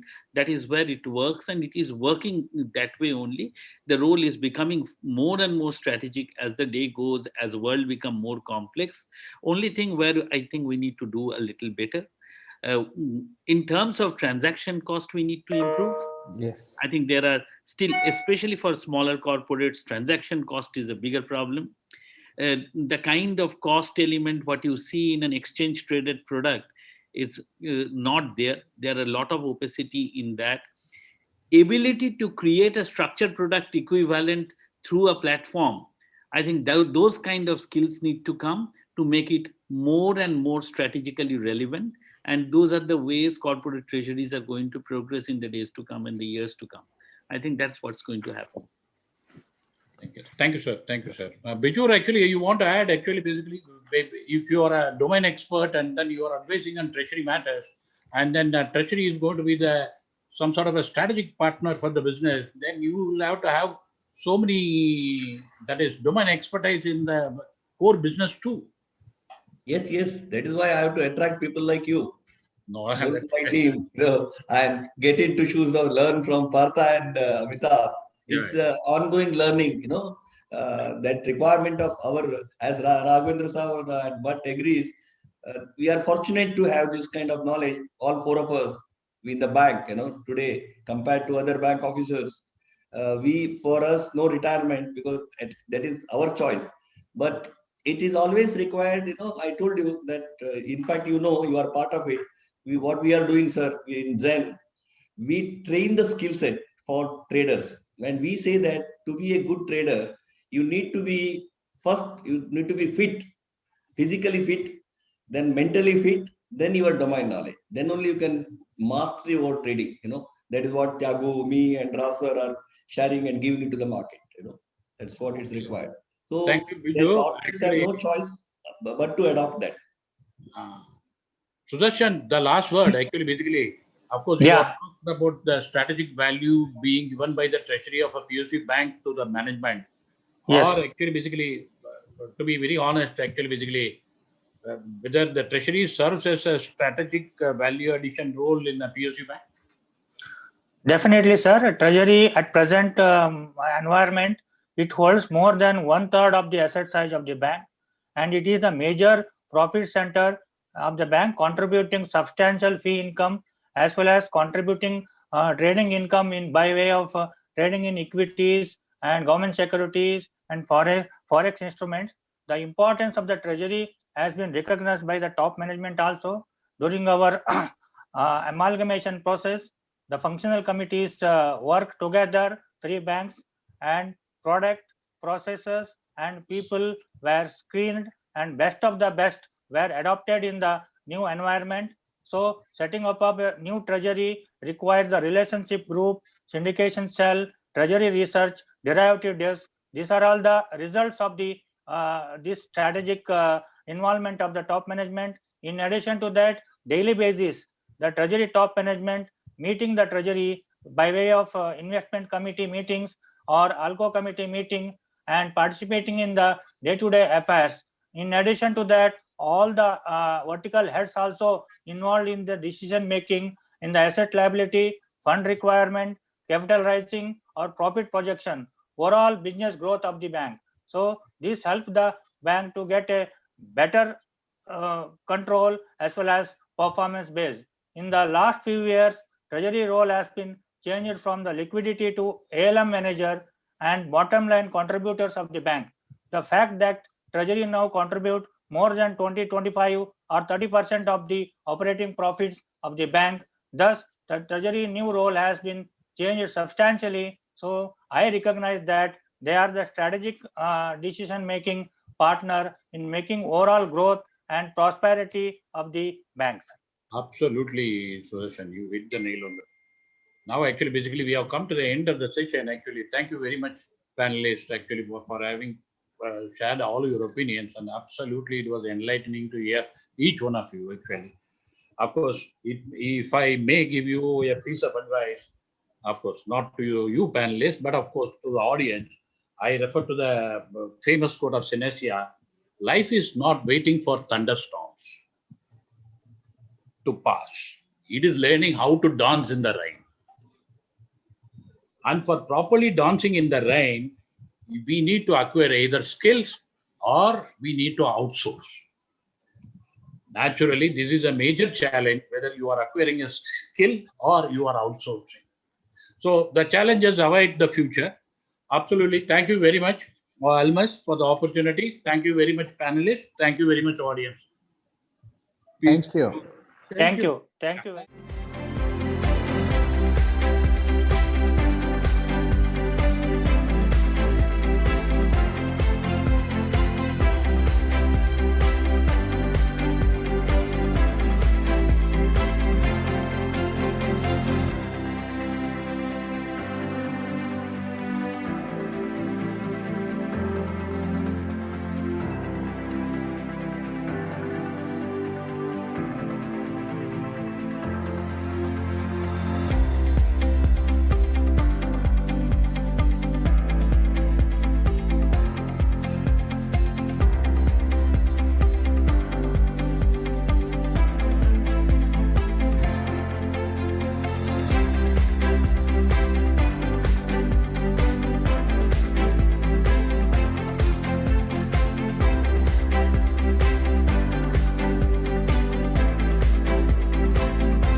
Thank you, Tyaguji, Mr. Rao, Mr. Bhatt, Mr. Roy Chaudhary, Mr. Mukhopadhyay, and Mr. Bijur for wonderful discussion about development in products, processes, and performance of treasuries.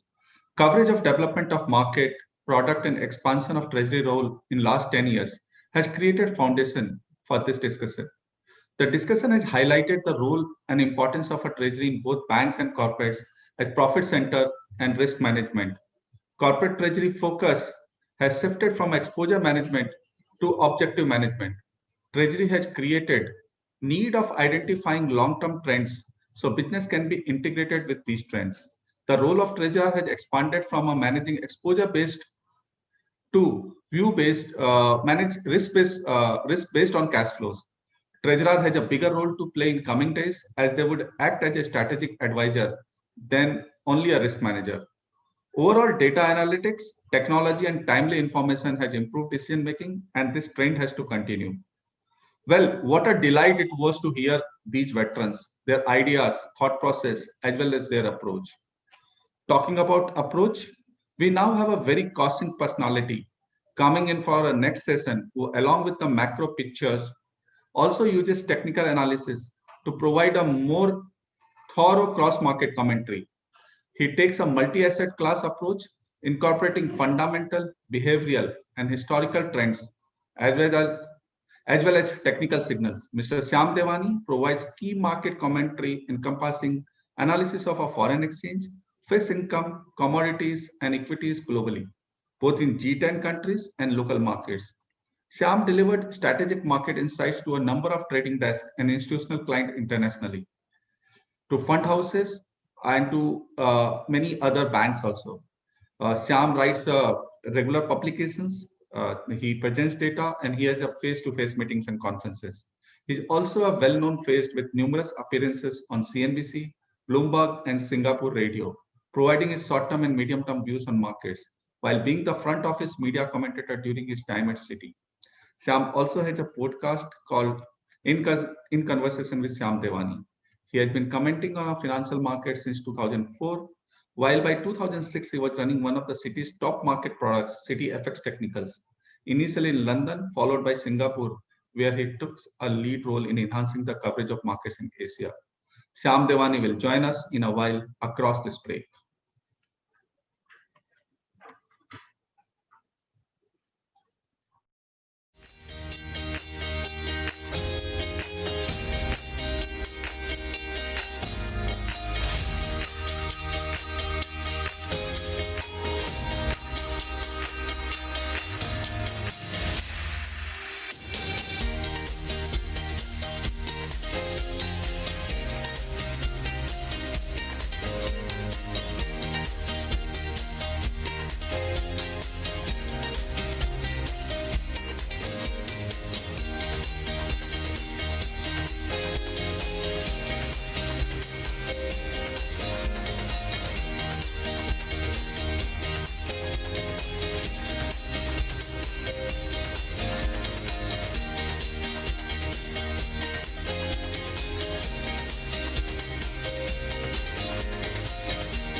Thank you. Good afternoon, good evening. Many thanks for the introduction, Pankaj. Another special thanks to Thiaguji for connecting us, and also to Mr. Bijur and everyone at Almus for inviting me and having me. The presentation I want to share with you today to take about 15 to 20 minutes maximum. I've titled it A World of Crises, plural, because while we are all in a crisis today, and we do feel that there are so many aspects of it that are unique, I'm going to take a long-term view of some pretty interesting charts, especially in the interest rate and bond markets, to show you the cyclical nature of economies and how crises come and go. They seem to develop every decade. We'll see the similarities with previous ones, and guaranteed there will be another crisis after this COVID one, and hopefully we can share some insights and some thoughts as to what to look out for. Before I just get in, I'll just remind viewers, please do feel free to ask questions, but I'll take them at the end. I'll give you a quick summary of what's in here. US interest rates, steeper curves. This is really where I want to start, and we must start for a number of reasons, because you'll see in a moment when I show you the charts, the cyclical nature of interest rates that are intertwined with the economy and financial markets. And the most advanced financial markets are in the United States, and it is the world's largest economy. And let's not forget the dollar is the world reserve currency. And whether we like it or not, if there were to be one central bank for the world central bank is the Federal Reserve. And we're going to have to look at that. Intertwined with that, and this is really important and something that's not really talked about today, is the housing cycle, because actually it's the housing cycle in the United States that are the worst. And that's going to be very important for the next few years and give us a clue as to when a problem may occur in the future as we get into this decade. Obviously, I'm going to talk about gold.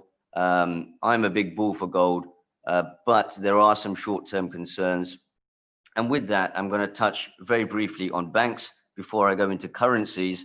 And you'll notice here, the three currencies I want to talk about is the dollar, the renminbi, and Europe. They're all in a currency war. The Americans are going to win it. The Chinese are losing it at the moment, but I think in the end, the Europeans will lose it. I think it's just a note worth making at this stage that if I were giving this presentation 7 or 8 years ago and it was a brief presentation, I had to pick 3 currencies, it would have been the dollar, the euro, and the yen. But now obviously China is in there, and that's something that we're going to have to pay a bit of attention to. India, I'll talk very briefly about it before just a word on oil. I don't want to speak too much about India because you are all the experts in your markets and not so much myself. But let's get started with the most important chart, in my opinion, in financial markets. And this is the US 2s 5s curve. And the chart, if it's not clear, it goes back to the late 1980s. In a sense, there's only really 2 points about this chart that you need to know. It's below zero, typically around minus 20 basis points at the bottom of the chart, and at the top 160. And this chart will really show you the cyclical nature of the United States and how it's intertwined with asset markets and the economy. Because every time you've seen an inverted yield curve, you've seen an asset market bubble, whether it's in the form of housing in the early 1990s, which is the savings and loans crisis, or the NASDAQ, or housing again, and subsequently Lehman Brothers and subprime, or here, where we've got quite a surprising shock to the system, which is in the form of COVID. But the curve had actually inverted from the end of 2018. And let's not forget, central banks were cutting interest rates globally, including the Federal Reserve, all throughout 2019. So there were already problems brewing.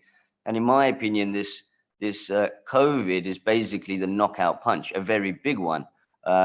But let's not forget that every time there is a crisis, there's always a surprise element. The other point of the chart, obviously, is the highs around 160 basis points. So once the Federal Reserve has cut interest rates and there's a recovery on board, the curve peaks at 160. Obviously, this time, there is something a little bit different in the sense that the curve has remained quite low for longer period than the previous cycle or the one before that, or even possibly the 1990s. And there is quite an issue here because you're at zero bound in the interest rate policy. And at the same time, you've got the Federal Reserve interacting with other parts of the curve through its quantitative easing and expansion of the balance sheet. So the steepening is probably happening a bit more slowly, but at this juncture, we are steepening a bit, and I believe that we'll continue to do so. Before I move on to the next chart, I just need to highlight the 16 to 18 year cycle in housing. You'll see that there's a gap there from the early 1990s, the late 1989, 1990, 1991 downturn, and the subsequent housing downturn, which really started from 2006, 2007, but then blew up in 2008. And these cycles, by the way, that's just one example on this chart. You can take back to 1973 and further and further and further back if you go into your history on land prices. The reason why I want to share with you something further out the curve is that there has been a break on 30-year minus 2-year yield spread. So we are steepening. And I'd look at the 30-year a little bit more because it swings around a bit more. It's less interfered with by the central bank. And we've seen a breakout here.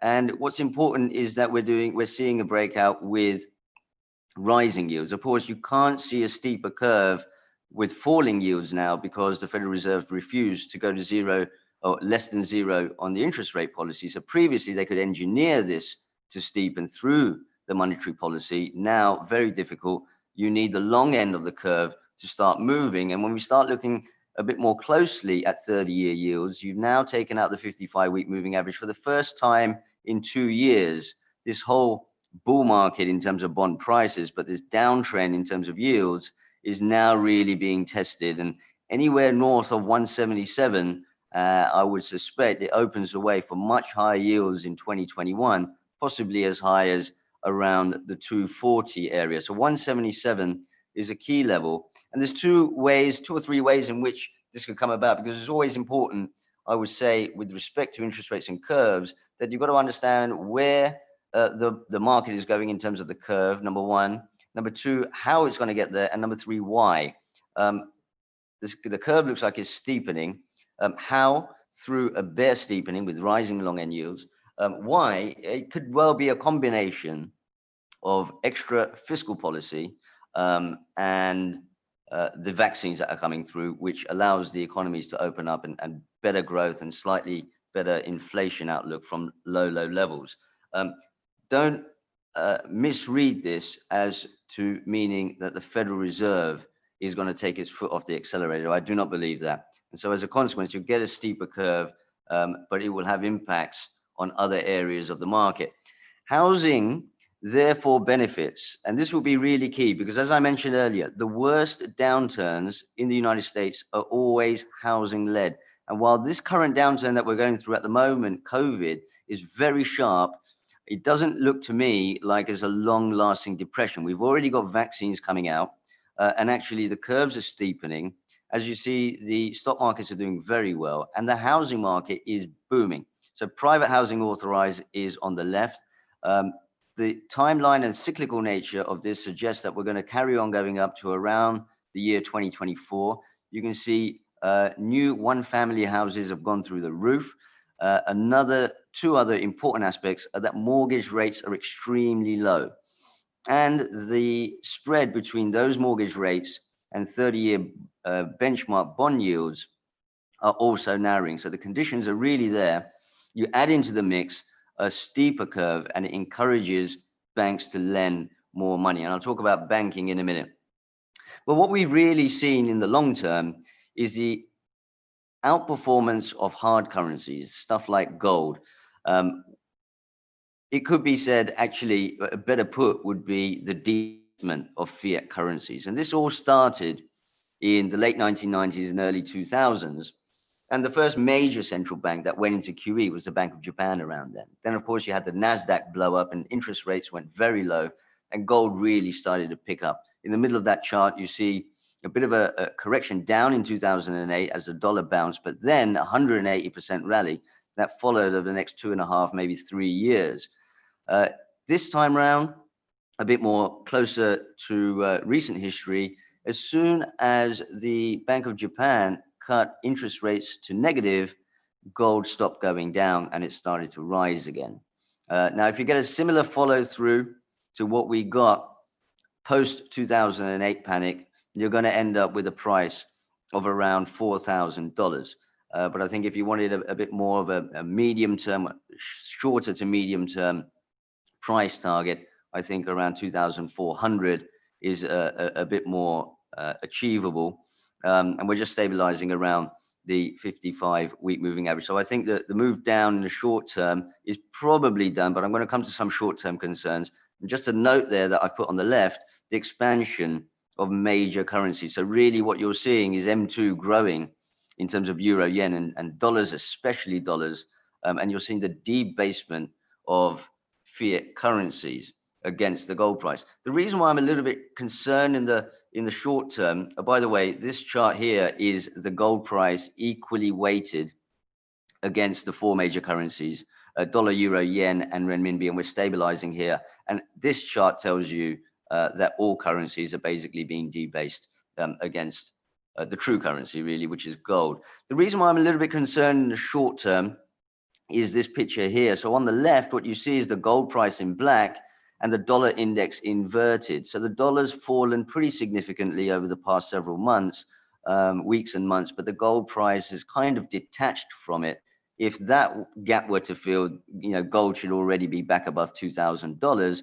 But instead, what is happening in the near term is gold is moving with bonds, bond prices, these are. So if we round back to the first set of charts that I showed you, which suggests a decline in long end bond prices, then it draws a bit of a concern as to what may happen in gold in the near term. Now, relationships come and go.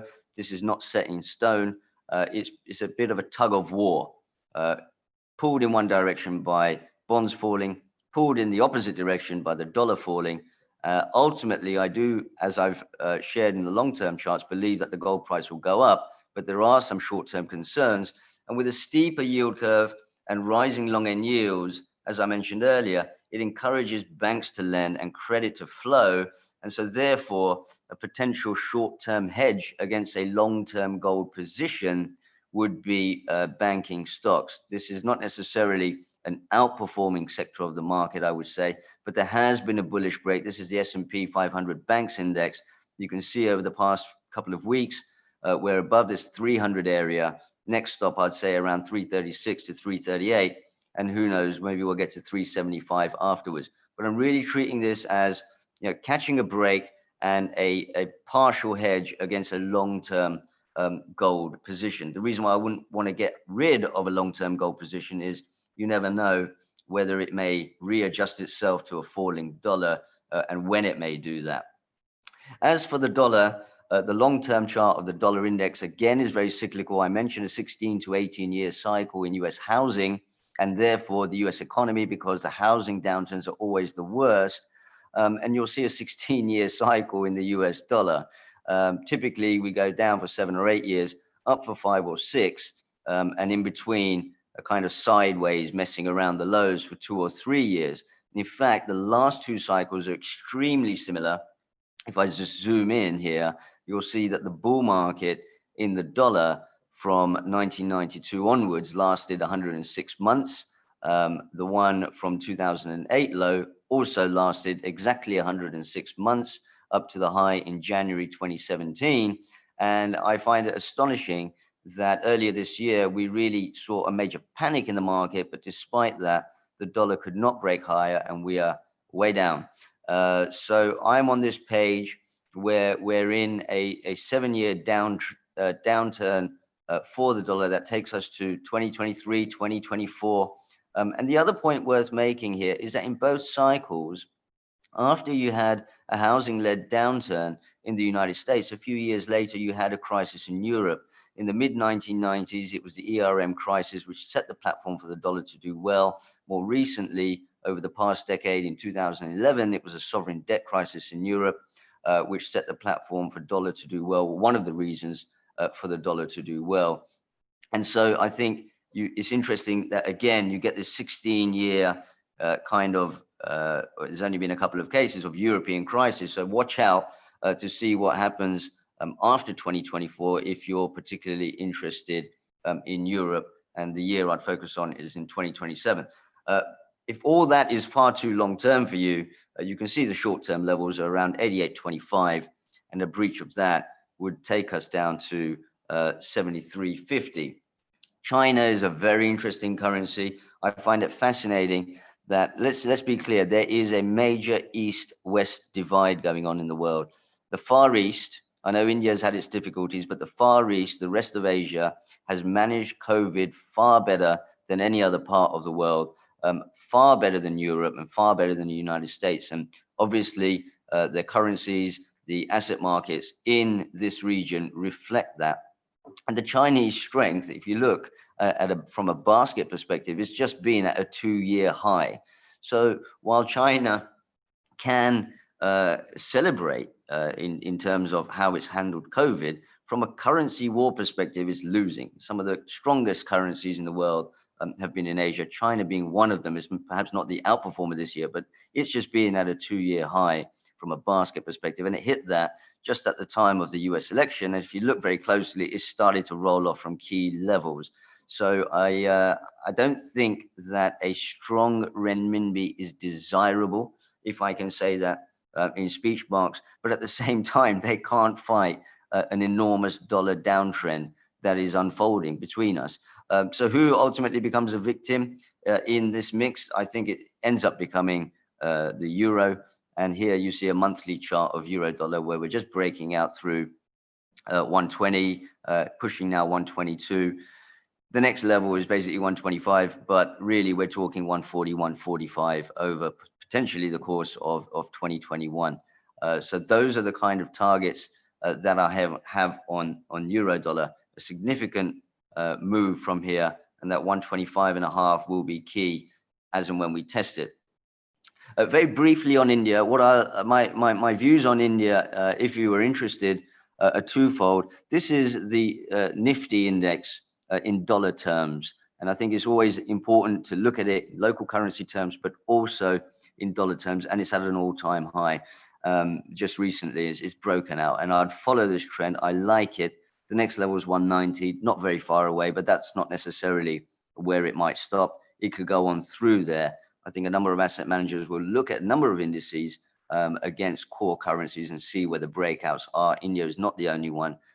South Korea has also done the same. So I like it. The other thing I like about India, quite frankly, is the way the currency has been relatively stable throughout the course of this year. So yes, it's weakened against, it weakened earlier in the year, but then has remained stable. And I think that's something to say for the general market there.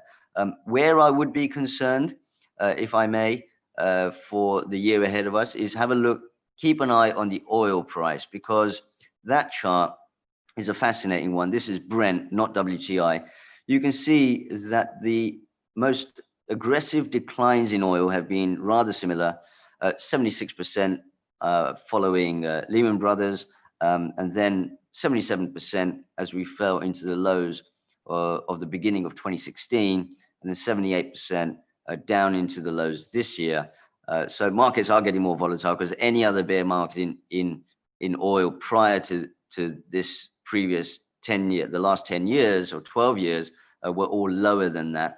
It's amazing how much we've rebounded, but now we are looking to be on an uptrend, $55, $56 next, and then possibly 72.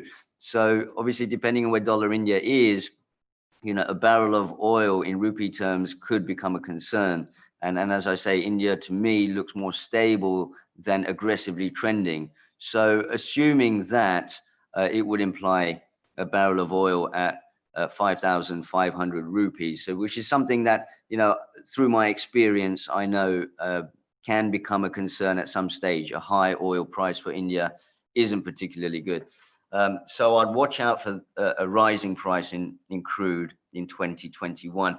The final chart I'll show you, because I had to include it, is, I started off saying a world of crises and how sometimes in the depth of a crisis, you feel that it's so unique and never seen before.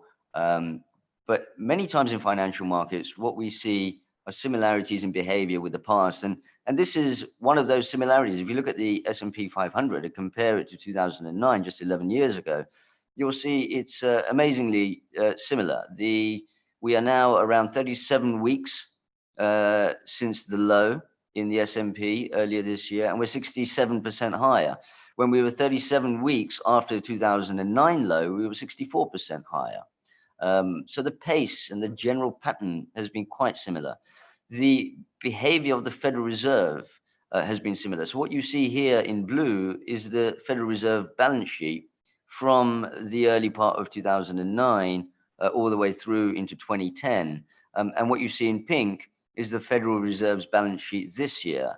So we've been through a consolidation, but as you can see, we're creeping back up. We're still hanging around $7 trillion.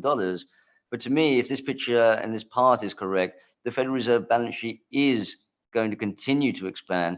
is going to continue to support these asset markets. It's going to continue to support stock markets as we go into to 2010.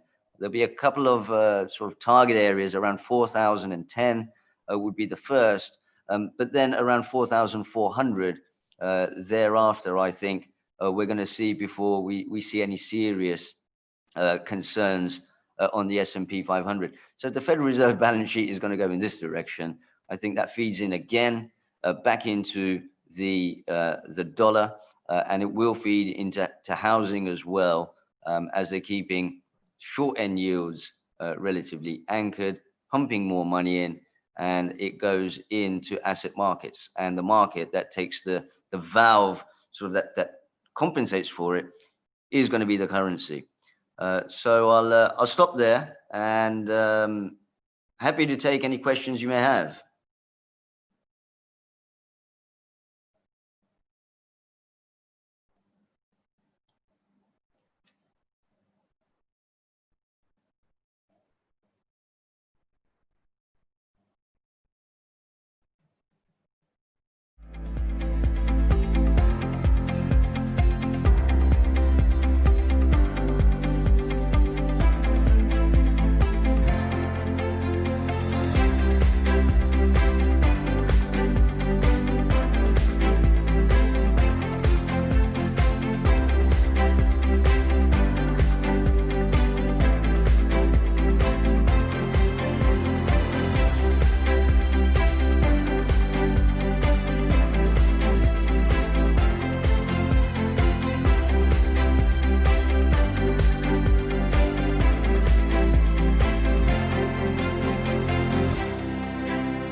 Okay, I don't think there are any questions. Of course, if any pop up later, feel free to send them my way. But in the meantime, I wish everybody, as we approach the end of the year, a Happy New Year, and I hope these markets treat everybody generously.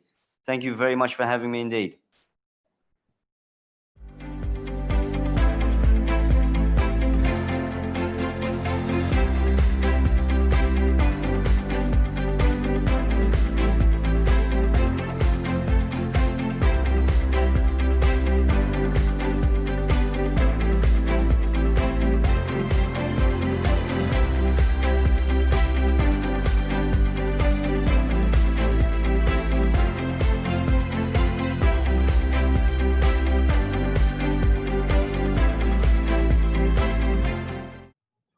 Thank you, Shyam, for this wonderful presentation covering different instruments, asset classes, currencies, and indicating long-term targets. I'm very sure that audience have enjoyed your clarity and thought process. Thanks a lot, Shyam. Now I will be summing up today's session. After 2 days of extensive deliberations by distinguished panel members and thought-provoking speeches by Mr. Vikram Lime and Mr. Mahalingam on the subject, there were deliberations by the panel originating the bond market 2021 on the subject. All of us would have realized that there is a gap which need to be filled in to channelize savings, provide uniform access to all market participants. As highlighted by RBI working paper, which has got released yesterday, indicate higher impact cost in over-the-counter currency derivatives transactions. As suggested by Bijur in today's opening remark and also by Mr. Mahalingam, to allow MSME retail participants to take delivery of the currency contracts booked in exchanges. We also believe that the increased market hours would be available to all market participants. As Mr. Mahalingam and Mr. Lime highlighted that global attention is getting on India and FX flows continued in last 6 to 8 months despite slumps in growth parameters. Mr. Lime also stressed the need of expediting market and capital expansion through involvement of our retail investors who are underinvested in capital markets. While dealing infrastructure for transacting corporate bonds have been improved, but there is a need of centralized clearinghouse to enhance liquidity in secondary bond market dealing. Currently, Indian money market is facing glut of liquidity, which has been created due to RBI FX intervention and OMO purchases, which has helped lowering short-term interest rates and overall yield curve. RBI's aggressive approach of introducing LTRO and TLRTOs and OMOs in SDLs, helped bringing credit curve lower as well. RBI has added comfortable amount of FX reserves to experiment with some new ideas. As highlighted by Mahalingam sir, it can be thought of to create currency as an asset class, such as Indian resident deals in USD and non-resident deal in INR as an asset. The idea is to create some limited speculative interest in currency, such as in other asset classes. The other idea, which was floated by Mahalingam sir, to find out a way to bring loans and bonds to similar M2M rules. The other suggested approach was vibrant repo and OMOs by RBI in corporate bonds. The other brilliant idea was dealing in long-term repo markets. It is increasingly becoming critical to develop a deep term money market, regulatory support for lower credit spreads, precisely below AA credit ratings, and development of a credit derivative market. This seems to be right time for deepening and broadening bond markets, and currently available liquidity might expedite it. The idea also to create market making up to 10-year corporate bonds by some market players similar to primary dealers' responsibility in government securities can help expanding the market. The panel Regenerating the Bond Markets 2021 discussed about the success of bond markets will be measured by varieties of organizations can raise funds from the market across the tenor and suitable to their needs. Deep and liquid markets also important. The panel also created Vision 2025 for Indian corporate bond markets. There is a need of deep and liquid retail GSEC market, which can be good product to park the saving. Measures such as credit derivatives, uniformity of valuations, alternative saving vehicles, and uniform market access can expedite the growth of the market. There are limited derivative instruments to hedge interest rate risk. Though there are loans being provided against external interest rate benchmarks, derivatives to hedge against these variability of these benchmarks do not exist.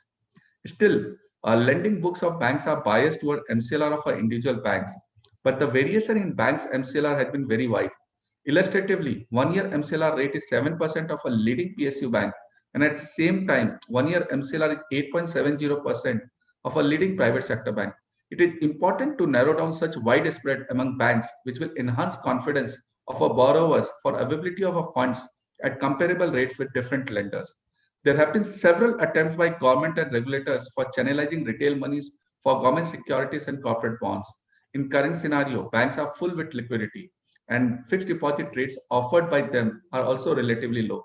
This can be right time to provide some tax incentives for channelizing retail money into government securities and corporate bonds. The speech by Dr. Raghavan Sitaraman was quite insightful on India's prospects and growing importance of India in a global market. And he really appreciated the steps taken by India and the basically human capital of Indian people. Another important presentation by Dr. Subda Rao, which has covered pandemic responses by government and central banks, how the global reset will happen post-pandemic, and number of steps which can be taken to deal with this crisis and can be used this as an opportunity. Last year, Almus conference theme was about bringing back INR markets to India, basically meant to deepen the FX and bond market. And this year, we have worked towards deliberations how these can be executed.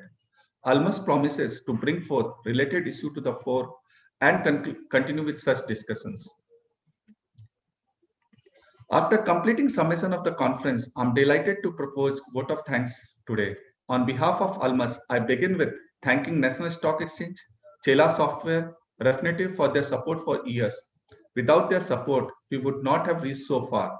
Thank you, Union Bank of India, Lakshmi Organics, Quanteco, and Trust Mutual Fund for believing in us and providing support to take innovative and bigger steps to create this digital platform and to reach all of you. We at Almus would like to thank all delegates and each and every one of you who has participated and experienced what this conference has created for all. Thanks for spending resources and attention. In any conference, what is important? Context and content, along with execution of the same. I convey my special thanks to mentor of this conference, Mr. G. Padmanabhan, sir, and energetic speaker, Mr. Mahalingam, sir. Mahalingam sir, we are touched by your acknowledgement of Almus conference and deliberation. I profusely thank Mr. Rajkiran Rai and Mr. Vikram Limpe for creating context of the conference.